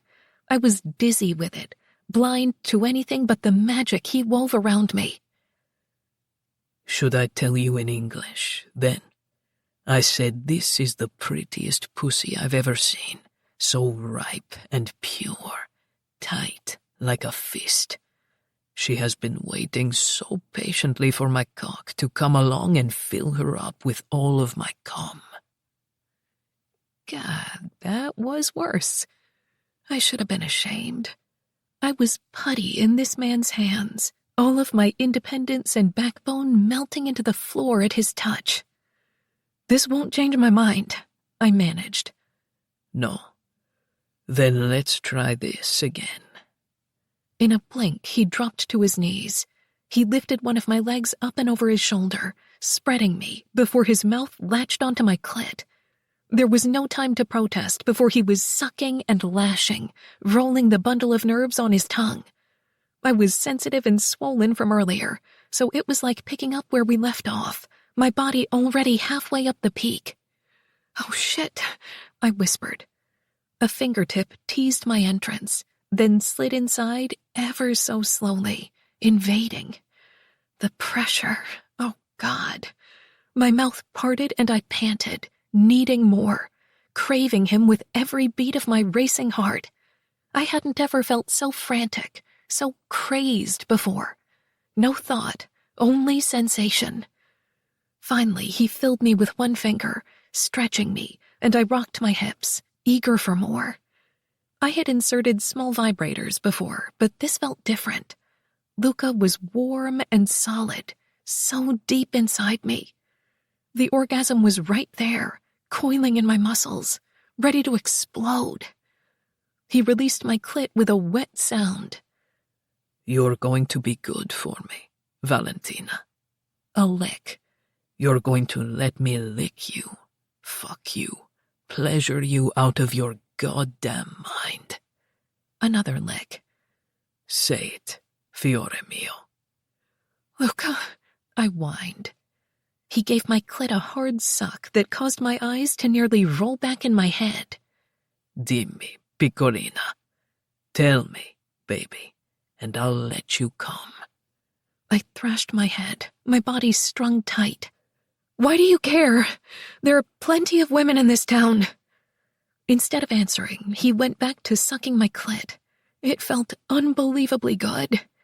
He withdrew his finger slightly, then pushed deep inside. Over my loud moan, he said, "The words. I need to hear them." I was too far gone, too mindless. What had he wanted me to say? His lips nibbled my clit, but the touch was too light to send me soaring. I blurted, "I'll be so good for you, Luca." He grunted, then began eating me out with abandon, wildly, like a man possessed, and the orgasm slammed into me like a train. I tried to stay upright as I shook against the door, my body shuddering, convulsing, my muscles turning liquid. It was more powerful than the one on his desk, with waves that went on and on until I finally sagged. Strong arms kept me from collapsing on the floor. Luca pulled me into his broad chest, holding me close, hugging me. A mafia boss who hugs. Who would have guessed? I clung to him like a wet noodle. Whatever cologne he wore smelled amazing. He was solid and big, and I burrowed into his body, my face nestled in his throat. I should have been embarrassed, but I wasn't. There was something so comforting about Luca, but I couldn't put my finger on it. After a long minute, he eased back to see my face. His dark eyes were soft as he searched my features. "Are you all right?" He could have gloated. but I was relieved he didn't. I gave him a half smile. Yes, thank you for that. Again. Do we understand each other now? I didn't pretend to misunderstand. On this, yes. If I thought he would be mad at my response, I was dead wrong. He threw his head back and laughed, the strong muscles of his throat working. Oh, Piccolina, we are going to have so much fun together. He released me and stepped back, then reached down to adjust himself in his trousers. Cazzo, you get me so hard. It's very distracting. It seemed surreal that this older, sophisticated man wanted me. He could have nearly any woman on the planet. And while I wanted to sleep with him, God, yes, please, I didn't want him micromanaging Trattoria Rustica. Luca, I'm serious about the restaurant. Stop interfering. He slipped his hands into his trouser pockets. You work long hours and closely with other people. Then there are the strangers hanging out in the bar while you're drinking. People looking to take advantage of you. He shook his head. I only wish for you to remain safe. When he put it that way, it almost sounded sweet. I don't need you paying my contractors or investigating my employees. I've been on my own for a long time, and I'm doing just fine. The lines around his eyes deepened as he narrowed his gaze on me. Were you doing fine the night I broke up a fight in your kitchen? Now he was pissing me off. Yes, I was handling it. Women don't always need a big, strong man to come and rescue them. The side of his mouth curled in a way that sent my pulse leaping again. Big and strong? Oh, God. I turned and grabbed the doorknob. I'm serious, Luca. Stop interfering. He said nothing. Just let me leave. I closed the door behind me with a snap. Irritating man. Sexy, but irritating. Extremely talented with his mouth, but irritating. Had I really agreed to sleep with him? What was I thinking? He was a mob boss. I should be running away from him, not agreeing to fuck him. Maybe he'd forget about me. No doubt he had 1,000 illegal things to do every day, all of which were far more important than chasing me down. I mean, the idea of Luca pining over me was ludicrous. He'd have no problem finding someone to take my place in his bed.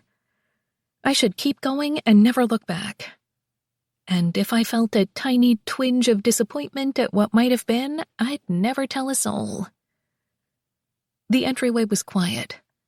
Late afternoon shadows streaked across the smooth marble floor as I approached the front door. When I went out onto the stoop, a sedan pulled to a stop in the drive. It was a gorgeous, dark blue Maserati with 2 men inside it.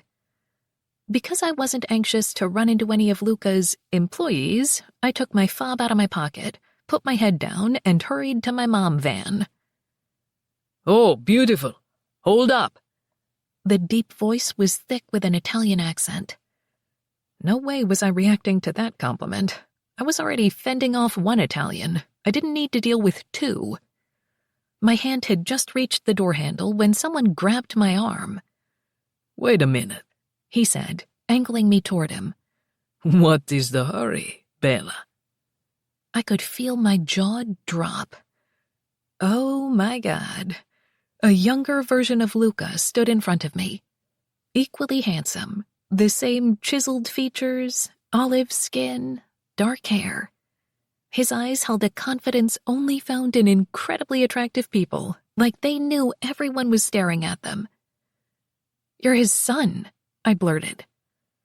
The young man blinked a few times. I am. My name is Gabriele. Of course, the one who vomited on his father. I've heard about you. Then you have me at a disadvantage. Tell me your name, Bambina. I'm Val. Confusion marred his perfect face, but only for a second before he was grinning at me. Ah, va bene, va bene. You are her, the one from the restaurant. Valentina. Had Luca mentioned me to his son? I would need to consider this later. Yes, that's me. Now, if you'll excuse me, I need to return to the trattoria. He chuckled and took a step back. You were here to see my father. This explains why you look... He gestured to his face. So flushed. Damn it. Did I look like a woman who'd just orgasmed twice? I dipped to look into the car's side mirror, which only caused Gabriele to laugh harder. Don't worry, he said. No one will know by the time you drive into town. I straightened and sighed. Maybe I should run home first to clean up before going back to work. Nice to meet you. See you around, Gabriele. Everyone calls me Gabby. He snatched my hand and brought it to his lips, kissing the back. And I look forward to seeing you again, Val. The charming yet knowing twinkle in his eyes grated on my nerves. We won't be seeing each other again, so enjoy your time in New York. I opened the car door and got in, but not before I heard him say, Dai, Bella. I would not be so sure.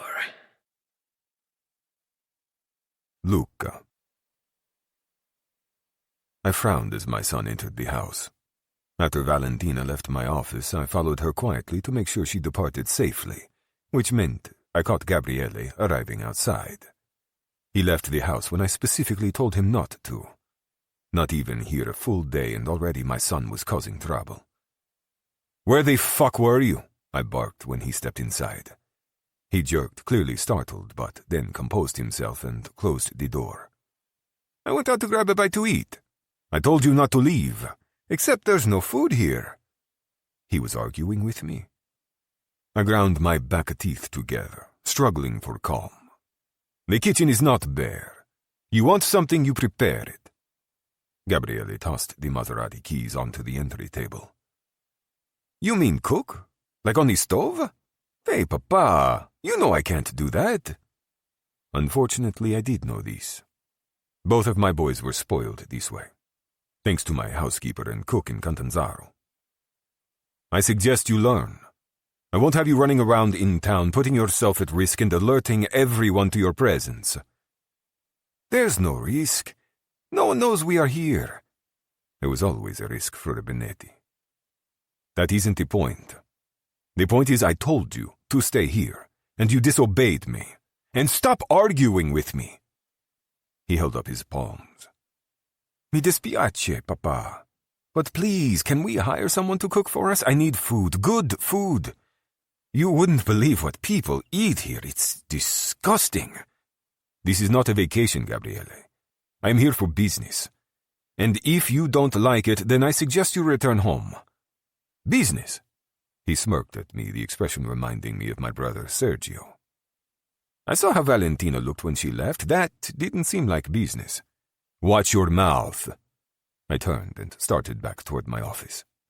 I was the boss. I wouldn't answer to anyone about my actions. Also, I could still smell her pussy on my face and wanted to jerk off while the memory of her taste was fresh in my mind. "Oh, now I know why you're so mad," Gabriele called behind me. "You saw me talking to her outside." I couldn't let him think this had a grain of truth to it. I was his father, as well as his boss. "Do you honestly believe I am jealous of you?" I scoffed. "Be serious, figlio mio." "No, you are." I heard him following me. "That's why you were waiting at the door, snarling at me. You didn't like me flirting with her." I tried to be logical about it, to rely on cool intellect rather than emotion. I had no right to be jealous, and Gabriele was closer to Valentina's age. They made more sense together. "I'll be so good for you, Luca." Fuck sense. She was mine, no one else's. I stopped at the office door. "If that is what you call flirting, then I'm surprised you get any pussy at all." He threw his head back and laughed. "You like her?" The denial sprang to my lips, but I couldn't force it out. And that infuriated me. I couldn't have feelings for any girl, but especially this one. I was using her to draw out her father. Aldo emerged from the direction of the kitchen. He popped a slice of pear in his mouth. "Why are you two arguing?" Gabriele spoke first. "I met Valentina." Aldo grinned. "He didn't like it, did he?" "I am angry because I told my son to stay on the property, yet my guards let him leave." Before Aldo could answer for his lapse in judgment, my mobile buzzed in my pocket. I checked the caller. Unknown number. "Pronto." There was a lot of noise in the background. A male voice spoke quietly, as if trying not to be overheard. "Luca, it's me." I froze, every muscle in my body on high alert. "Niccolo." "Luca, I'm sorry." "Tell me where you are, right fucking now," I said very carefully into the phone. A sliding door slammed shut in the background before he said, "I did my best, forgive me." Then he disconnected. Motherfucker. I took a deep breath and tried the number back, but it didn't go through. Niccolo probably used a burner to place the call. Aldo was already speaking on his phone. He handed it to me and I heard Sergio's anxious voice. "Niccolo, called you?" "Just now, yes. He apologized. Said, I did my best, forgive me. Then he hung up." "His best? What is that supposed to mean?" "I don't know," I admitted. "But it can't be good. Any idea where he was calling from?" I considered these. A lot of noise in the background. A sliding door slammed shut like a car door. Maybe on a van. Was he in a car? No. The background noise was too loud. He was definitely outside. An airport maybe, a bus station. Maybe. We were both silent for a long second. I said, "Sounds like he's on the run, which means the police don't have him, just like Gabby said." "That's good news," my brother said. "But why call to apologize? Why not come to Contanzaro, where we can hide him?" "I don't know. But we need to find him, get CCTV footage from every airport in the EU. Have the boys check around this time for any sign of Niccolo." "That will take forever. We need a way to search quickly." I considered these. I knew someone who could help expedite the process. "Call our friend in Napoli. Ask him to get his computer guys on it. They can find answers faster than we can." Enzo D'Agostino was the head of the Napoli Indrina, and he made most of his money through computer fraud. We'd traded favors over the years, and he was currently in my debt. His hackers should be able to find Niccolo. After all, they successfully hid D'Agostino from the world for 40 years. Sergio hummed his approval. "D'Agostino. Good idea. I'll ring you back with his answer." My brother ended the call. I tossed Aldo's mobile back to him, then dragged a hand through my hair and stared at the wall. "I told you Niccolo wouldn't turn on the family," Gabriele exclaimed. "Where did it sound like he was calling from?" "I'm not sure. But if he's on the run, then he'll likely pass through an airport." My son shook his head. "Niccolo gets sick on airplanes. He'll go by bus or car." Ah, this was helpful. "Go with Aldo. Make a shopping list of what you want and I'll have it delivered. I need to ring Sergio again." The two of them left the entry and I returned to my office where I sat behind my desk. Instantly my mobile buzzed. It was Sergio. "Pronto." "He wants a face-to-face," my brother said. "Fuck that. I don't have time to fly to Napoli." "He's in New York. His woman has a show at Fashion Week tomorrow. He said you can come there to talk." I rubbed my bottom lip between my thumb and forefinger. New York was 2 hours away. Cristo, he's a pain in the ass. He said he wouldn't do it without talking to you first. A negotiation, then. I needed his help, so I would have to find out what he wanted. Fine, I'll go. By the way, Gabriele said Niccolo gets airsick, so he won't travel by plane. We need to have D'Agostino's people check bus terminals and car rentals. Okay. But D'Agostino has another condition, and you're not going to like it. I sighed. What now? Spit it out. He said this can't look like business. His woman will be pissed if he's working during her show. What does that mean? He said you should bring a date. Make it look like you're coming to Fashion Week. He'll meet you after. My eyes instantly went to the office door where I ate Valentina's pussy not even 30 minutes ago. Would she come with me to Manhattan? I sure as fuck didn't want to take anyone else. If she agreed, I would have her all to myself for one night, maybe two. My groin grew thick again, as images of the filthy things I wanted to do to her gorgeous body flipped through my brain. Her tits, her pussy, her ass, madre de Dio. I wanted to bite and lick and slap that ass. I wouldn't accept a refusal. I'll bring Valentina. Sergio chuckled. I thought you might say that. Call the hotel I like, Stronzo. Book the nicest room they have available. Okay, but what if she doesn't agree to come with you? I thought of the woman who'd melted like butter in my hands. Don't worry. She will agree. Chapter 14. Valentina. Val, the toilet in the first bathroom is stopped up. I glanced up from the order list I was working on for Roberto. Anne-Marie stood in the office doorway, her expression full of regret at delivering me this news. We'd rehired my former server a few days ago, but this was her first day back since quitting. She'd agreed to return when I told her we had a new chef and that Tony was banned from the restaurant. "It stopped up again?" I asked, my voice rising in annoyance. It wasn't me, she quickly added. Have the workmen been using it? Probably. I closed my eyes and exhaled. I hated our old pipes. Okay, I'll go plunge. Want me to do it, honey? You've got a lot on your plate. Plunging toilets was a dirty, thankless job, one I wouldn't wish on anyone, and I never asked employees to do anything I wasn't willing to do myself. After all, I was the boss. It was my responsibility. That's nice of you to offer, but I'll do it. I'm used to it. You might want to change first. Right. I'd worn a cute outfit today, wanting to look my best in case a handsome, older Italian gentleman stopped by. Which was stupid because Luca had far better things to do than drive over here. Like running a criminal mafia organization. I tried not to think about our hookup when I was lying in bed last night. Or this morning. Or in the shower. Or on the drive into work. Or as I stopped for coffee.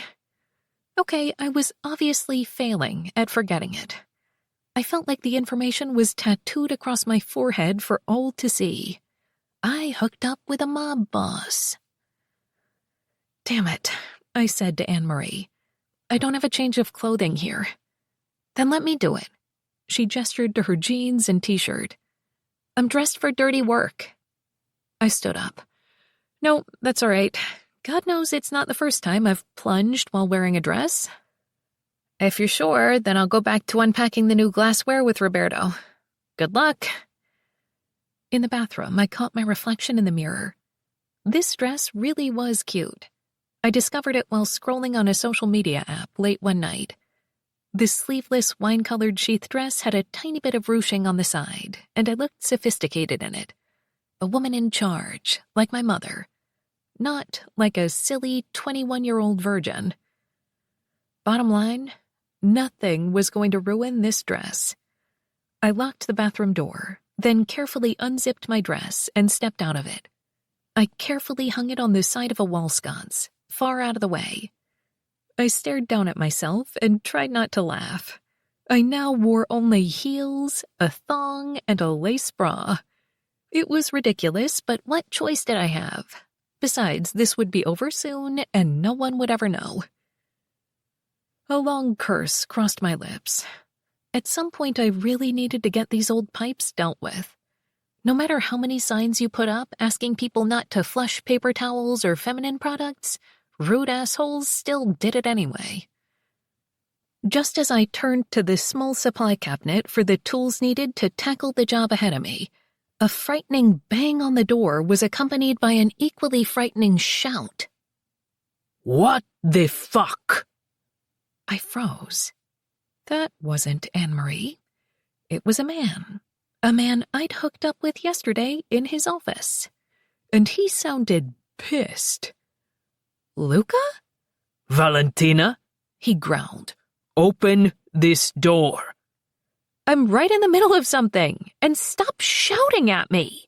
Open up right now or I will break this door down.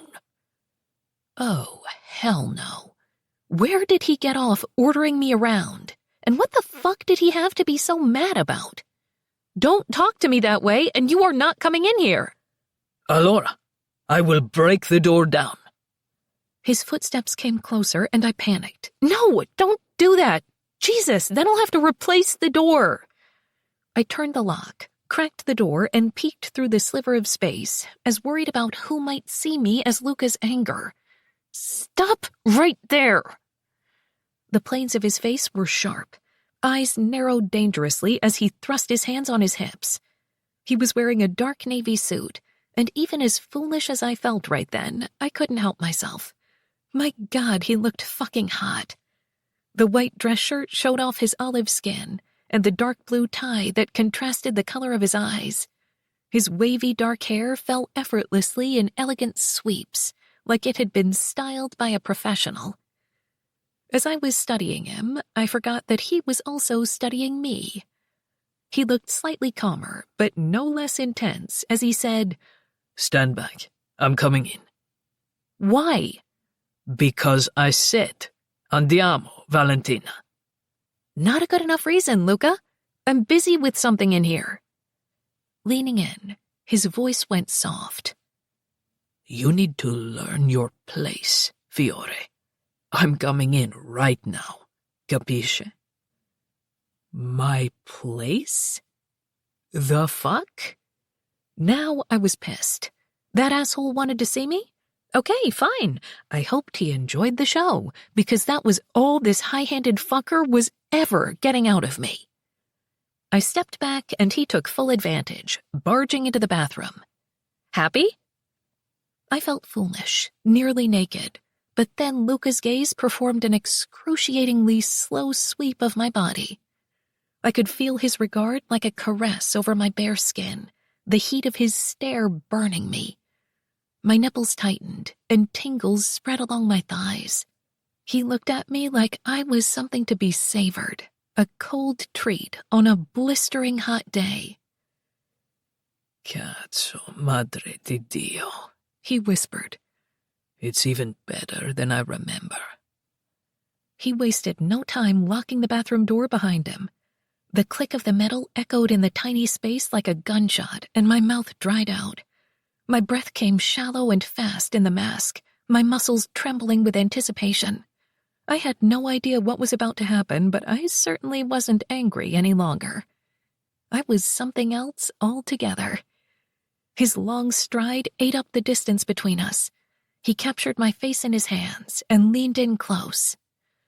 You are mine now, Fiore mio, he said quietly. And my woman does not plunge toilets or clean bathrooms. Ever. Are we clear? A tremble rolled through me, but I couldn't tell if it was from his words or his touch. Luca. Are we clear, Valentina? I'm not yours, I whispered. A muscle clenched in his jaw. Did I eat your pussy yesterday? Twice. Yes. But there is no but, Piccolina. You promised to be good for me. Or do I need to force that promise from you again? Right now. The amount of slickness gathering between my legs should have embarrassed me. God, I was shameless for this man.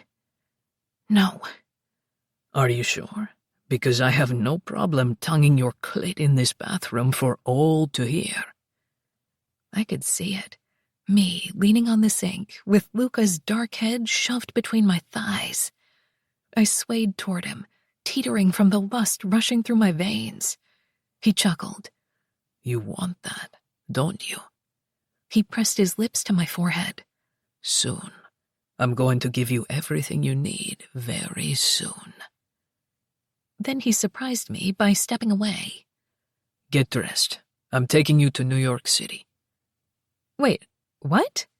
Now my head was spinning for a different reason. I can't go to the city. We're opening in 2 days. Yes, you can. Get ready to leave. You have 5 minutes. He unlocked the door and reached for the handle. 5 minutes? What the hell are you talking about? Valentina. His voice was stern, and he looked over his shoulder, expression unyielding. Your sexy ass will be in my car in 5 minutes, even if I have to carry you out like that.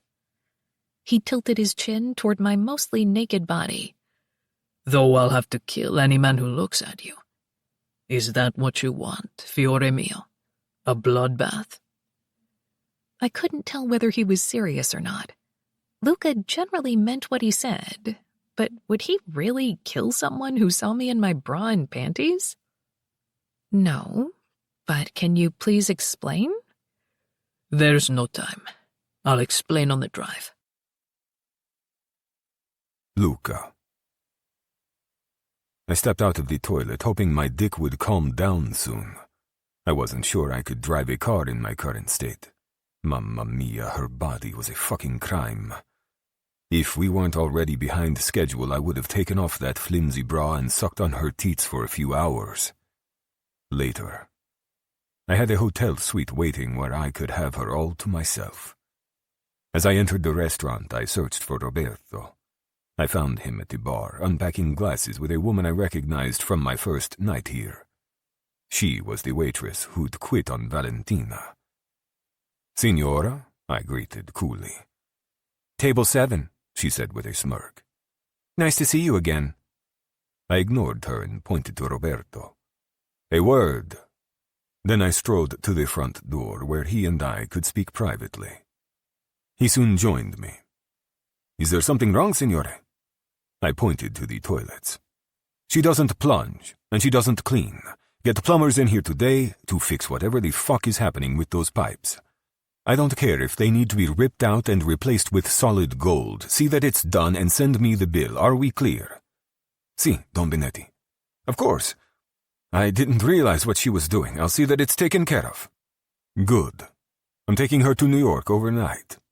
I expect you to handle things here and not trouble her with drains and paperwork and glasses, capisce? Understood. No problem. What are you two talking about? Valentina was close enough to hear us, but we spoke in our language, not hers. Nothing, Roberto said confidently in English. Luca informed me that he's taking you to New York, and I said that wasn't a problem. I wrapped my arm around her waist. Come, let's get on the road. Wait, she said, putting her hand on my chest. Roberto, I was nearly finished with the ordering list for you. It's on my desk, and Giovanni wanted to talk about... That's enough, I said, and began towing her toward the door. Roberto has run some of the finest restaurants in Italia. He can handle your little trattoria. She bristled against me. My little trattoria? It's my whole life, Luca, and I don't appreciate you being so bossy and condescending. She continued to argue with me as we went outside, but I ignored her. As long as she kept moving to the car, she could yell at me all she liked. The Agostino wouldn't wait around, so I needed to ensure we arrived at the show on time. I let Valentina settle in the passenger seat and I closed her door. Then I hurried to the driver's side. Before I got in, I nodded at Aldo and another guard who were following behind in a second car. I slid into the smooth leather seat, buckled in, and started the engine. When I pulled away from the curb, I noticed she was quiet. Is something wrong? I asked. Are you kidnapping me? The accusation was an unwelcome reminder of my purpose in this country. No, you're free to stay here, although you might want to hear what I have planned first. Then am I at least allowed to stop by my house and pack? I already did that for you. She made a choking sound and glared at me in disbelief. You broke into my house and went through my things? Yes. Luca, what the fuck? I shifted gears and dodged around a slow truck. First, you need better security. It was embarrassingly easy to break in. Next, would you rather Aldo packed for you? I assumed you would want me to choose your sexy panties. I'd rather choose my own sexy panties, she snapped. And you are really grating on my nerves. Piccolina, you keep talking like that, and I will find a better use for your mouth on this drive. You wish. She folded her arms. Cazzo, the idea of her lips wrapped around my dick. I do. And we have already established that you cannot resist me. God, your ego. Do Italian women get off on your domineering, arrogant attitude? Yes, they do.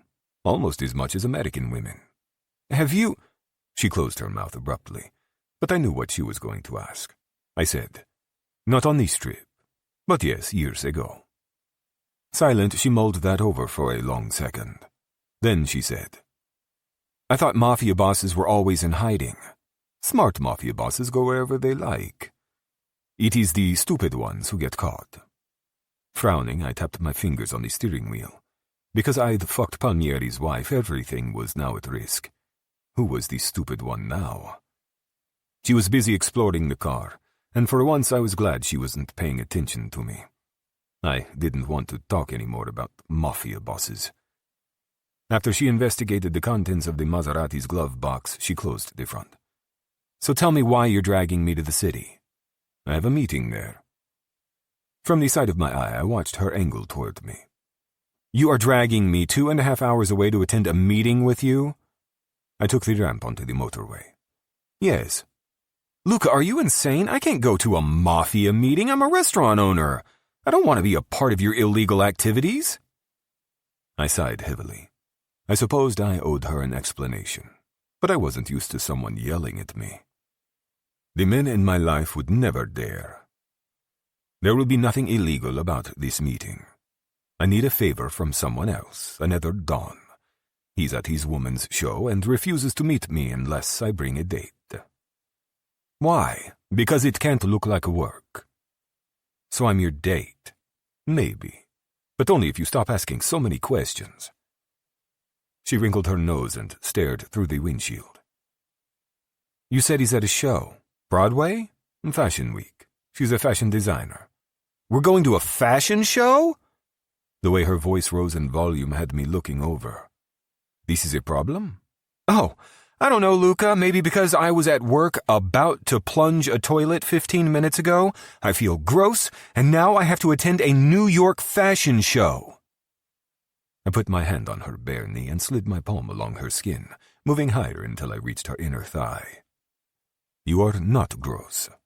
You are hot as fuck, Piccolina. Every man there will want to fuck you when they see you in this dress. Thank you, she said. There was a slight edge to her voice, but nothing like a moment ago. You're not thinking about what's important. Let me focus your attention. I dipped my fingers into her panties. Smooth, hot skin met my fingertips. I brushed through the wetness gathering in her slit and nearly ran off the road. You feel so good, I murmured. I can't wait to eat this pussy again. She shifted in her seat, making more room for my hand. What if a truck drives by? They will know what you're doing. My hand is under your dress, which is all they will see. Still, it's obvious what's happening. Do you care? Yes. I adjusted my angle and thrust one finger deep inside her. What about now? She threw her head back and closed her eyes. Her slim throat worked as she swallowed. Maybe. Va bene, fiore mio. Fuck, she was tight. I couldn't wait to feel this virgin cunt strangle my bare cock later tonight. I knew she was on birth control because I'd found her pills earlier in her bathroom. I pumped my finger a few times and she began panting, her hands clutching the leather upholstery. Keep talking. In Italian. Take your panties off first. After she wriggled out of her panties, I put my hand back between her legs. I continued to drive, my fingers sliding in and out of her, and began speaking in my native language, words they don't teach in any translation app. Dirty, filthy things, every depraved act I wanted to do to her body. What I thought of her tits and her pussy, her hair, her face. How I shouldn't have touched her in my office, but now that I had, I didn't want to stop. She was close. I could feel her thighs trembling and the way her inner muscles were clamping down. I withdrew my finger and brought it up to my mouth. I sucked her juices off my skin, relishing the flavor on my tongue. Madre de Dio, I groaned. So fucking delicious. Luca, she whined. I'm so close. I put my hand between her legs and rested 2 fingers on her cleat. I held perfectly still, eyes on the road. Are you going to be good for me? Yes. Yes, please. She rolled her hips, trying to chase my fingers, but I eased them away, teasing. You're going to play the mantenuta, the woman in my life today. Yes. I circled her clit twice, then stopped. You won't complain or cause trouble? No. Now stop being a dick and stop teasing me. And you're going to let me fuck you? And spoil you? She hung her head and dragged in deep breaths. Yes. Just make me come, please. I moved my fingers vigorously back and forth, circling, working her clit, and it only took a few seconds before she was climaxing, moaning and shaking, drenching my fingers. I hated that I couldn't see every moment, that my eyes needed to watch the road as much as they could watch her. But the next time this woman came would be underneath me, my cock deep inside her. When she sagged into the seat, I lifted my fingers to her mouth. Clean them, piccolina.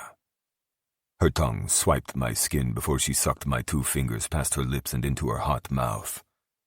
I snuck a glance at her, unable to resist the sight. Cazzo, that was hot. She was flushed, her expression dazed, almost trance-like as she followed my instructions. This girl. I had to look away. I was too keyed up, my dick too hard.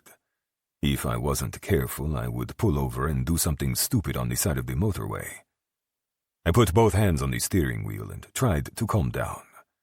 The meeting with D'Agostino was too important, and whatever was happening with Val could wait. For the next few minutes, Val put herself back together quietly, fixing her dress and her hair. I stared at the road. I ran through the meeting with D'Agostino, what I thought he might ask for. I jolted as fingers jabbed at the pocket of my trousers. Instinct had me grabbing her wrist, stopping her. What is this? Val held up her panties, the ones she'd taken off moments ago. I'm trying to give these to you. Don't you want to keep them? My heart thumped erratically, surprise and desire a dangerous cocktail in my bloodstream. She was unexpected. Both innocent and filthy, an intoxicating combination. I released her and relaxed. Fuck yes, I do. She tucked the used panties in my pocket, then patted my thigh. Now you can think about those all day. I'd be hard-pressed to do anything else. Where did a virgin learn about giving a man her dirty panties? Leaning over, she put her mouth as close to my ear as she could manage. I've read a lot of books. A second later, she flicked on the car's stereo and music fueled the sedan. For the next hour and a half, I contemplated those books, and what else Valentina might have learned. Chapter 15. Valentina. Sitting next to Luca in the car was torture. Smelling his fancy cologne, watching his strong and capable hand work the gear shift. Everything about this man was sexy. Even the way he scowled at other drivers was incredibly hot. I was in big trouble. Not only was he dangerous and a criminal, he had this weird ability to rob me of my free will. The reasons for that would need to be examined later, when I was alone. For now, I would just enjoy whatever the day brought. Luca said he wanted to spoil me, and I was ready for spoiling. I couldn't remember when I last took any extended time away from the restaurant. My mother's funeral, maybe? And I hadn't been to the city since sophomore year of high school, when we took a class trip to Lincoln Center. It was right before my mother's diagnosis, before we knew how sick she was. Right before everything changed. Once we were through the tunnel, Luca navigated the streets with ease, almost as if he were a New Yorker. He waited impatiently for pedestrians and dodged taxicabs. Finally, we eased into a parking garage. The daily price made my head spin, but Luca didn't blink as he turned over the car's fob. Then he took my hand and led me onto the sidewalk. "How do you know where you're going?" I asked, trying to keep up with his long legs.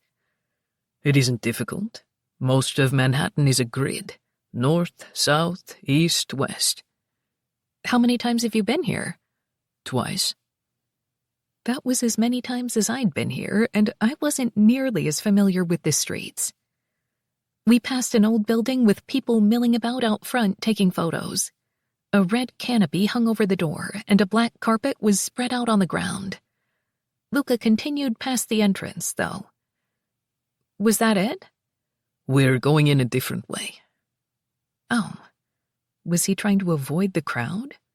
He led me to a steel door farther up the block, where he pressed a buzzer. When the door opened, Luca gave his name, and we were admitted into a long hallway. Stairs are at the end of the hall. Go right and you'll see them. At the top, go left, the security guard said. We followed his instructions, and soon found ourselves backstage. There was no way it was anything else, with the number of people rushing about, hair and makeup chairs, and half-naked, gorgeous men. I'd expected female models, but clearly the show was for menswear. Hooray for me. "I think I'm going to like this show," I said to Luca with a wide grin. He wrapped his arm around my waist. I thought you might. Try not to drool, Bambina. There was so much activity, it reminded me of the kitchen during the dinner rush. Controlled chaos was what my mother always called it. Everyone was busy, focused on their responsibilities, yet working as a team, and I found it soothing in a way. "Ah, there they are," Luca said, looking above the crowd. "Come with me." Luca took my hand and led me through the chairs and racks of clothing. We finally arrived at an area with more space, where a gorgeous woman was adjusting a pair of trousers. The wearer of said trousers, a beautiful male model with caramel skin and lean muscles, stood perfectly still while the woman worked, and I noticed another man lounging in a chair nearby. He was also handsome, a bit older, and power radiated off him in waves. No one spoke to him, and he watched the woman fiddling with the pants with an intense concentration that bordered on creepy. This had to be the other Don. He wasn't what I expected, but then I hadn't thought Luca was a Don either. These two could have passed for wealthy businessmen, not international criminals. Luca edged around the woman and the model, walking directly toward the man in the chair. At our approach, the Don glanced over, his eyes wary and sharp. He looked at Luca carefully, then gave me a quick once-over. "D'Agostino," Luca said in a friendly but soft tone. "Come stai?" D'Agostino stood, expression unchanging, and the two men shook hands. Then Luca placed his hand on the small of my back. "Signore D'Agostino, this is Signorina Montella." When he went to shake my hand, I said, "It's nice to meet you, Mr. D'Agostino." His grip was firm. "Signorina, glad you could make it." His voice was deep and thickly accented. This sounds slightly different than the way Luca spoke. A different dialect, which meant he wasn't from where Luca lived. "Hi." The woman who'd been adjusting the pants joined us. She edged in between D'Agostino and Luca, her gaze locked on Luca's face. "Who's this, babe?" D'Agostino softened considerably, pulling the woman close to his side and kissing the top of her head. She was unbelievably gorgeous, tall and thin, with her makeup done to perfection. I was instantly jealous of her superior eyeliner skills. She wore a low-cut, loose-patterned dress that was tighter on top and flowed around her legs, paired with a cool pair of low boots and funky jewelry on her wrists and around her neck. Her style was both elegant and edgy, and I couldn't help but admire her. "Gianna," D'Agostino said. "This is Signore Benetti and Signorina Montella." Gianna continued to stare at Luca. Then her smile dropped as she whirled toward D'Agostino. "You promised. God damn it, Enzo." I moved closer to Luca's side, not sure what was happening. He ran his hand up and down my back, and I arched into his simple, soothing touch, seeking more. It was bizarre how my body responded to him. D'Agostino bent and began whispering to Gianna. She pushed at his chest, interrupting him. "Stop. I don't have time for this. We'll discuss it later. Go away." She returned to her model, bent down, and ignored us. D'Agostino sighed and shook his head. "I am not leaving." Gianna said nothing, just continued to work on the trousers. Someone came over and told her of a problem with one of the jackets, and Gianna gave instructions to an assistant on what to do with the trousers. Then she stood up and darted off into the crowd. "We'll find our seats," Luca said to D'Agostino, who was watching the spot where Gianna disappeared. D'Agostino responded in Italian, and Luca nodded. Then he led me away, following the signs marked for the stage. We went out into the main area, but I was surprised not to find a runway or stage. Instead, chairs were lined up around the perimeter of the white room, with big black boxes scattered throughout the middle, sort of like a maze. Nearly all the seats were taken, with more people filtering in from the back, but Luca led me to a reserved section. We sat, and Luca draped his arm around the back of my chair and crossed his legs.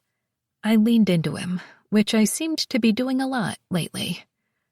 I wasn't sure why, but I'd think about it later. For now, I just wanted to enjoy the day with this incredibly handsome man. What did Mr. D'Agostino say in Italian before we left? "Nothing important." Which meant he didn't want to tell me. Was he pissed? "That is one way of putting it," Luca drawled. "It's nothing you should worry about." He picked up my hand, kissed it, then brought it over to his thigh and curled our fingers together. We fell into silence, and I watched the crowd settle. There were several celebrities I recognized, a few actors and sports stars. I tried not to stare, but it was hard. Almost everyone in the room was incredibly good-looking, and the women my age seemed so together and sophisticated, not like they'd been dealing with plumbing problems earlier today. If my mom hadn't died, maybe that could have been me. I might have gone away to school, traveled and become cultured, experienced the world. Instead, I was stuck in Paisano, running the family restaurant and trying to keep my head above water. Luca put his lips near my ear. "What is it? Why do you keep looking at that group of young girls?" They were around my age, but I didn't bother correcting him. No reason, just curious. "Valentina, there is nothing wrong with staying home, close to family." "I know," I snapped, annoyed that he'd read me so easily. "Good." He kissed my hand again. "And so we are clear, you are more beautiful than all of them put together." He was being very generous, but I took the compliment anyway. Thank you. The entire room went dark, and music filled the space. I sat straighter, eager to see what Gianna's designs looked like. Lights flickered overhead, illuminating a pathway between the giant boxes on the floor. Models began appearing from backstage one after the other, their walk smooth and steady, and their flat, almost angry gazes focused straight ahead. The clothes were so cool, more androgynous than traditional men's clothing. I would definitely wear some of the shirts and sweaters. At the end, Gianna emerged, and everyone clapped wildly. She waved and smiled, following the models in a long train around the room once more. Then it was over, and the house lights came up, and the crowd began talking and moving toward the exits. Luca didn't stand. He kept hold of my hand and remained seated. "Should we go?" I asked. "No, we will wait here for a moment. What did you think of the show?" "It was so good. She's mad talented." He smiled at me in a strange way, soft and affectionate, yet also amused. He tucked my hair behind my ear. "Yes, I think so too." I shivered at his gentle touch. You're laughing at me. No, I promise I'm not. I think you are adorable. And also mad sexy. Then he lowered his head and gave me a deep kiss that was definitely not appropriate in public. I couldn't bring myself to complain, though. When he pulled away, I was dizzy and breathing hard. Was that really necessary? Of course. I want you ready for later tonight. My nipples tightened in my bra just thinking about it. Thanks to what happened in the car, I still wore no panties, and if he kept kissing me like that, I was going to have problems. As it was, I could already feel sticky wetness on my thighs. Luca's phone buzzed.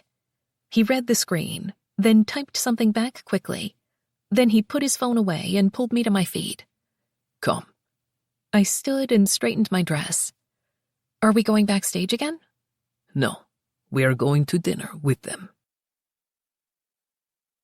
We arrived first. Luca held a chair out for me as we sat down.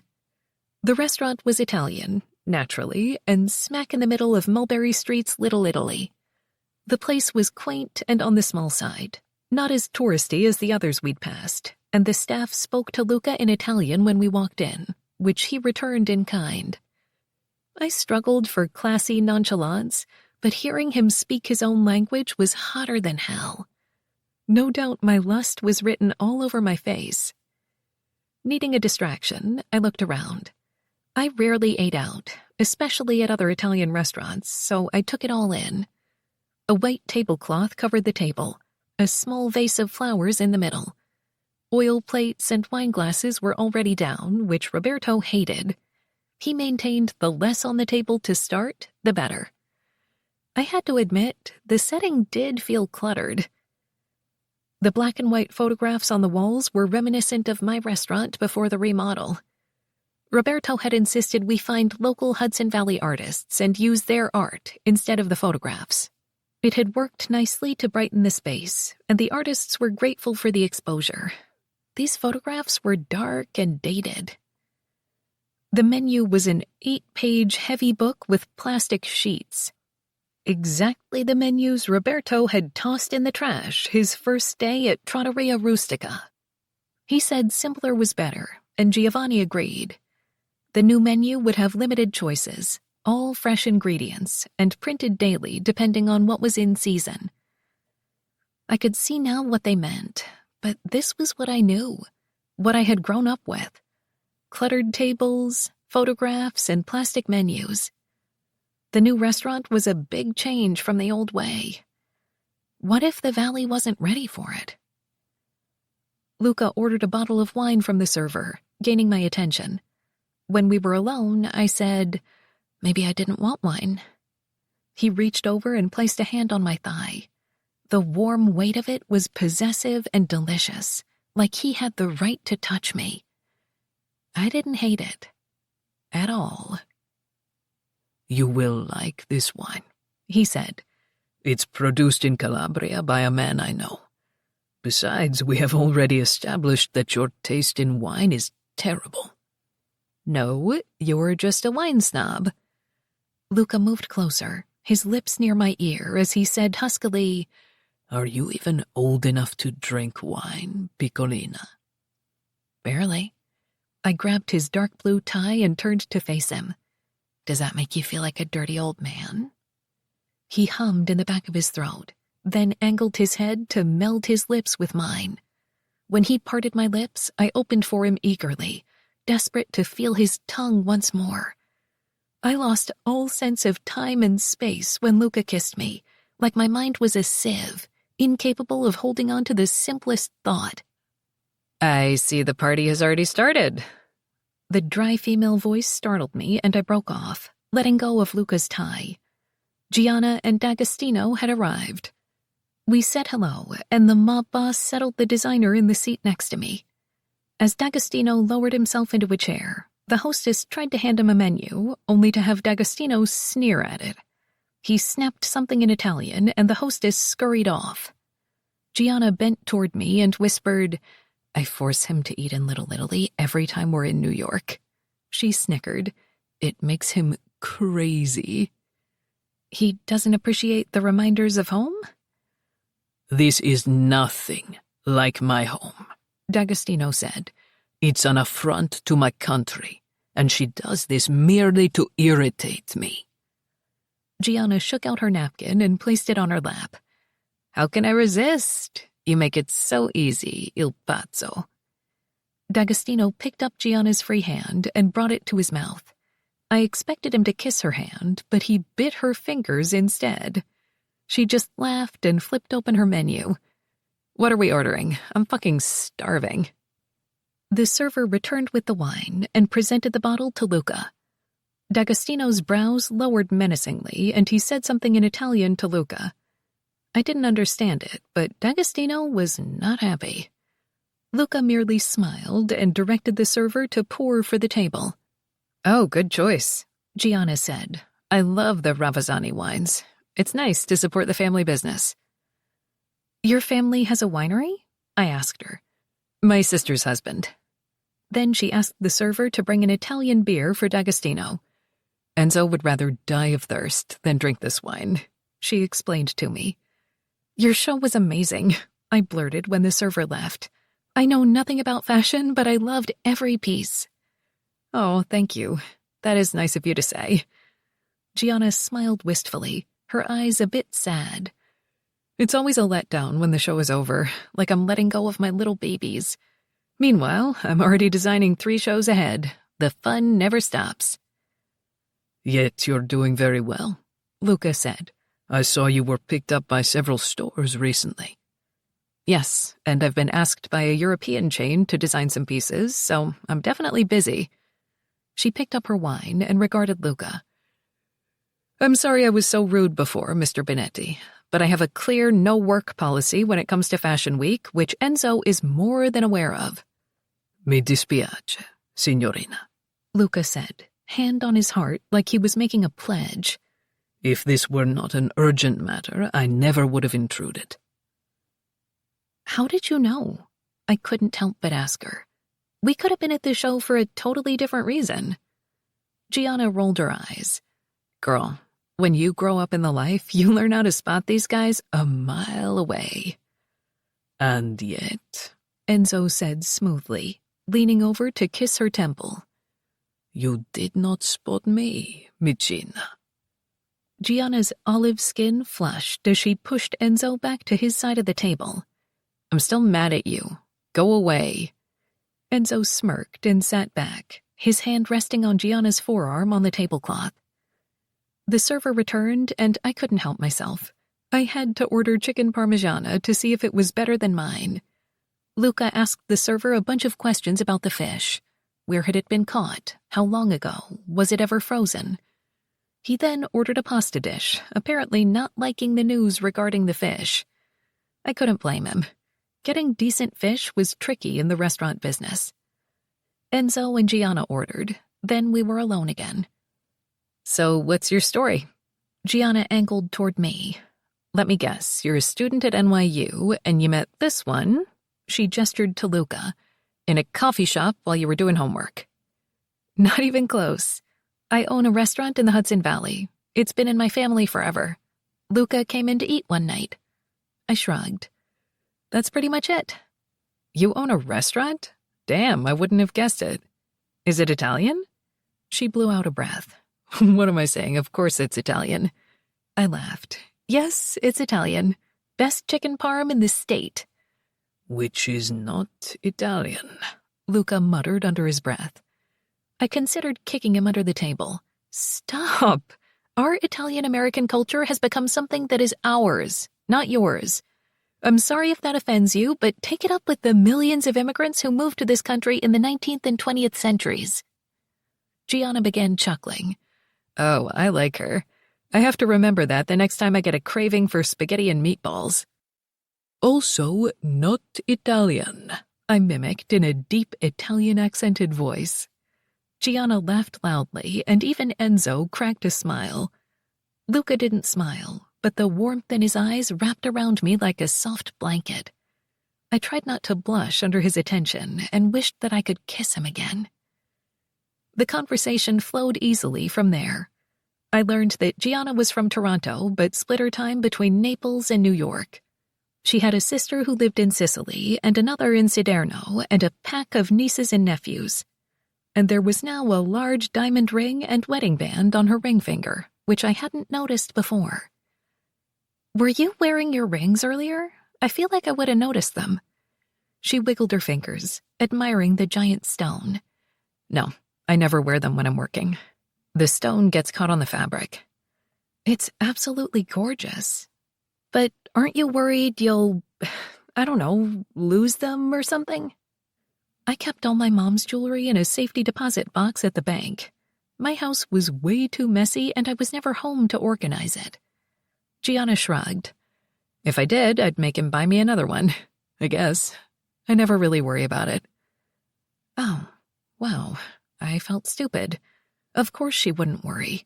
A man like Enzo could no doubt afford 100 diamonds just like that one. This was a woman who definitely didn't buy her clothes from social media ads or live off ramen so she could afford to pay her staff during a lean week. She was gorgeous and stylish and rich, the complete opposite of me. What the hell was I even doing here? Our food arrived, thank God, so at least I could focus on chicken parm instead of me. The portion was decent, though I could have used a bit more melted cheese on top. I tasted the sauce first. It was good, but a little sweet. I cut up a bit of chicken and ate it. It was the right thickness, but the breading was a tad soggy. My next bite, I put all the components together, and it wasn't bad. Nowhere near as good as my grandfather's recipe, though. "Allora, Valentina," Luca said, gesturing to my plate. "What is the verdict?" I realized everyone was watching me, and I tried for a careless shrug I definitely didn't feel. "Nice. I wouldn't order it again, but it's not terrible. Mine is better." That made Gianna and Luca laugh. Then Luca forked up a bite of pasta and held it up to me. "Try this." I opened my mouth and eased forward, scraping the tines with my teeth. Heat and spices exploded on my tongue. Wow, that's really good. "Of course it is."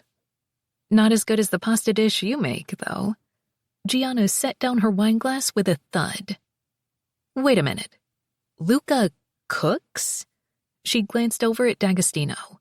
"Wow, you better step up your game, Marito." "My game," D'Agostino replied smugly, "seemed to satisfy you enough on the ride down." Gianna laughed, then leaned over to kiss his cheek. These two were adorable, in a weird, enemies-to-lovers kind of way. They probably fought all the time, but made up just as passionately. I gave all my attention to my dinner. Gianna did the same, which made sense after the rings conversation. She probably thought I was a small-town bumpkin with no business on the arm of a man like Luca. The opinion wasn't altogether wrong, either. When I couldn't eat anymore, I decided to escape to the ladies' room. I scooted my chair back. "Excuse me." Luca, because he was classy and older, also stood and helped me out of my chair. "Everything all right?" "Yes, I just need to visit the ladies' room." "Oh, good idea." Gianna eased out of her chair as well. "I'll come with." I couldn't very well refuse, so I started toward the back of the restaurant. I found the ladies' room and went inside, then held the door for Gianna. We both used the toilet, flushed, and came out to wash our hands. Then she leaned against one of the sinks. "Okay, spill." "About what?" "You and Luca. I need details. How long have you been together?" I paused, paper towel in my hand. I wasn't sure if I was supposed to tell anyone the truth, but Luca hadn't told me to lie, either. Besides, my lying skills were terrible. If Luca didn't like it, too bad. "We're not together. It's true what I said. He came into the restaurant to eat a few nights ago. I've seen him a few times, but it's not serious." Gianna's perfectly sculpted eyebrows rose. "Please, that kiss when we first walked in, that was a 'we are very serious' type kiss." Heat crawled across the back of my neck. Still, it's true. He brought me today to pose as his girlfriend so you wouldn't think this was business. He said I was his manten something. Mantenuta? Yes, that. She blew out a breath and leaned in like we were having a heart-to-heart. Valentina, honey, mantenuta does not mean girlfriend. It means mistress. Kept woman, specifically. She shook her head. Girl, you've been mafiosoed. I blinked a few times, my brain scrambling to catch up. This was the second time the word mistress had popped out of Luca's mouth. Mafiosoed? What does that mean? Lipstick in hand, Gianna angled the mirror, our eyes meeting in the reflection. These men, these mafiosos, they are crafty sons of bitches. They'll lie to get what they want from you. You have to keep on your toes with them, or next thing you know, you'll find yourself kidnapped and trapped on a yacht with one. Don't believe a goddamn word he says. All of this hit way too close to home. Luca's lies and evasions, the fact that he'd dragged me out of the restaurant this morning with no notice whatsoever. Gianna was right. I did need to be careful. No matter how many orgasms Luca gave me, he was a dangerous man. Exactly like my father. Oh, shit. Gianna capped her lipstick and whirled to grab my shoulders. I can tell you're spiraling. I'm sorry if I've scared you. My sister always says I'm too blunt. No, I'm glad you told me. I needed to hear this. She let me go, but didn't move away. Look, you seem like a sweet girl, and I get it. Men like this, they fuck like gods. Charisma off the fucking charts. Believe me, I tried to resist, but that crazy, sexy man out there pulled me in and didn't let go. So if you want Luca, then sleep with him. Be a mantenuta or not, but do it with your eyes wide open. Have it be on your terms instead of his. You know? Thank you. I will. Good. Now, you are slaying in that dress, girl. Where did you buy it from? No way was I telling this fashion designer where I found this dress. Oh, it's nowhere fancy. Undeterred, Gianna wiggled her fingers at me, ordering me to give up my source. So I said, "You're going to think it's stupid." Doubtful. I've shopped everywhere. Thrift stores, department stores, warehouse clubs. I once pulled a jacket out of a trash bin in Barcelona. Tell me. A social media app? I whispered the words like they were dirty. You know, they show those ads and... She was already unlocking her phone. Oh my God, yes. Which one was it? Chapter 16. Luca. When the women left the table, I swirled the wine in my glass and regarded the man across from me. I apologize if I caused trouble between you and your woman. The Agostino lifted one shoulder. Don't worry. I like when she's pissed at me. You told Vito you needed help with your cousin? Niccolo has disappeared, and I need him found. I'm hoping your computer experts can look at CCTV footage for me. What reason could he have for disappearing? I don't know, but I'm being told he's in custody. I don't believe it.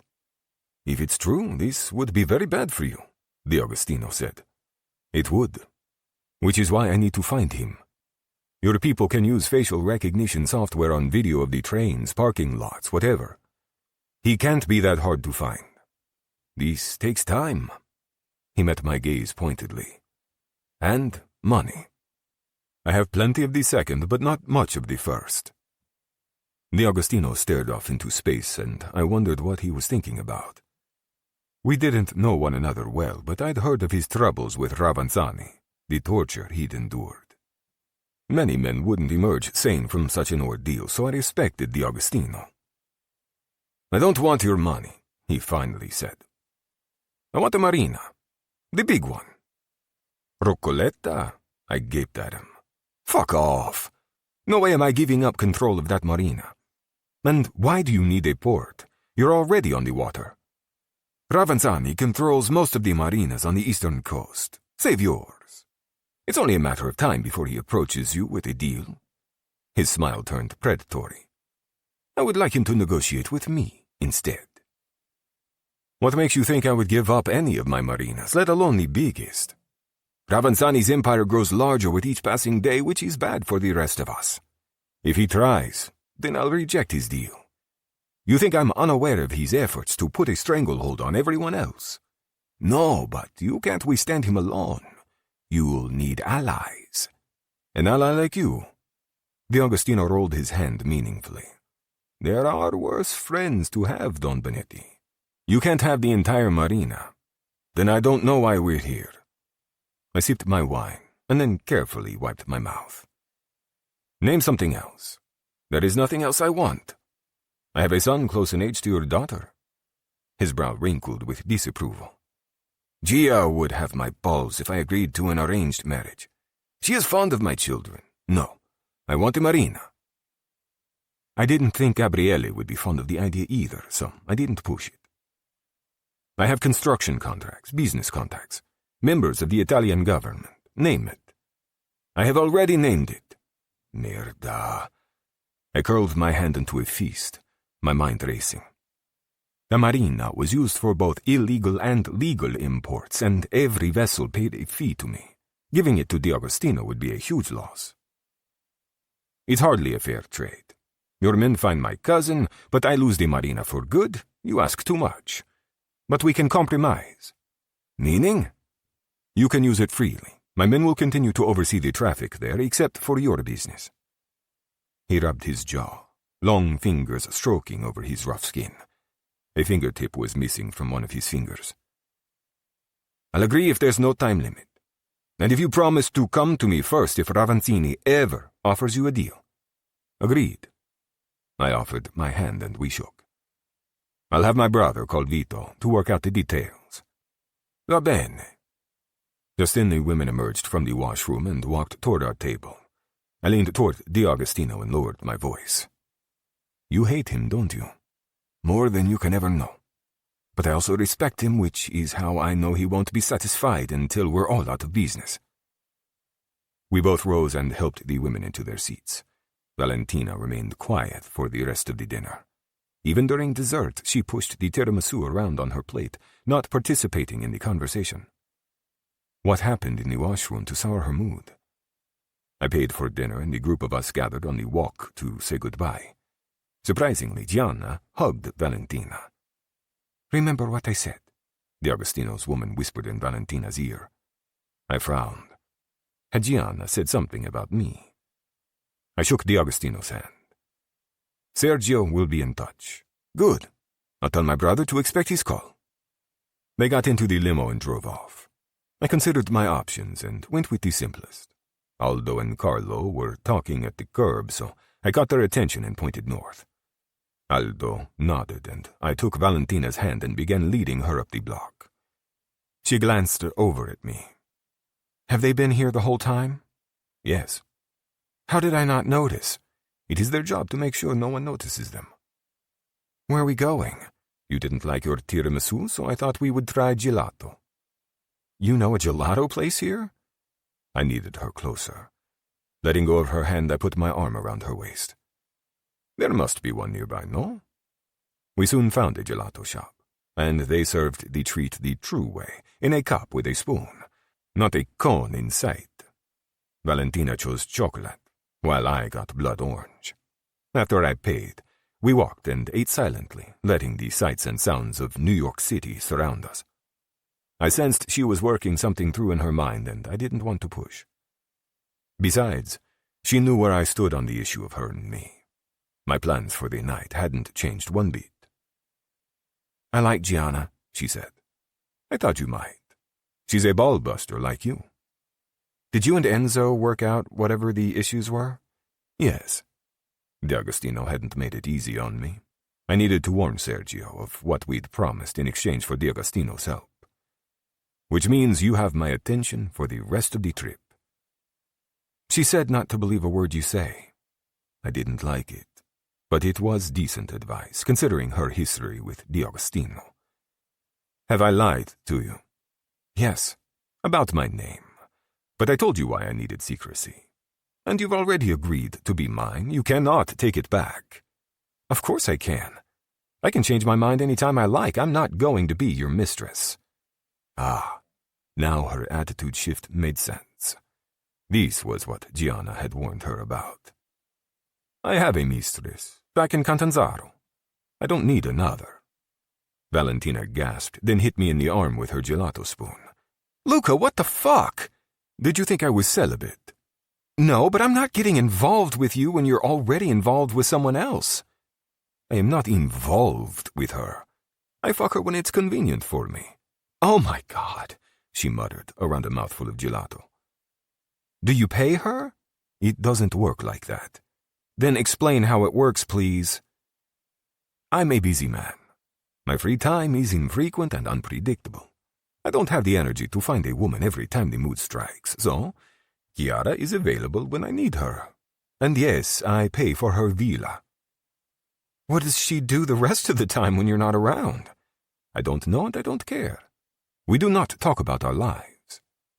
This is unbelievable. How did you meet her? She was fucking one of my men. Then she came on to me. And he didn't care? Of course not. He introduced us. I don't understand your world at all. She dug into her cup for another bite of gelato. How do you know she isn't still sleeping with him, or with another one of your men, or anyone else for that matter? I snorted. Because I am the boss. Which means what? You don't share? Exactly. I put my free arm around her and kissed the side of her head.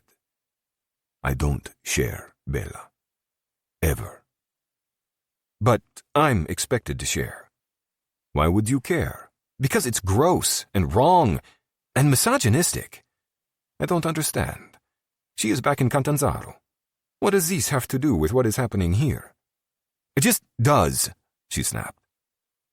Are you planning to break it off with her? No. She stopped in the middle of the walk, her jaw falling open. You have got to be shitting me. You expect me to be okay with that? This was enough. I didn't need to explain myself on the street. If Valentina wanted to have this conversation, we would do it privately. I tossed my half-full gelato cup in the trash. Then I took her elbow and led her to the car where Aldo and Carlo were standing. I opened the door. Get in. Aren't we going to finish this conversation? Yes, but I'm not going to do it on the street. Climb in or I'll put your sexy ass in there myself. She sighed, but did as I asked. Give us a minute, I told my men. They both nodded and put their backs to the car, allowing me privacy and also blocking us from pedestrians. I went around to the other side and got in next to Valentina. Taking her empty gelato cup, I put it in a cup holder. Tell me why this matters to you. Does she think you're still in Italy? Is she waiting around for you? The suggestion was ridiculous. I don't answer to her. Part of being the boss means everyone answers to me. She folded her arms and stared through the car window. Well, I don't answer to you. I put my hand on her thigh and slid it high under her dress. Yes, you do, fiore mio. You've already agreed to be mine, and this means that I now make the rules. She tried to push my hand away, but I didn't budge. I was stronger and needed to make a point. Stop it, she said. We're fighting and I don't want you to distract me. Ignoring her protest, I let my fingers creep higher and higher, relishing the softness of her skin. I wanted to bite her inner thigh, mark her as mine. Finally, I brushed the tip of my finger across her seam, and we both inhaled a surprised breath. Dio mio, no panties. Who makes the rules, Valentina? Not you. If your rules include sleeping with me and other women at the same time. I pressed my lips to the spot behind her ear, then kissed down her jaw. Dimmi, Bella. Who makes the rules? I whispered, caging her in with my body. She clutched my thigh in her fist, a good sign of her willingness. What if I said we both do? I bit her throat lightly. Then I would give you a demonstration to prove otherwise. Is that what you want? Right here on the street? No. The single word was nothing more than a gust of air, not very believable as far as protests went. I gave her slit another swipe with my fingertip. Are you sure? She tugged me closer by my tie. Kiss me. It was barely audible, little more than a breath, but I was more than happy to oblige. I tilted my head and slid my lips over hers. Her mouth was soft and welcoming and receptive, and she kissed me back with no hesitation. I let myself sink into her, blissfully unaware of everything around me as I flicked her tongue with mine. How long had it been since I'd last really kissed her? Not even 24 hours, yet it felt like decades. I'd missed the little sighs she made in the back of her throat, and the way she turned soft. She chased my lips whenever I readjusted, her grip on the tie almost strangling me. I petted her clit with the slightest of touches, edging her with a hint of what was to come. Her hips rocked, seeking, but I didn't give her enough to satisfy either of us. That would wait until we were alone in the hotel, and I could make her scream with pleasure. I moved my mouth near her ear. Who makes the rules? Luca, I'm serious. Don't sleep with her again, not until you and I are finished. Okay. Grazie, baby. My chest tightened, a strange and unfamiliar reaction. I ignored it and gave her slit another brush with my fingertip. Now, who makes the rules? You do, Luca. The sexiest 3 words I'd ever heard. I kissed her temple, then knocked on the window to signal the boys to get in the car. Va bene, Fiore. Now I will take you to the hotel and fuck you. Chapter 17. Valentina. This suite was like something out of a movie set. A long entryway opened into a luxurious living room. Sofas and chairs surrounded a coffee table, while a grand piano rested in the corner. There was a crystal chandelier, for God's sake, while floor-to-ceiling windows provided a spectacular view of Central Park. The furniture looked like antiques, expensive antiques. So expensive that I was afraid to put my old knockoff purse down anywhere. I held the cheap leather in my arms and walked around, not quite knowing what to do with myself. Did he expect me to go straight to the bedroom?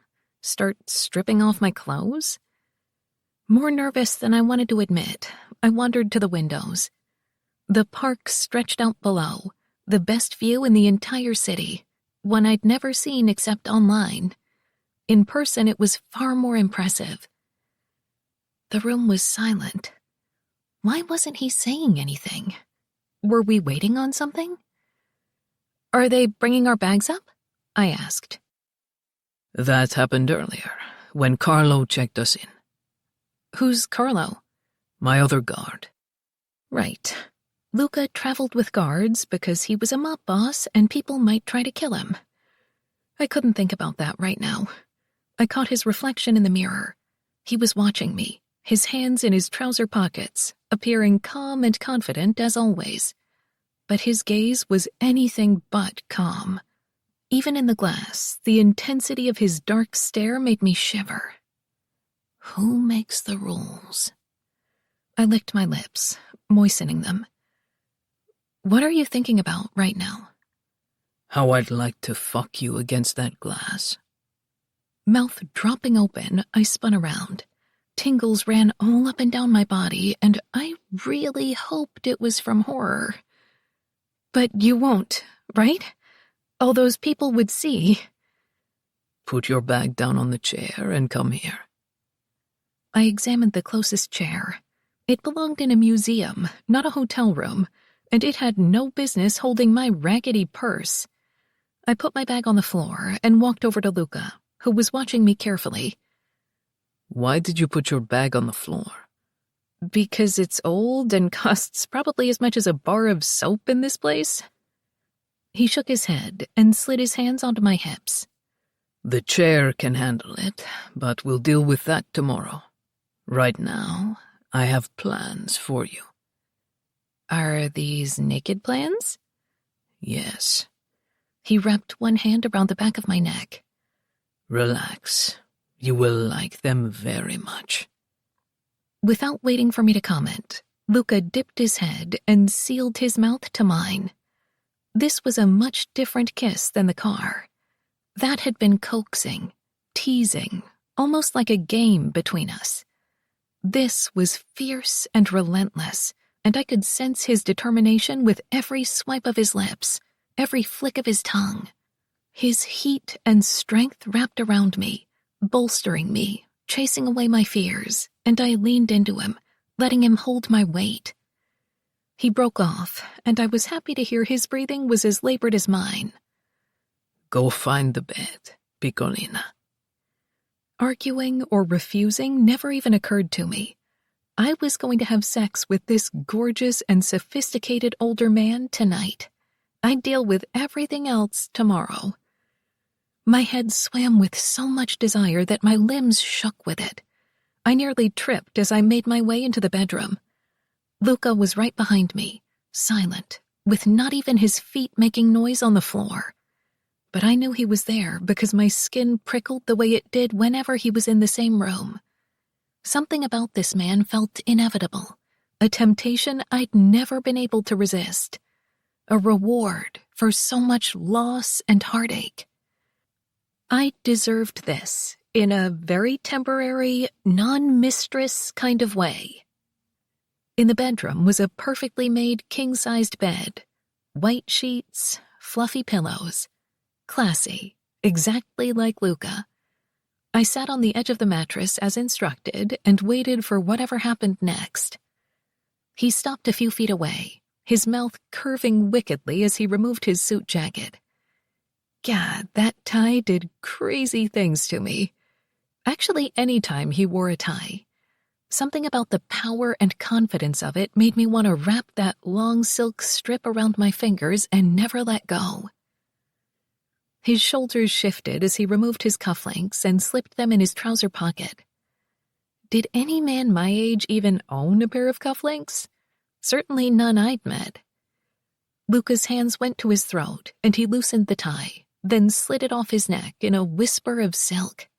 He tossed it on the bed near my hip. Just in case, he said, his eyes glittering. We might need it later. Before I could spend too much time thinking about that, he pulled his shirt tails from his trousers and started smoothly unfastening each button. I could feel his eyes on me the entire time, but I couldn't look away from his hands. His large, capable, sexy fingers that had been teasing my clit about 20 minutes ago. I pressed my thighs together as more and more of his chest was revealed. Then his stomach came into view, and I forgot to breathe. If there was ever a doubt as to whether a man in his late 30s could have abs, I could say that yes, they definitely could. It wasn't an 8-pack like a fitness model, but a solid 4. Luca was in shape. You could tell he took care of himself and cared about his appearance. The shirt fluttered to the ground. I rolled my lips and inhaled a deep breath as I looked him over. My God, this was a man, not a boy. He had wide shoulders and toned arms, not to mention a chest with hair on it.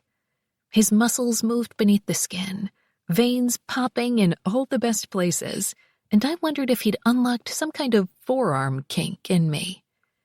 His hands went to his belt. I sat up straighter. He unbuckled the ends and pulled the leather from the loops of his trousers in one smooth motion. He tossed the belt on the floor.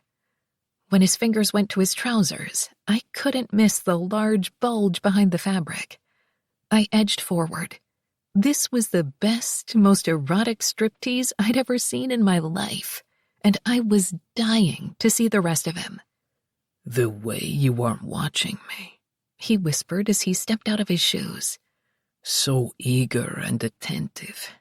It gets me so hard, Piccolina. I thought... My voice caught, so I cleared my throat. I thought I would be stripping for you. You will. Don't worry. But let me show you everything I have for you first. The rasp of the zipper lowering was like teeth scraping across my nipples, which were now pulled taut, aching. I gripped the soft bedspread with both hands, panting slightly. Jesus, he'd barely touched me tonight, and I felt drugged, drunk on his pheromones and manliness. He pushed the trousers past his hips and stepped out of them, his socks quickly following. When he straightened, he wore designer boxer briefs that hugged every ridge and bulge like the fabric was tailored just for him. "Wow," I said, unable to help myself. "Die. It gets better," he said with a cocky smile, then stripped off the boxer briefs. Holy shit. He wasn't kidding. It did get better. A lot better. A lot better. Granted, my experience with dicks was limited to the virtual kind, but I'd seen enough to know that Luca was gifted. His dick was long and thick, the type that women whispered about behind their hands when they got together. I never thought to actually see one of these in person. Luca gave himself a long, slow stroke, almost as if he was showing off, which was totally unnecessary in my opinion. This dick spoke for itself. "Allora, Piccolina, take that dress off." I started to wriggle the garment off, more than eager to get started, but he held out a hand. "I want you on your feet. Show me, but slowly." As I stood up, Luca walked to the bed and stretched out. He put his arms behind his head, his naked body presented like a feast, with his cock resting proudly on his stomach. He even had nice balls, his pubic hair neatly trimmed. "Valentina," he said sharply. "Focus." I dragged my gaze off his groin and unzipped my dress. Then I lifted the hem and began lifting the cloth higher and higher, teasing him until the dress rested just below my crotch. He was watching me intently, his dark stare liquid fire across my skin, while his chest rose and fell with labored breaths, and a rush of power went through me. This man wanted me, desired me, and the knowledge cranked my lust up several notches. I moved slowly, seductively, dragging the cloth up past my pussy, letting him see the bare folds. He groaned, his expression twisting into one of pain. "Madre di Dio, you are so fucking hot. I've been fantasizing about that pussy all day." He had? God, the things that came out of his mouth. I expected to feel awkward, but Luca had a way of making me feel sexy and worldly, capable of seducing anyone. I didn't wait to reveal the rest of my body. I removed my arms from the dress, first one side, then the other. Then I shoved the fabric past my boobs and down my hips, all the way off my legs.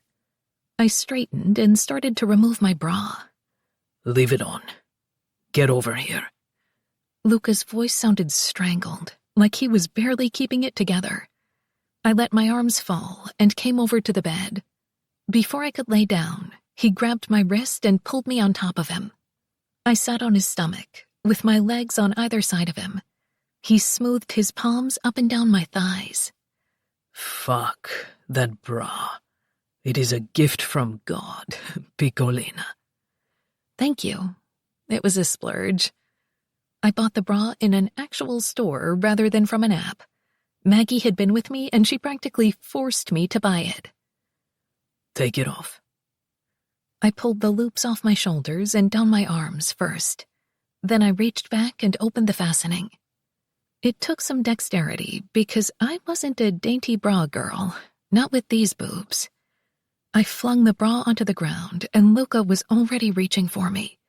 He palmed my tits, molded them and squeezed my nipples. No fumbling or uncertainty. He touched me like a man who knew exactly what I needed. "Come here." He grabbed my arm and pulled me toward him. I placed my hands on the pillow to brace my fall, which left my boobs directly over his face. "Perfetto," he crooned, his hands cupping my breasts. "You have the perfect tits. So fuckable." He flicked my nipple with his tongue, then drew it into his mouth and sucked with delicious pressure. Guys had been interested in my boobs since I turned 13, and my limited high school hookups had squeezed them too hard. Luca was firm, yet gentle, and every pull of his mouth answered deep in my belly, like there was a direct line between my nipples and my clit. Lust-drunk, I hardly noticed when he switched to the other side, and I started grinding my hips against his stomach, desperate for friction. Up. He patted my ass. Sit on my face. Wait, what? I couldn't see how this was a good idea. I'd read about it in books, but assumed it was fiction, like nice billionaires and down-to-earth celebrities. Trust me, you will like this. Luca seemed very sure, and he guided me forward until I straddled his head. Sit, Fiore. Let me taste you. But you won't be able to breathe. Yes, this is the point. And after you make yourself come on my tongue, then you will ride my dick.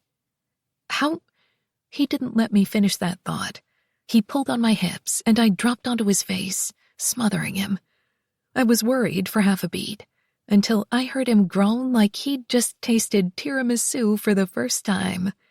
His mouth began to move, his tongue swiping my flesh, encouraging me. His big hands circled my waist, and I had to admit, it felt good.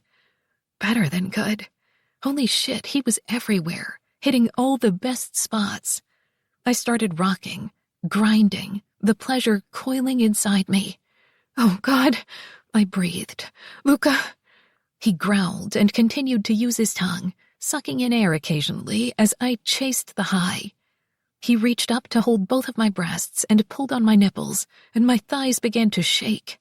I could feel the climax building, the release getting closer and closer. I held onto the wall, anchoring myself, and built up a rhythm with my hips. Then I exploded, just tiny particles of light and sensation that flew apart as I convulsed atop him. When I sagged against the wall, he gave me one final lick and eased me off of him. I shouldn't have worried about hurting him. He looked so fucking hot. His face was flushed, his jaw taut with desire, and his mouth was wet with my juices. Cazzo, that was nice. He rasped and patted my thigh. Sink down on my cock. I need a minute, I think, I mumbled, unsure about my coordination after that orgasm. Holding my hips, he lifted me like I weighed nothing and put me on his stomach.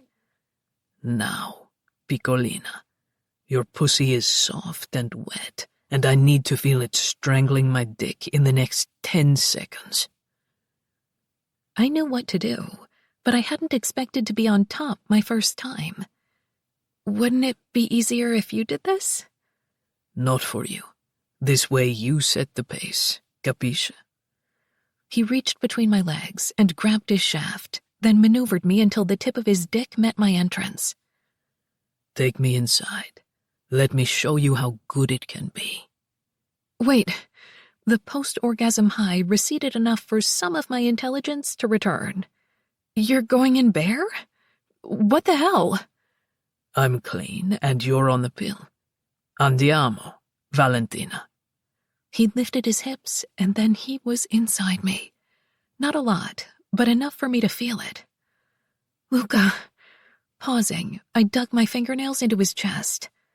How did you know I'm on the pill? I saw them in your bathroom. He swiped my hair off my face. Okay. You are ready to do this. My chest pulled tight. A Mafia boss concerned with consent? My heart might not survive it. Instead of answering, I let myself drop a bit more, taking another inch or so inside me. I closed my eyes at the rush of pleasure, and Luca exhaled sharply as his fingertips pressed into my skin. That's it. Take more, Bella. Take it all. It wasn't easy, but I was determined. Luca's patience surprised me. His muscles bulged, but he let me go at my own pace. Luca watched me wriggle and pant, shift and bounce until our hips met. Finally, he was completely inside me, and I felt so full. His chest heaved as he stared at where we were joined. Va bene. Guardati, fiore mio. Sei tutta mia. I didn't know what he was saying, but it sounded so sexy coming out of his mouth. I thought it would hurt, but it doesn't. You're so thick, stretching me out, but there's no pain. He hummed in his throat as he cupped my breasts again. Virgin no more. You belong to me now. If sex always felt this amazing, then yes, I could belong to him for as long as he was in New York. Ride me, he directed, his voice thick. Bounce on my dick and grind that clit on me. I gave him what I hoped was a sexy smile. You make the rules. Fucking right I do. He slapped my ass. Move, Valentina. I began slowly, rolling my hips, dragging him barely in and out, learning how far I could go, what felt best for me. Luca let this go on for a few minutes, but then he grabbed my hips. Up and down. I want to watch your tits bounce while you fuck me. And go fast. He guided me, showing me what he wanted, and I was up for all the experimentation we could handle tonight. I wasn't sure I'd like this, but I gave it 100%, using my thigh muscles and glutes to ride him over and over. Luca folded his hands behind his head and watched, absolutely absorbed, his gaze darting between my face, my chest, and my lower half. You are killing me, he said in a tortured whisper. I am so close to filling you up. Fuck. He grimaced and closed his eyes briefly. Do you think you can come again? I was close, but not that close. I don't know. He licked his thumb and brought it between us. Then he began rubbing my swollen clit and speaking a stream of Italian I didn't understand. But I didn't need to. It was the long vowels and lyrical quality of the words that got me every time. Like some ancestral part of my brain recognized it and longed for remnants of the past. I came barely a minute later. My walls were still convulsing around his length when Luca flipped us over. Then he was pushing in again, his body stretched out over mine. His hips thrust fast and hard, driving into me, our bodies slapping. This was like another level of fucking, the more advanced version I'd expected earlier. And his weight on top of me? Absolutely delicious. I held him close as his breath started to stutter. His muscles tightened, and I knew he was about to climax. I put my lips by his ear. Have you ever come inside a virgin before? The response was instant. Merda. He pressed deep and threw his head back, his hips locked to mine. I could feel him thicken as he shuddered, his big body twitching and jerking while he came. Several seconds later, he pulled out, flopped onto the bed, and then dragged me to his side. I curled into him and closed my eyes. His hand stroked my back in long sweeps, and my brain floated happily, unable to catch a thought. When was the last time I was this relaxed? I couldn't remember. Where did you learn to say those things? He asked. About coming inside a virgin. Books? He grunted.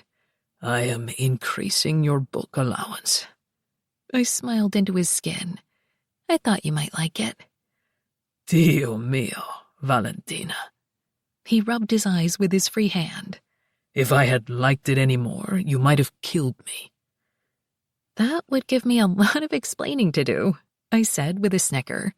I don't think your men would believe me that I killed you with words. No, but they would believe you killed me with this body of yours. I could feel my cheeks heat. Luca probably encountered beautiful women every day, so his compliments were flattering. Energized and giddy, I rubbed my feet against his calves. Now what? He cracked open an eye and focused it on me. What do you mean? What are we going to do now? He rolled to face me. His hand wrapped my throat, turning my head so he could kiss along my jaw. Then he bit me gently. Sleep, He whispered. that is what we are going to do. No, come on. I pushed on his shoulder so I could see him. It's too early to sleep. I can't fuck you again so soon. No, I don't mean sex. I want to shower and order room service. Maybe watch a movie. The edges of his mouth turned down at the suggestion. Valentina, He started in a grumpy, boss-like tone. No way, Luca. I slipped out of his grasp and stood up, then turned toward him. I gave you my virginity. That means I get to make the rules for the rest of the night. that is not how this works. It is tonight. You owe me. He stared at my boobs for a long beat before his gaze returned to my face. The edge of his mouth lifted slightly. Tonight, Fiore mio. That's all you get. Chapter 18. Luca. She was una nottambula, a night owl. I should have known this about Valentina, considering her profession.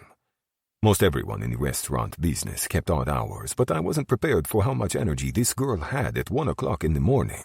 I didn't dare suggest going to a club for fear that she would agree. Though I was exhausted, I didn't complain.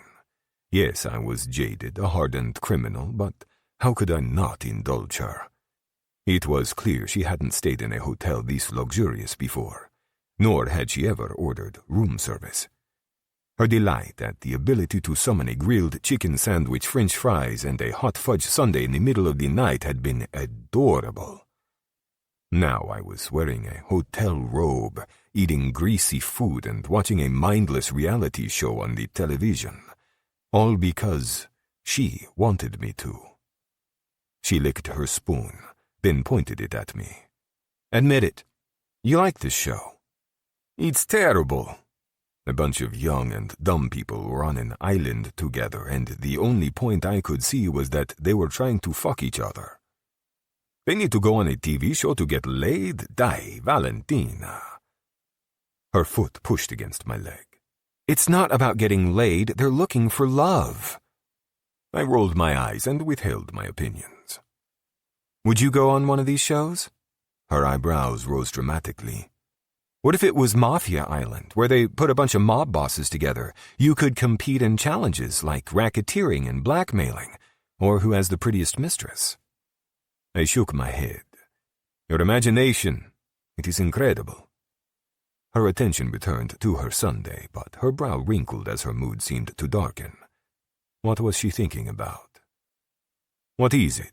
I asked gently. Do you hurt people, Luca? Yes. There was no use lying about it, and she deserved as much truth as I could give her. Do you feel bad about it when you do? We all make choices, Valentina. I've learned to live with mine. There is no other life for me than this one.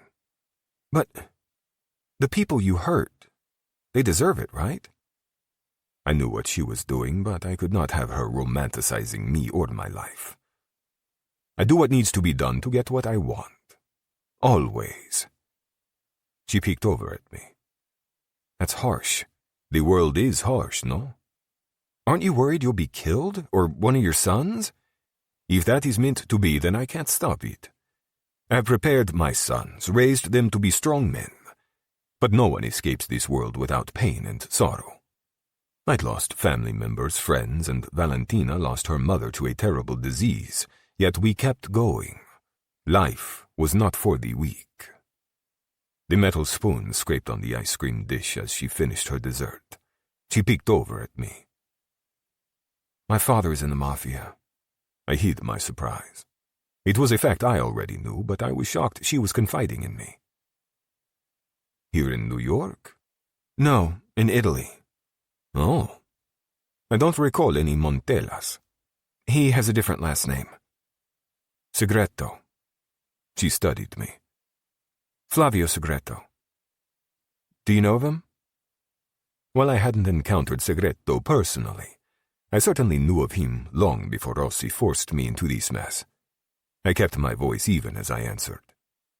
I have never met him, but there are many of us spread out over Europe. It's not as if there is a Mafia island where we drink and party together. She gave me an adorable half-smile that twisted something in my chest. Maybe not, but you kind of wish there was, don't you? I took the ice cream bowl from her and put it on the tray resting on the bed. Then I leaned over her, my body half covering hers. Bending, I nibbled at her lush lips. If there was, I know who would win the prettiest mistress competition. Her arms twined around my neck. I'm not your mistress, Luca. I kissed her throat, making sure to cover every millimeter of her soft skin. Then I bit her earlobe. Are you sure? Yes, she said, her voice wavering. You might want to rethink your answer. There are perks to being a mistress, fiore mio. Sex is not a perk. We would need to disagree on that. I spread open her robe and ran my hand along her side over her ribs and up to her breast. I cupped her and massaged the plump mound. Blood pulsed in my groin, then along the length of my shaft, getting me harder with each heartbeat. I didn't know what it was about this girl, but she made me feel like a fucking teenager, desperate and horny. I dipped my head and tongued her nipple. The little whimper she gave made me even harder, and my skin began burning as I heated up.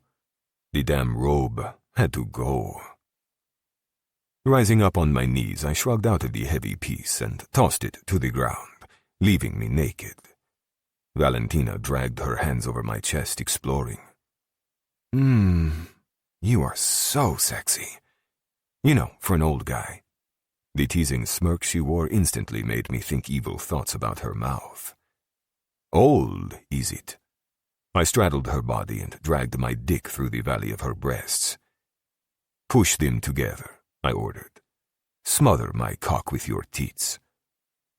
Using both hands, she pressed the mounds in to surround my dick, and I rocked my hips gently, shoving my cock between her breasts. Cazzo, that was fucking hot. Open, I said, shuffling my knees forward. I aimed the head of my cock at her lips. Get me wet. She opened her mouth and I rubbed my crown over her slippery tongue. More.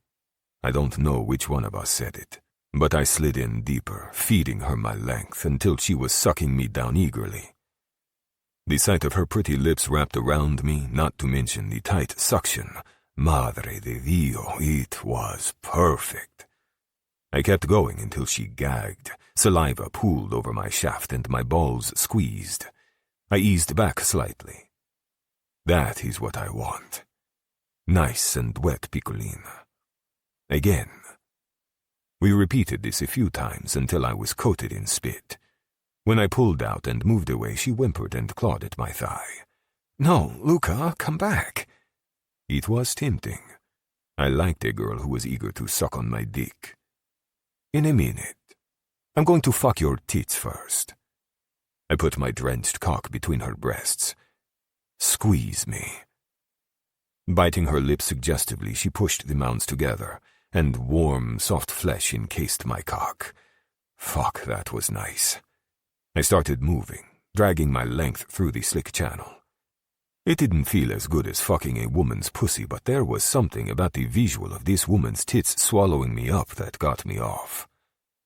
Pinch your nipples, I ordered as I moved my hips. Make yourself feel good. She did as I asked, and her eyelids fluttered, a moan rumbling in her throat.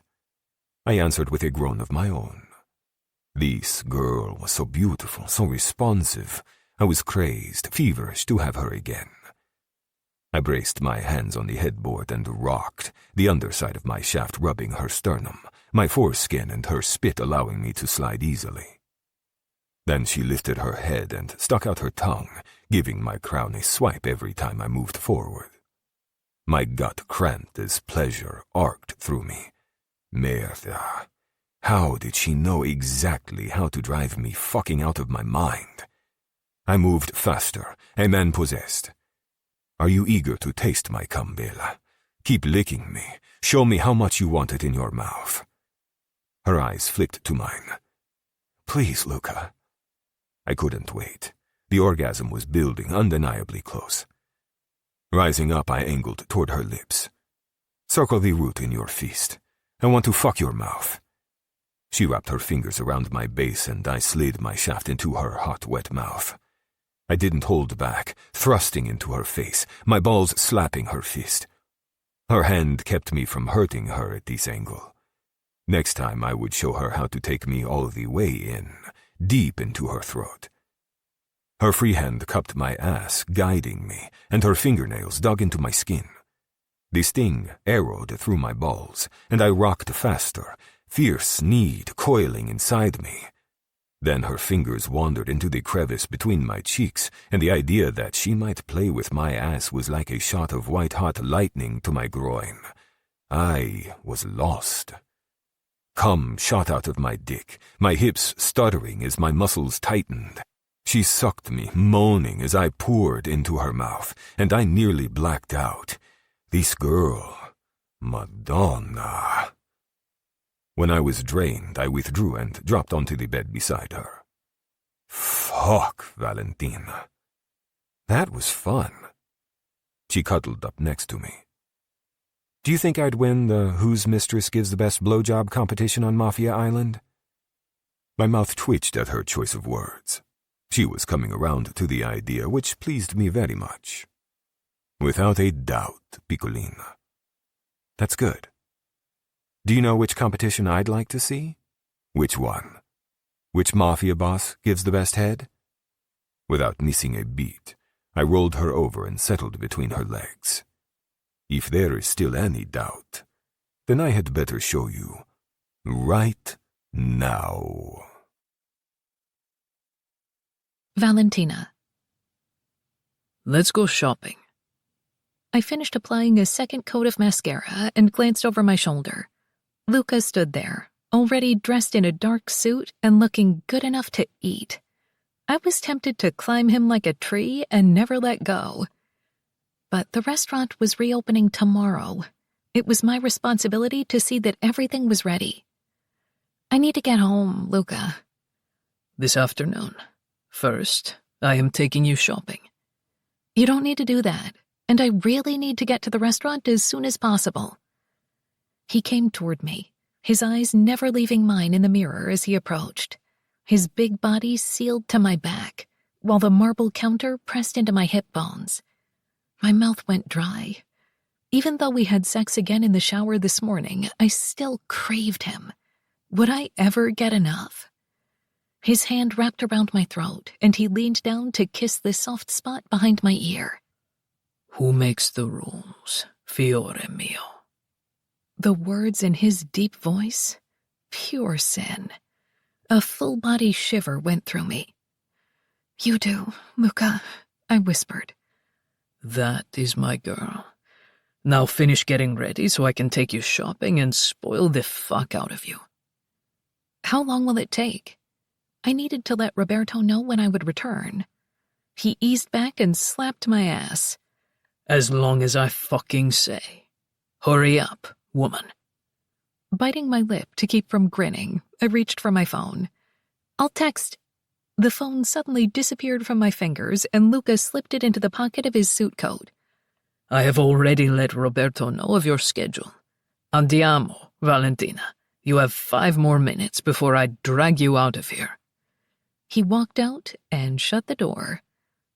Bossy mafia boss. I finished getting ready, packed up my things, and stepped out of the palatial bathroom. When I did, I found Luca on his phone, speaking in Italian. Though he sounded sexy, he also sounded annoyed, and a little divot between his eyebrows was much deeper than usual. Still, it was hot. When he hung up, he started texting rapidly, his mouth turned into a frown. I zipped up my suitcase, asking, "Who are you mad at?" I didn't expect him to answer, so I was surprised when he said, Gabriele, he is a pain in my ass. He looks exactly like you. I know. Luca put his phone in his pocket and came closer. He's nothing like how I was at his age, though. How so? He took my hand and we started for the door. Let's go. The boys will bring your things to the car. Wait, my purse? You will not need it. But Basta, Valentina. Luca opened the door and tugged me through. We went to the elevator, which was being held open by Aldo. Good morning, I said to Luca's man. Aldo gave me a polite nod. Buongiorno, signorina. All three of us stepped into the elevator and it began descending. In the silence, I peeked at Luca, who was frowning at the doors. Was he still mad at his son? What were you like at Gabriele's age? I asked him, returning to our earlier conversation. Serious. Like you never went out and had fun? No. I stared at his hard profile. He was angry, and maybe before last night I would have kept quiet. But honestly, who was this man fooling? I poked his ribs. Come on, you've had 2 kids by 2 different women. I think you had a little bit of fun. Aldo made a sound like he was trying not to laugh, while Luca turned toward me. The side of his mouth lifted arrogantly as he slid his hand over my hip to cup my waist. And last night I was doing my best to make it 3. I couldn't help but chuckle. Thank God for birth control. Don't forget this morning. He leaned down and gave me a quick kiss. I will never forget this morning. It's my new favorite way to shower. My face heated. Did he always talk like this in front of his men? Luckily, the elevator stopped and the doors opened. Luca took my hand, and we strode through the hotel lobby and onto the street. A big SUV waited at the curb. Aldo opened the rear door, and Luca helped me inside. When Luca came around and got in next to me, I asked, "Why aren't we taking your car?" This one is safer. It also has more room. We pulled into traffic. I watched the people hurrying on the sidewalk, everyone moving with a sense of purpose. I used to think, before my mom got sick, that I would move here. I imagined having an important 9-to-5 job where I made lots of money and lived in a fabulous apartment. But when Mom was diagnosed, I learned what really mattered in life, like family and roots. I started to appreciate feeding people and running the restaurant. Money was nice, but it wasn't the end-all be-all. The car turned a corner and slowed. Luca finished texting on his phone and put it away. We're here. I looked past him and saw where we were going. The Hermes store. My eyes grew wide. This was one of the most famous brands on earth. He opened the door and got out, then reached for me. I slid across and took his hand. Once we were on the ground, I adjusted the dress Luca had packed for me. Are we buying scarves? Do you need scarves? No. We walked toward the entrance. Then no, we aren't buying scarves. Ties? He sighed heavily and opened the door for me. Get inside, Bella. The second we walked in, the air in the store shifted. It was like every salesperson paused to size Luca up, then went on high alert. It was the same way some bartenders claimed they could sense a big tipper from a mile away. Luca pointed to a young man hovering near the ties. You. The young man dropped the ties and came over. He nodded at me first. Hello, ma'am, sir. How may I help you? I called earlier to arrange to buy some purses. Was he crazy? Purses here were $1 bazillion. Oh, Luca, I don't need— The ones you don't keep out on the floor, he said to the salesman. The man nodded his head. Of course, you probably spoke to Ms. Dumas, the manager. Follow me. Luca put his hand on the small of my back and guided me forward. I lowered my voice and moved closer to him. What are you doing? This is insane.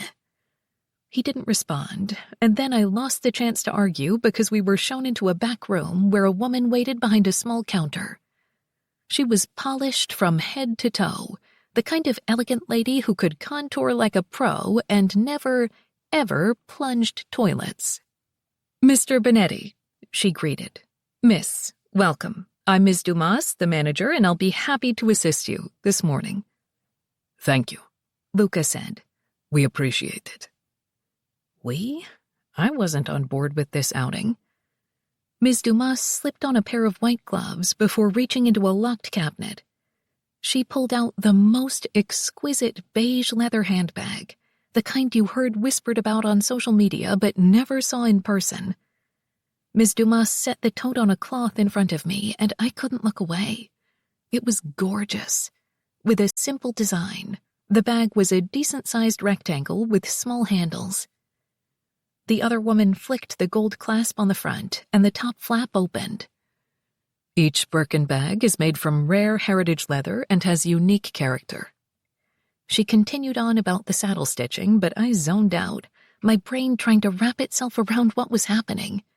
Who carried a bag like this? I'd splurged on a $100 purse once, and the guilt drove me to return it the next day. Do you like it, Valentina? Luca was asking me. I licked my dry lips and saw Ms. Dumas watching me carefully. No doubt she was wondering what I was doing here, too. "Lady, I don't have a clue." I didn't want to seem stupid, so I said, "It's lovely, really, but—" "We'll take it," Luca blurted. "What other colors do you have?" My jaw fell open. This handbag cost over $20,000. No, wait, that's not necessary.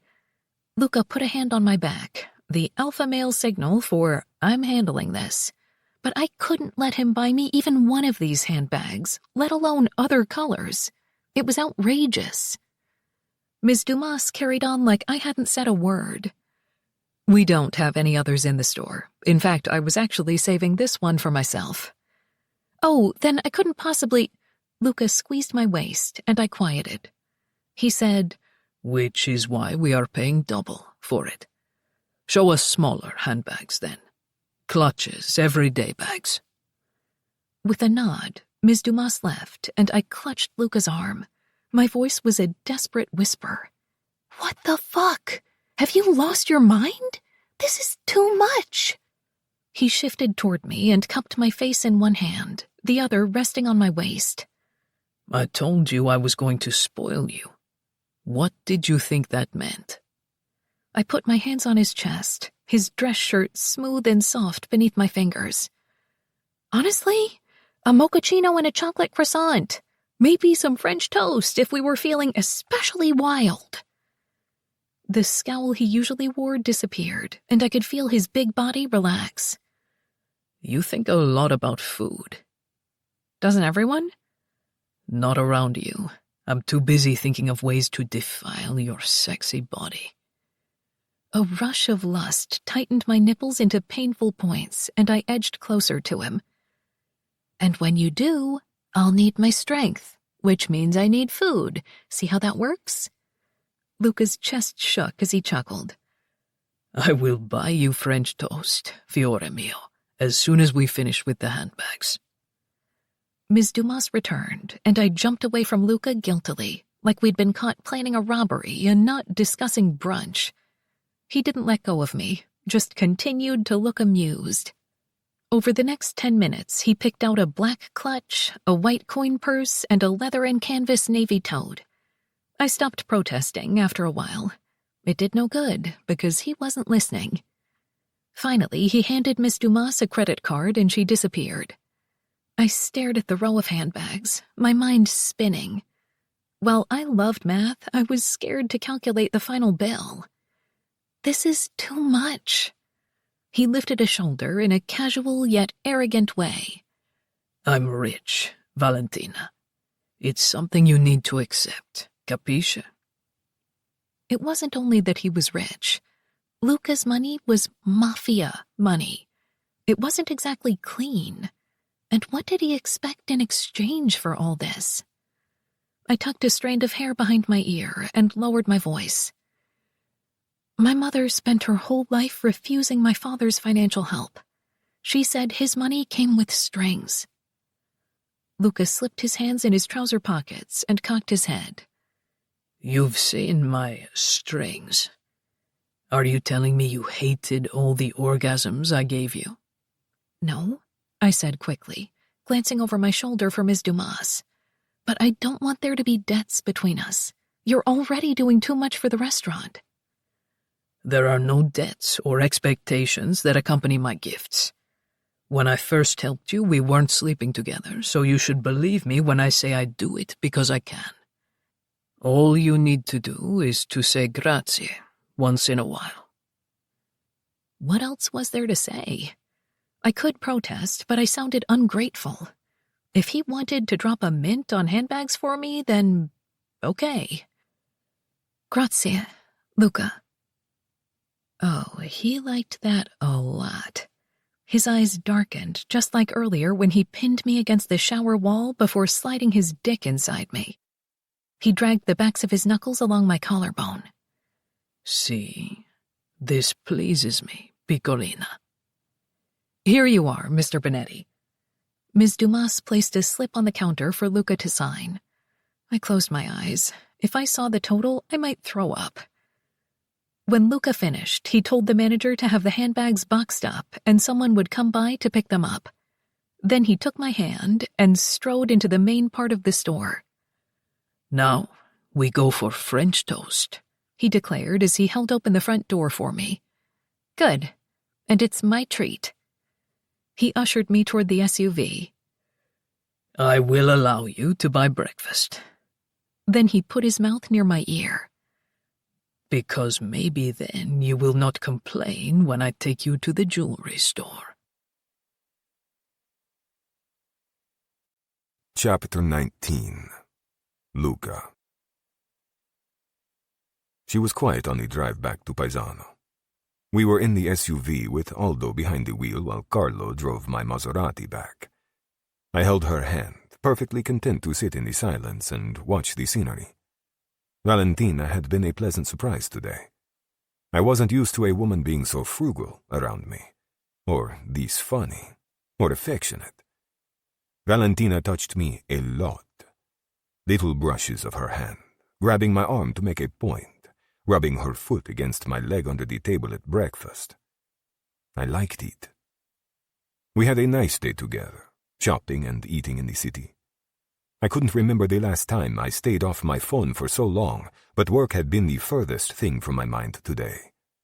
It was refreshing to get lost in the crowds, a nobody with zero responsibilities. This allowed me to experience the city with Valentina. My girl obviously didn't travel much.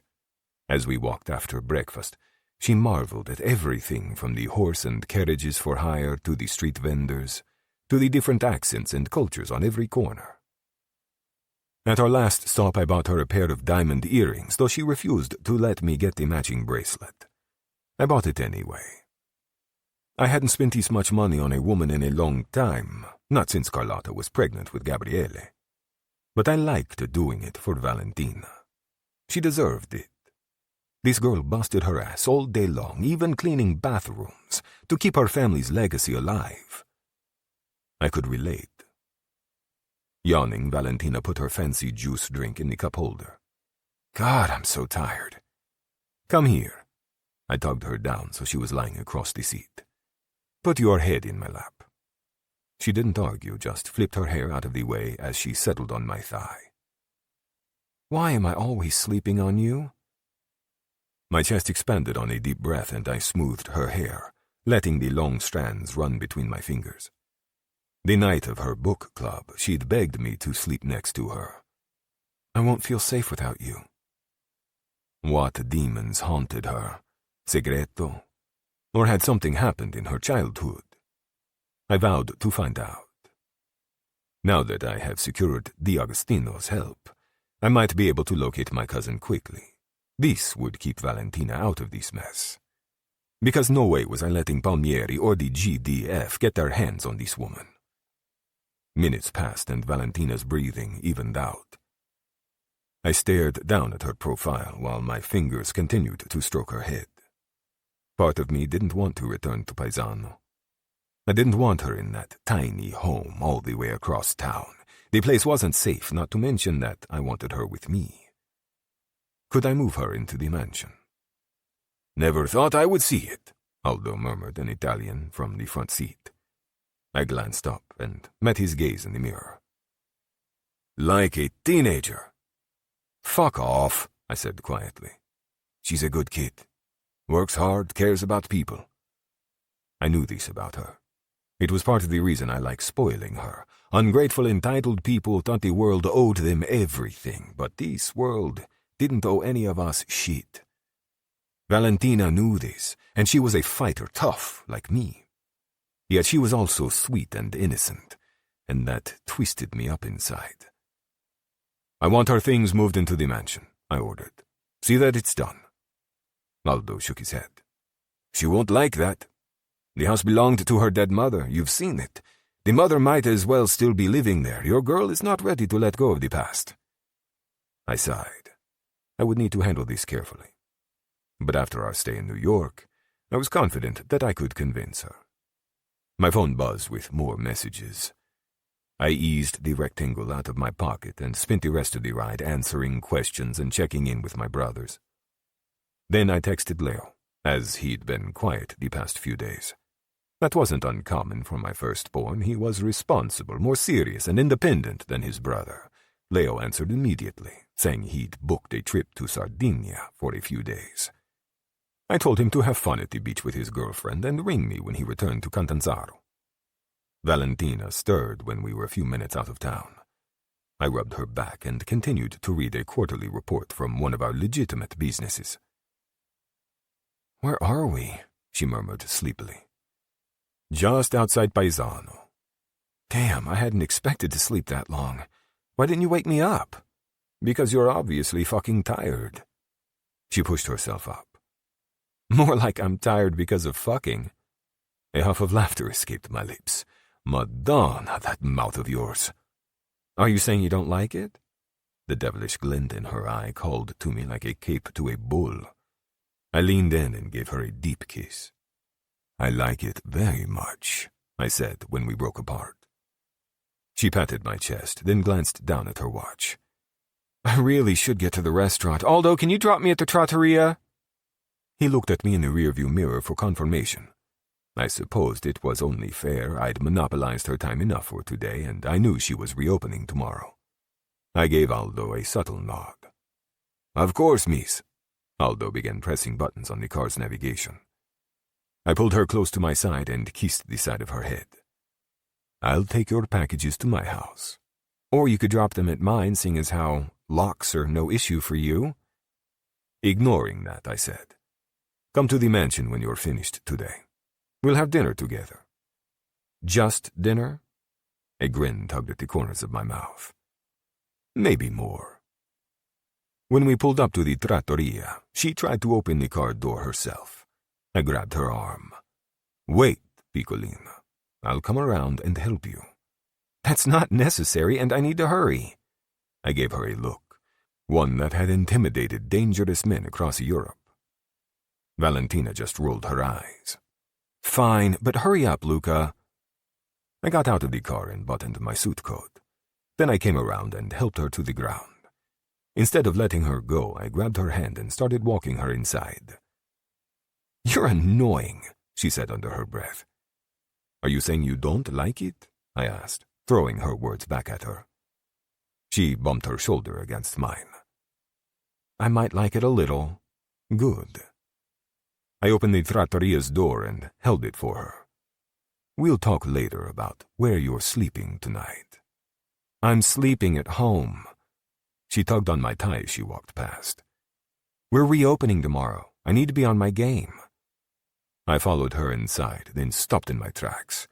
Gabriele stood behind the bar using a knife to cut something.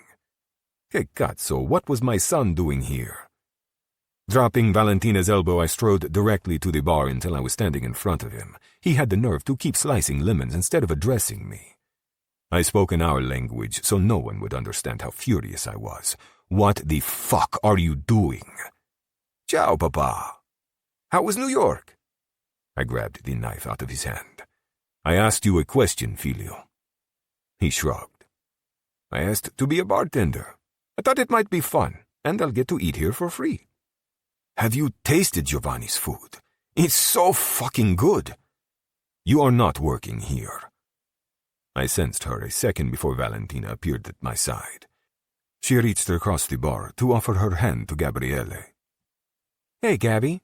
I see you've convinced Roberto to give you a job. Ciao, Signorina Montella. Gabriele shook her hand. Have you bartended before? She asked.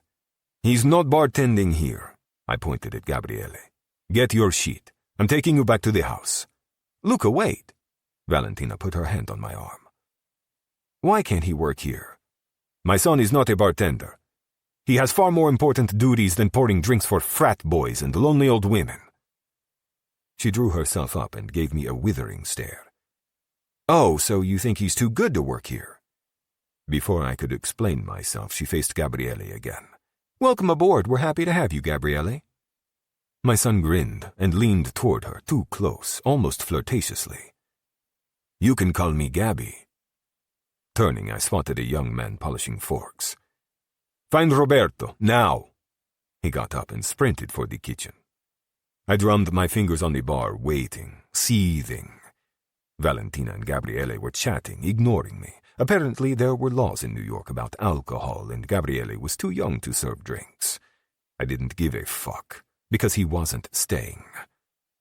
From the second he landed in New York, Gabriele had done his best to piss me off. I'd instructed him to not leave the house, yet he ran here as soon as my back was turned. I should send him back to Catanzaro tonight. Papa! I looked over at my son. Valentina had stepped away to deal with one of the construction workers, so we were alone. Gabriele leaned across the bar, and though no one understood our language, he lowered his voice. I'm here to keep an eye on her. I know you have cameras here and at her house. Aldo said the former dishwasher used a fake name, too. I don't know what's going on, but I want to help you, so let me help you. I was surprised. I hadn't expected him to pick up on any of this, but it was a good idea. He could watch over Valentina when I wasn't around, as well as keep an eye out for Segreto. And hadn't I told Valentina there was no shame in accepting help? My anger dissipated, and a flare of pride welled up in my chest. You're right. This is smart. Thank you. The edge of his mouth curled like he was fighting a smile. So you'll fill me in later? Yes, I will. Nice work, Filio. The kitchen door swung open and a very pale Roberto entered the dining room. He came straight over. Signore Di Marco, welcome back. I put my hand on his shoulder. Look after him, capisci? Mi dispiace, signore, he said quietly. He asked, and I didn't know what to tell him. It's okay. He's here to keep an eye on things for me. Treat him as you'd treat me. A small, curvy body wedged between me and the manager, forcing distance between us. Roberto, don't listen to Luca. We're happy to have Gabby on staff. She pulled me away, and I didn't resist. Finally, she maneuvered me into a small area away from the dining room. Will you quit it? Her fingers smoothed my tie. You're overreacting. How so? Scowling at everyone and scaring poor Gabby? Don't ruin our perfect day. If Gabby wants to work here, then let him. Okay. Her gaze cut to mine abruptly. Okay? That is what I just said, no? She hooked her fingers into the waistband of my trousers under my belt. You are being very agreeable today. I dragged Valentina to my chest, then put my nose in her hair and inhaled, letting the flowery scent roll through me. Thank you for coming with me to the city. I hope you had a nice time. I did. Thank you for taking me. She snuggled into my body, her arms winding around my neck.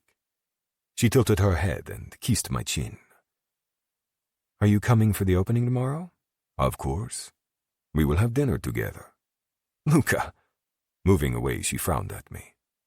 I can't sit down for dinner during the reopening. I'll be too busy. No. Roberto will be busy. You will be having dinner with me." Valentina threw her hands up, her expression filled with exasperation. "Ugh, you're the worst! Get out of here, I have things to do."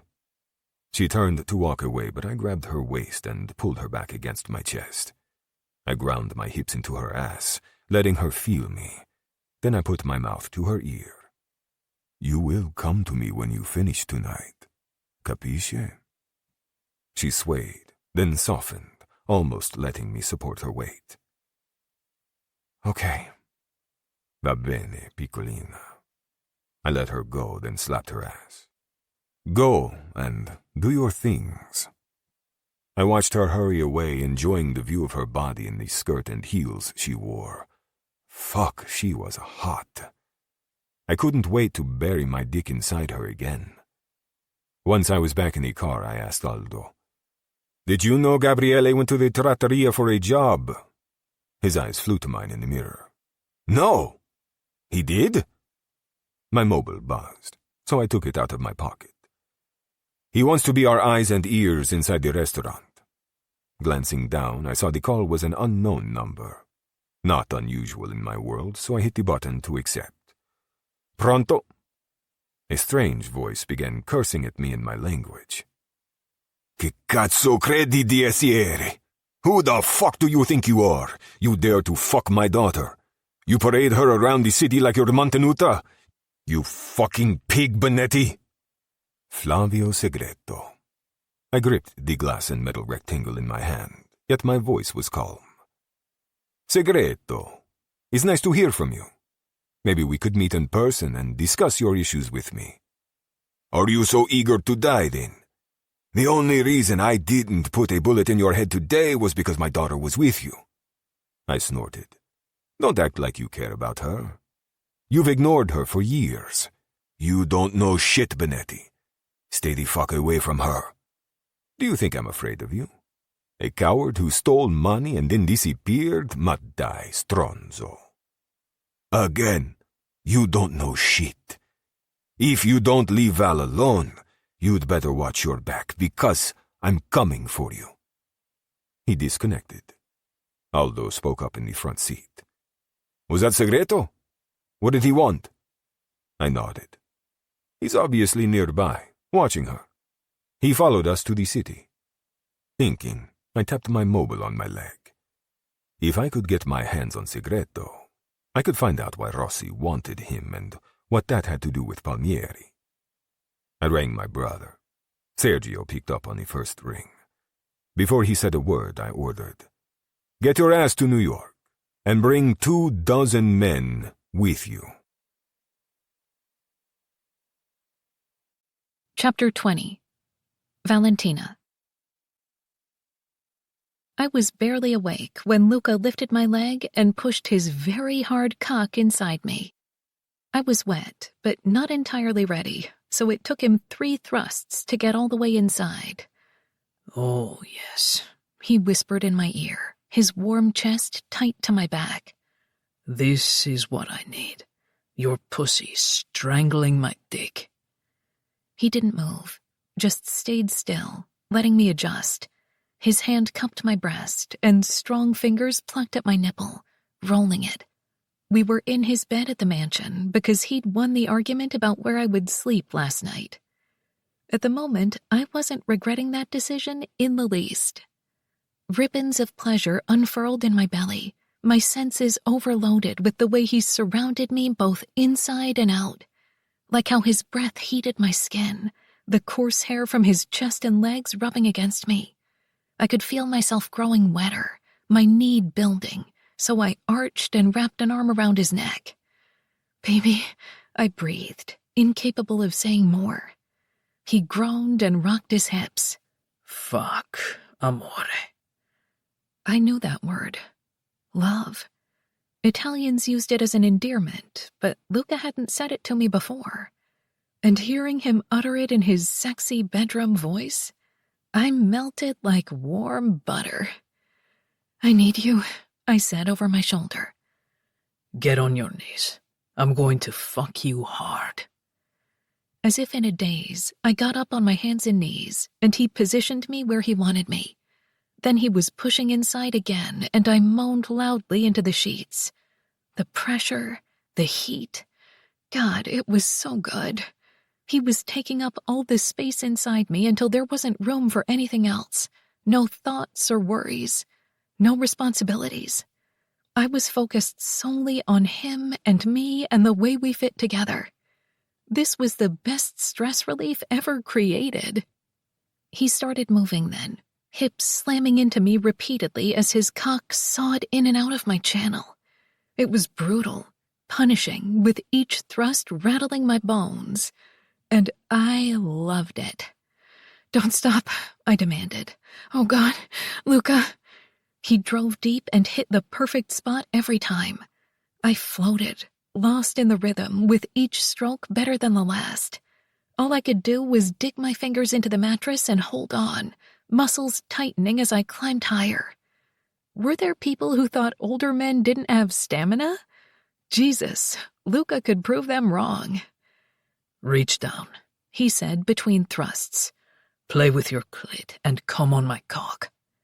I balanced on one forearm, then put my fingers between my legs. My flesh was swollen, slick, so sensitive, and I rolled my clit in tight circles. The tips of my fingers brushed his shaft, and he grunted. "That's it. Pull it out of me. I have so much cum stored up for you, and I'm going to give it to you. Every drop." I brushed his balls this time, and the response was instant. His hips stuttered as he shouted, "Fuck, you need to hurry." I swirled faster, rubbing my clit, gasping as the pleasure doubled, tripled. I was moaning the whole time, Luca's dick hammering into me, and then I felt his hand between my ass cheeks, his thumb tracing my rear hole. Tingles ripped through my entire body, a mixture of fear and excitement. Was he going to touch me there? I wasn't sure if I was going to... Without warning, the tip of his thumb slipped inside, breaching the tight ring of muscle, and the orgasm hit me like a wall. Euphoria surged through me. I began trembling, shaking, my voice echoing off the high ceiling in Luca's bedroom. "Oh my God, Luca, fuck!" He grabbed a fistful of my hair and tugged, holding on as he ground his hips into me. I could feel his cock thicken as he started to come. "Cazzo madre di Dio," he growled. "So fucking good." Then it was over, and we both slumped onto the mattress. I was face down, unable to move, while Luca rolled onto his back, chest heaving, an arm over his eyes. I felt wrecked in the very best way, but energized, like I could start all over again. After several moments, I shifted onto my back. "I'm seriously obsessed with your dick." He made a pleased sound in his throat. "Good, because it is seriously obsessed with you." I stretched and considered round 2. "What time is it?" "Around 9:30, I think." Oh, I had time before... Wait. No, I didn't. It was opening night. Shit, I had to get moving. I started to get up, and a big hand caught my arm. "Where do you think you are going?" "I need to get up and shower. I have to get to the trattoria." He hummed and yanked me down onto his chest. "You can spare me 10 minutes. I want to hold you and think about how much I love to fuck you." My restaurant was reopening in a few hours, and he wanted to cuddle? "Luca," I protested, trying to push against him. "I have to go." 10 minutes, amore. God damn it. That word was my downfall. I had no defenses against it. I learned during our overnight in the city that Luca was a cuddler. Who would have guessed? But we would need to discuss his bossiness. Later, when he wasn't being so sweet and comfortable. I relaxed and closed my eyes, forcing my thoughts away and emptying my mind. He was warm and solid against me, our legs tangled together on the world's most comfortable sheets. Admittedly, it was nice. Neither one of us spoke. 10 minutes of post-orgasmic bliss passed in silence as the sounds of the river and chirping birds filtered in through the windows. This might be heaven. Va bene, he said, kissing the top of my head. Now, we shower. I'm not sure I can get up. I was heavy with relaxation, the kind of sluggishness that required binge-watching a show on my couch for a full day. Luca pinched my right butt cheek. What of your opening tonight? That did it. I forced myself off him and stood up. Luca's eyes did a quick sweep of my naked body, his gaze hot and possessive. I have everything set up for you in the adjoining bathroom. Use that one. I grabbed his dress shirt off the floor and slipped it over my head. Then I walked over to the nightstand and picked up my phone. So we aren't showering together? Muscles and tendons shifted as he sat up.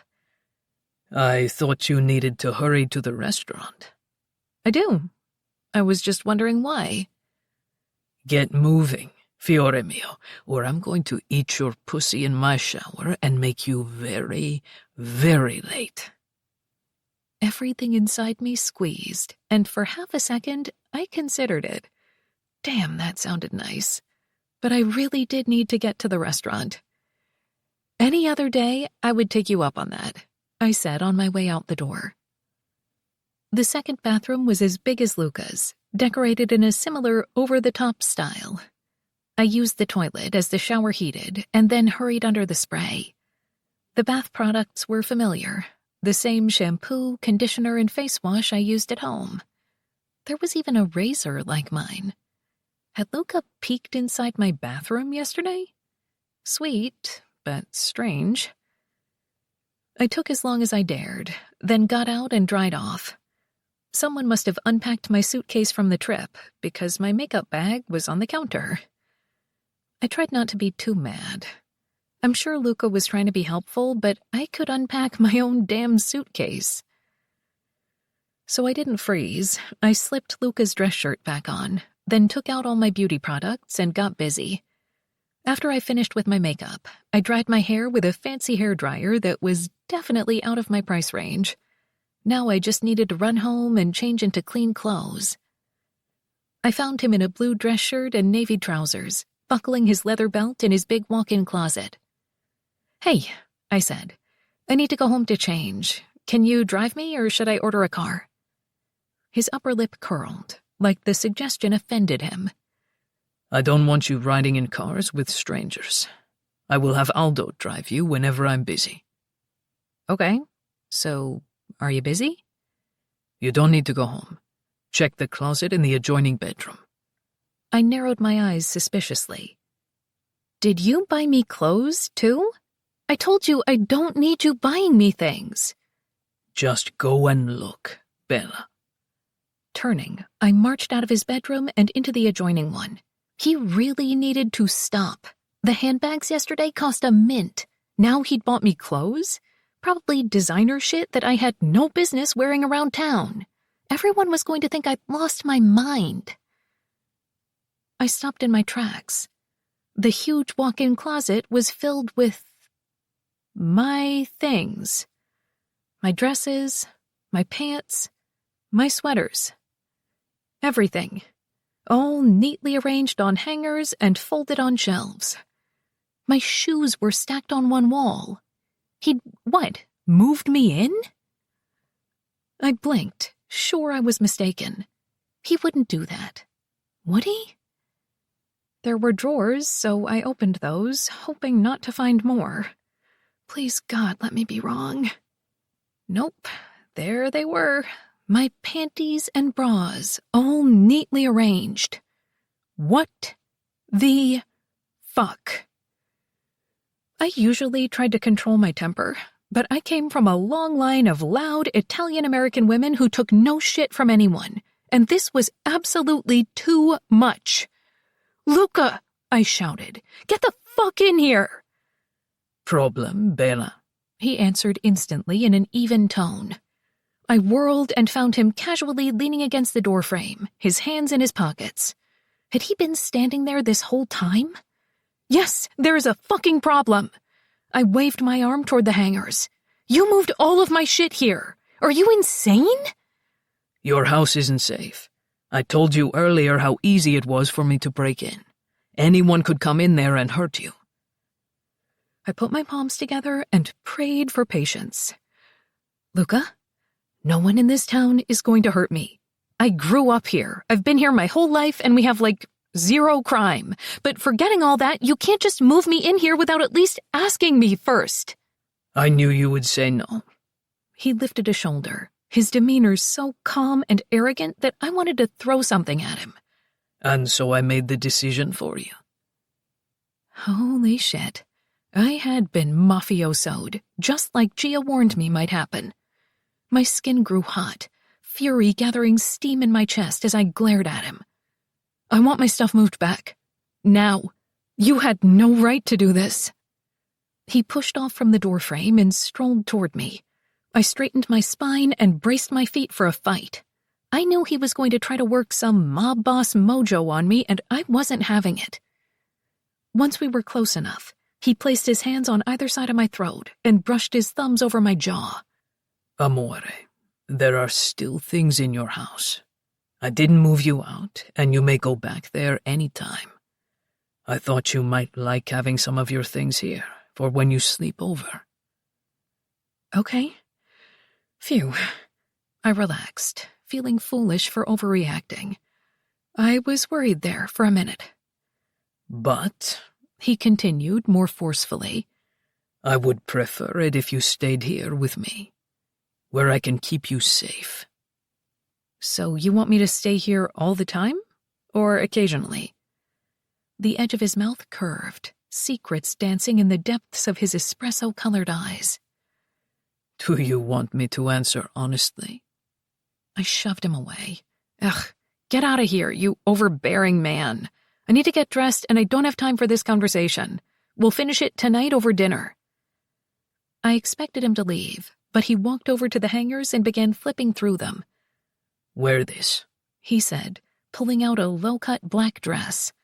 I bought it a year ago for one of Maggie's winery parties. Luca, that isn't a daytime dress appropriate for a restaurant owner. It's tight, and my boobs practically fall out of the neckline. Which is why I want to sit across from you at dinner while you are wearing it. He took the dress off the hanger and handed it to me. Then, while I was trying to wrap my head around this turn of events, he snatched up a pair of black heels and the new burgundy handbag. These, too. I frowned as he handed the accessories to me.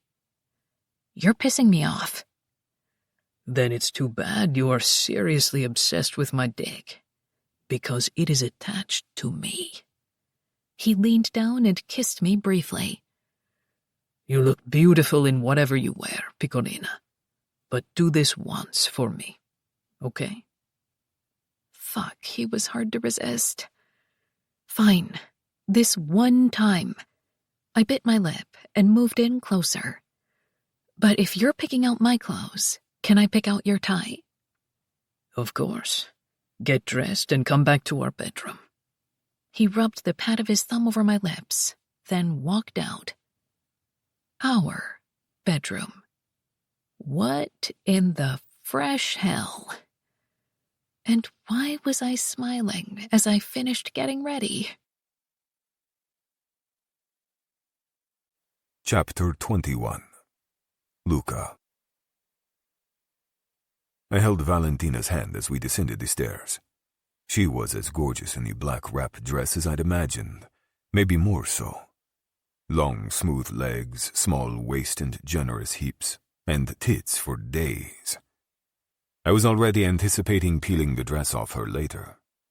Loud voices echoed in the direction of the kitchen, which meant the Benettis had arrived this morning. Good. It was time to find Segreto and put an end to all this. I started toward the back of the house, but Valentina tugged on my hand. Luca, I really need to go. Come. I kept walking, bringing her with me. I want you to meet my brothers. Her jaw fell open. What? Your brothers are here? When? Why? The edge of my mouth lifted. Because I told them to. They flew overnight. I can't meet your brothers. She huffed in the most adorable way. This is weird. They're going to know that that we were fucking upstairs, yes. and anyone who sees you in this dress would kill to tread places with me." There wasn't time to say more. I put my hand on the small of her back and escorted her inside the kitchen. Enrico and Dante were sitting on stools at the counter, while Sergio was standing next to Aldo, Demitas cups in their hands. Conversation stopped as every eye turned toward us. "This is Valentino Montella," I announced.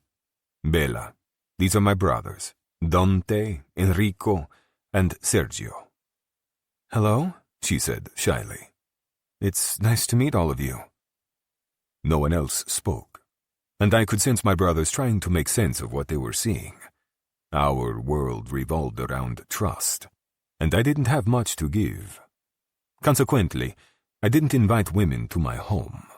I took them to a hotel or their house, never mine, so Valentina being here was surprising. But that didn't excuse rudeness. I lifted a menacing brow at Sergio. Jolting, he immediately put down his Demitas cup and came forward. "Signorina, come stai?" He leaned down to kiss both of her cheeks. "It is nice to finally meet you." "Finally?" she asked with a quick glance up at me. "You told them about me?" "Of course." I pulled her closer to my side. "There are no secrets in my family." Dante and Enrico were next, greeting Valentina properly, then returning to their seats. They shared an amused, knowing glance that set my teeth on edge, but I ignored it, for now. Before I could get to the espresso machine, a bleary-eyed Gabriele strolled in, shirtless and wearing striped pajama bottoms. "Ciao, zii! I can't believe you're all here." My son went over to say hello to his uncles. "Gabby, buongiorno." Sergio kissed my son's cheeks. "How is my favorite nephew?" "Fucking tired," was Gabby's answer. "Someone woke me up early." "Sorry if we were too loud," Dante said, slapping Gabby's back. "Oh, it wasn't you. Someone else was loud upstairs about an hour ago." My brothers had the audacity to laugh, but I frowned. Even though Gabriele spoke in Italian, I didn't appreciate the joke. "Gabriele," I snapped. "Show some fucking respect." He put his hands up apologetically. "Mi dispiace, papà." He nodded at Valentina. "Buongiorno, Val." "Hi, Gabby." "You look beautiful," he whistled. "The customers are going to swallow their tongues when they see you in that dress." "It's too much, isn't it?" She bit her lip and looked up at me, her expression full of doubt. "I told you I shouldn't wear this." "No, signorina," everyone said almost at once. "You should definitely wear that," Rico finished with. "Yes, I agree," Dante added. "You look bellissima." "Thank you, but I think I'll go and grab a sweater." She gave me her handbag. "Be right back." Her heels clicked on the tile as she left the kitchen and went into the hall. My teeth ground together as I carefully placed her handbag on the marble island. Then I wasted no time in closing the distance to my youngest son, my hands curled into fists. Wisely, Gabriele started backing away from me when he saw the look on my face. "Papa, I was kidding with her." He darted behind Sergio, putting my brother between us. Sergio held up a hand to stop me. "Let's stay calm." Reaching over Sergio, I grabbed my son's shoulder and squeezed hard. "Do not comment on her, capisce? Not on what she's wearing, not on how she sounds. You are polite and respectful at all times. Am I clear, figlio mio?" Gabriele winced, but didn't try to pull away. "I understand. I'm sorry." "Easy." Sergio peeled my fingers off Gabriele. "He didn't mean any harm, Luca." I took a step back and straightened the cuffs on my dress shirt. "I'm taking her to work. The three of you be ready. We will get to work when I return." Gabriele grabbed a breakfast roll and his phone, then hurried out of the kitchen. Dante and Enrico were quiet, but Sergio said, "Don't be so hard on him. He's only 16, Luca. He's a dumb kid and desperate for your approval." "I never acted like that when I was 16. Can you imagine if I spoke to one of our father's girls like that?" My father would have had my balls strung up and displayed for the entire town. To be fair, you've never had a woman sleep over before. We were all caught off guard this morning. The clack of a woman's heels grew louder, and we stopped speaking. After I grabbed a breakfast roll off the counter for her, Aldo handed me 2 travel mugs. Grazie, I told him. Start the car. You're driving us. He nodded and headed for the back door. Valentina came in, a black cardigan sweater pulled over her arms and chest, buttoned high. A crime against humanity, that sweater. I'm ready, she told me, taking her new handbag off the counter. Each of my brothers bade her a polite goodbye, and we went out to the car. Once we were settled in the back seat, she took the cappuccino from me. Why are you mad? I'm not mad.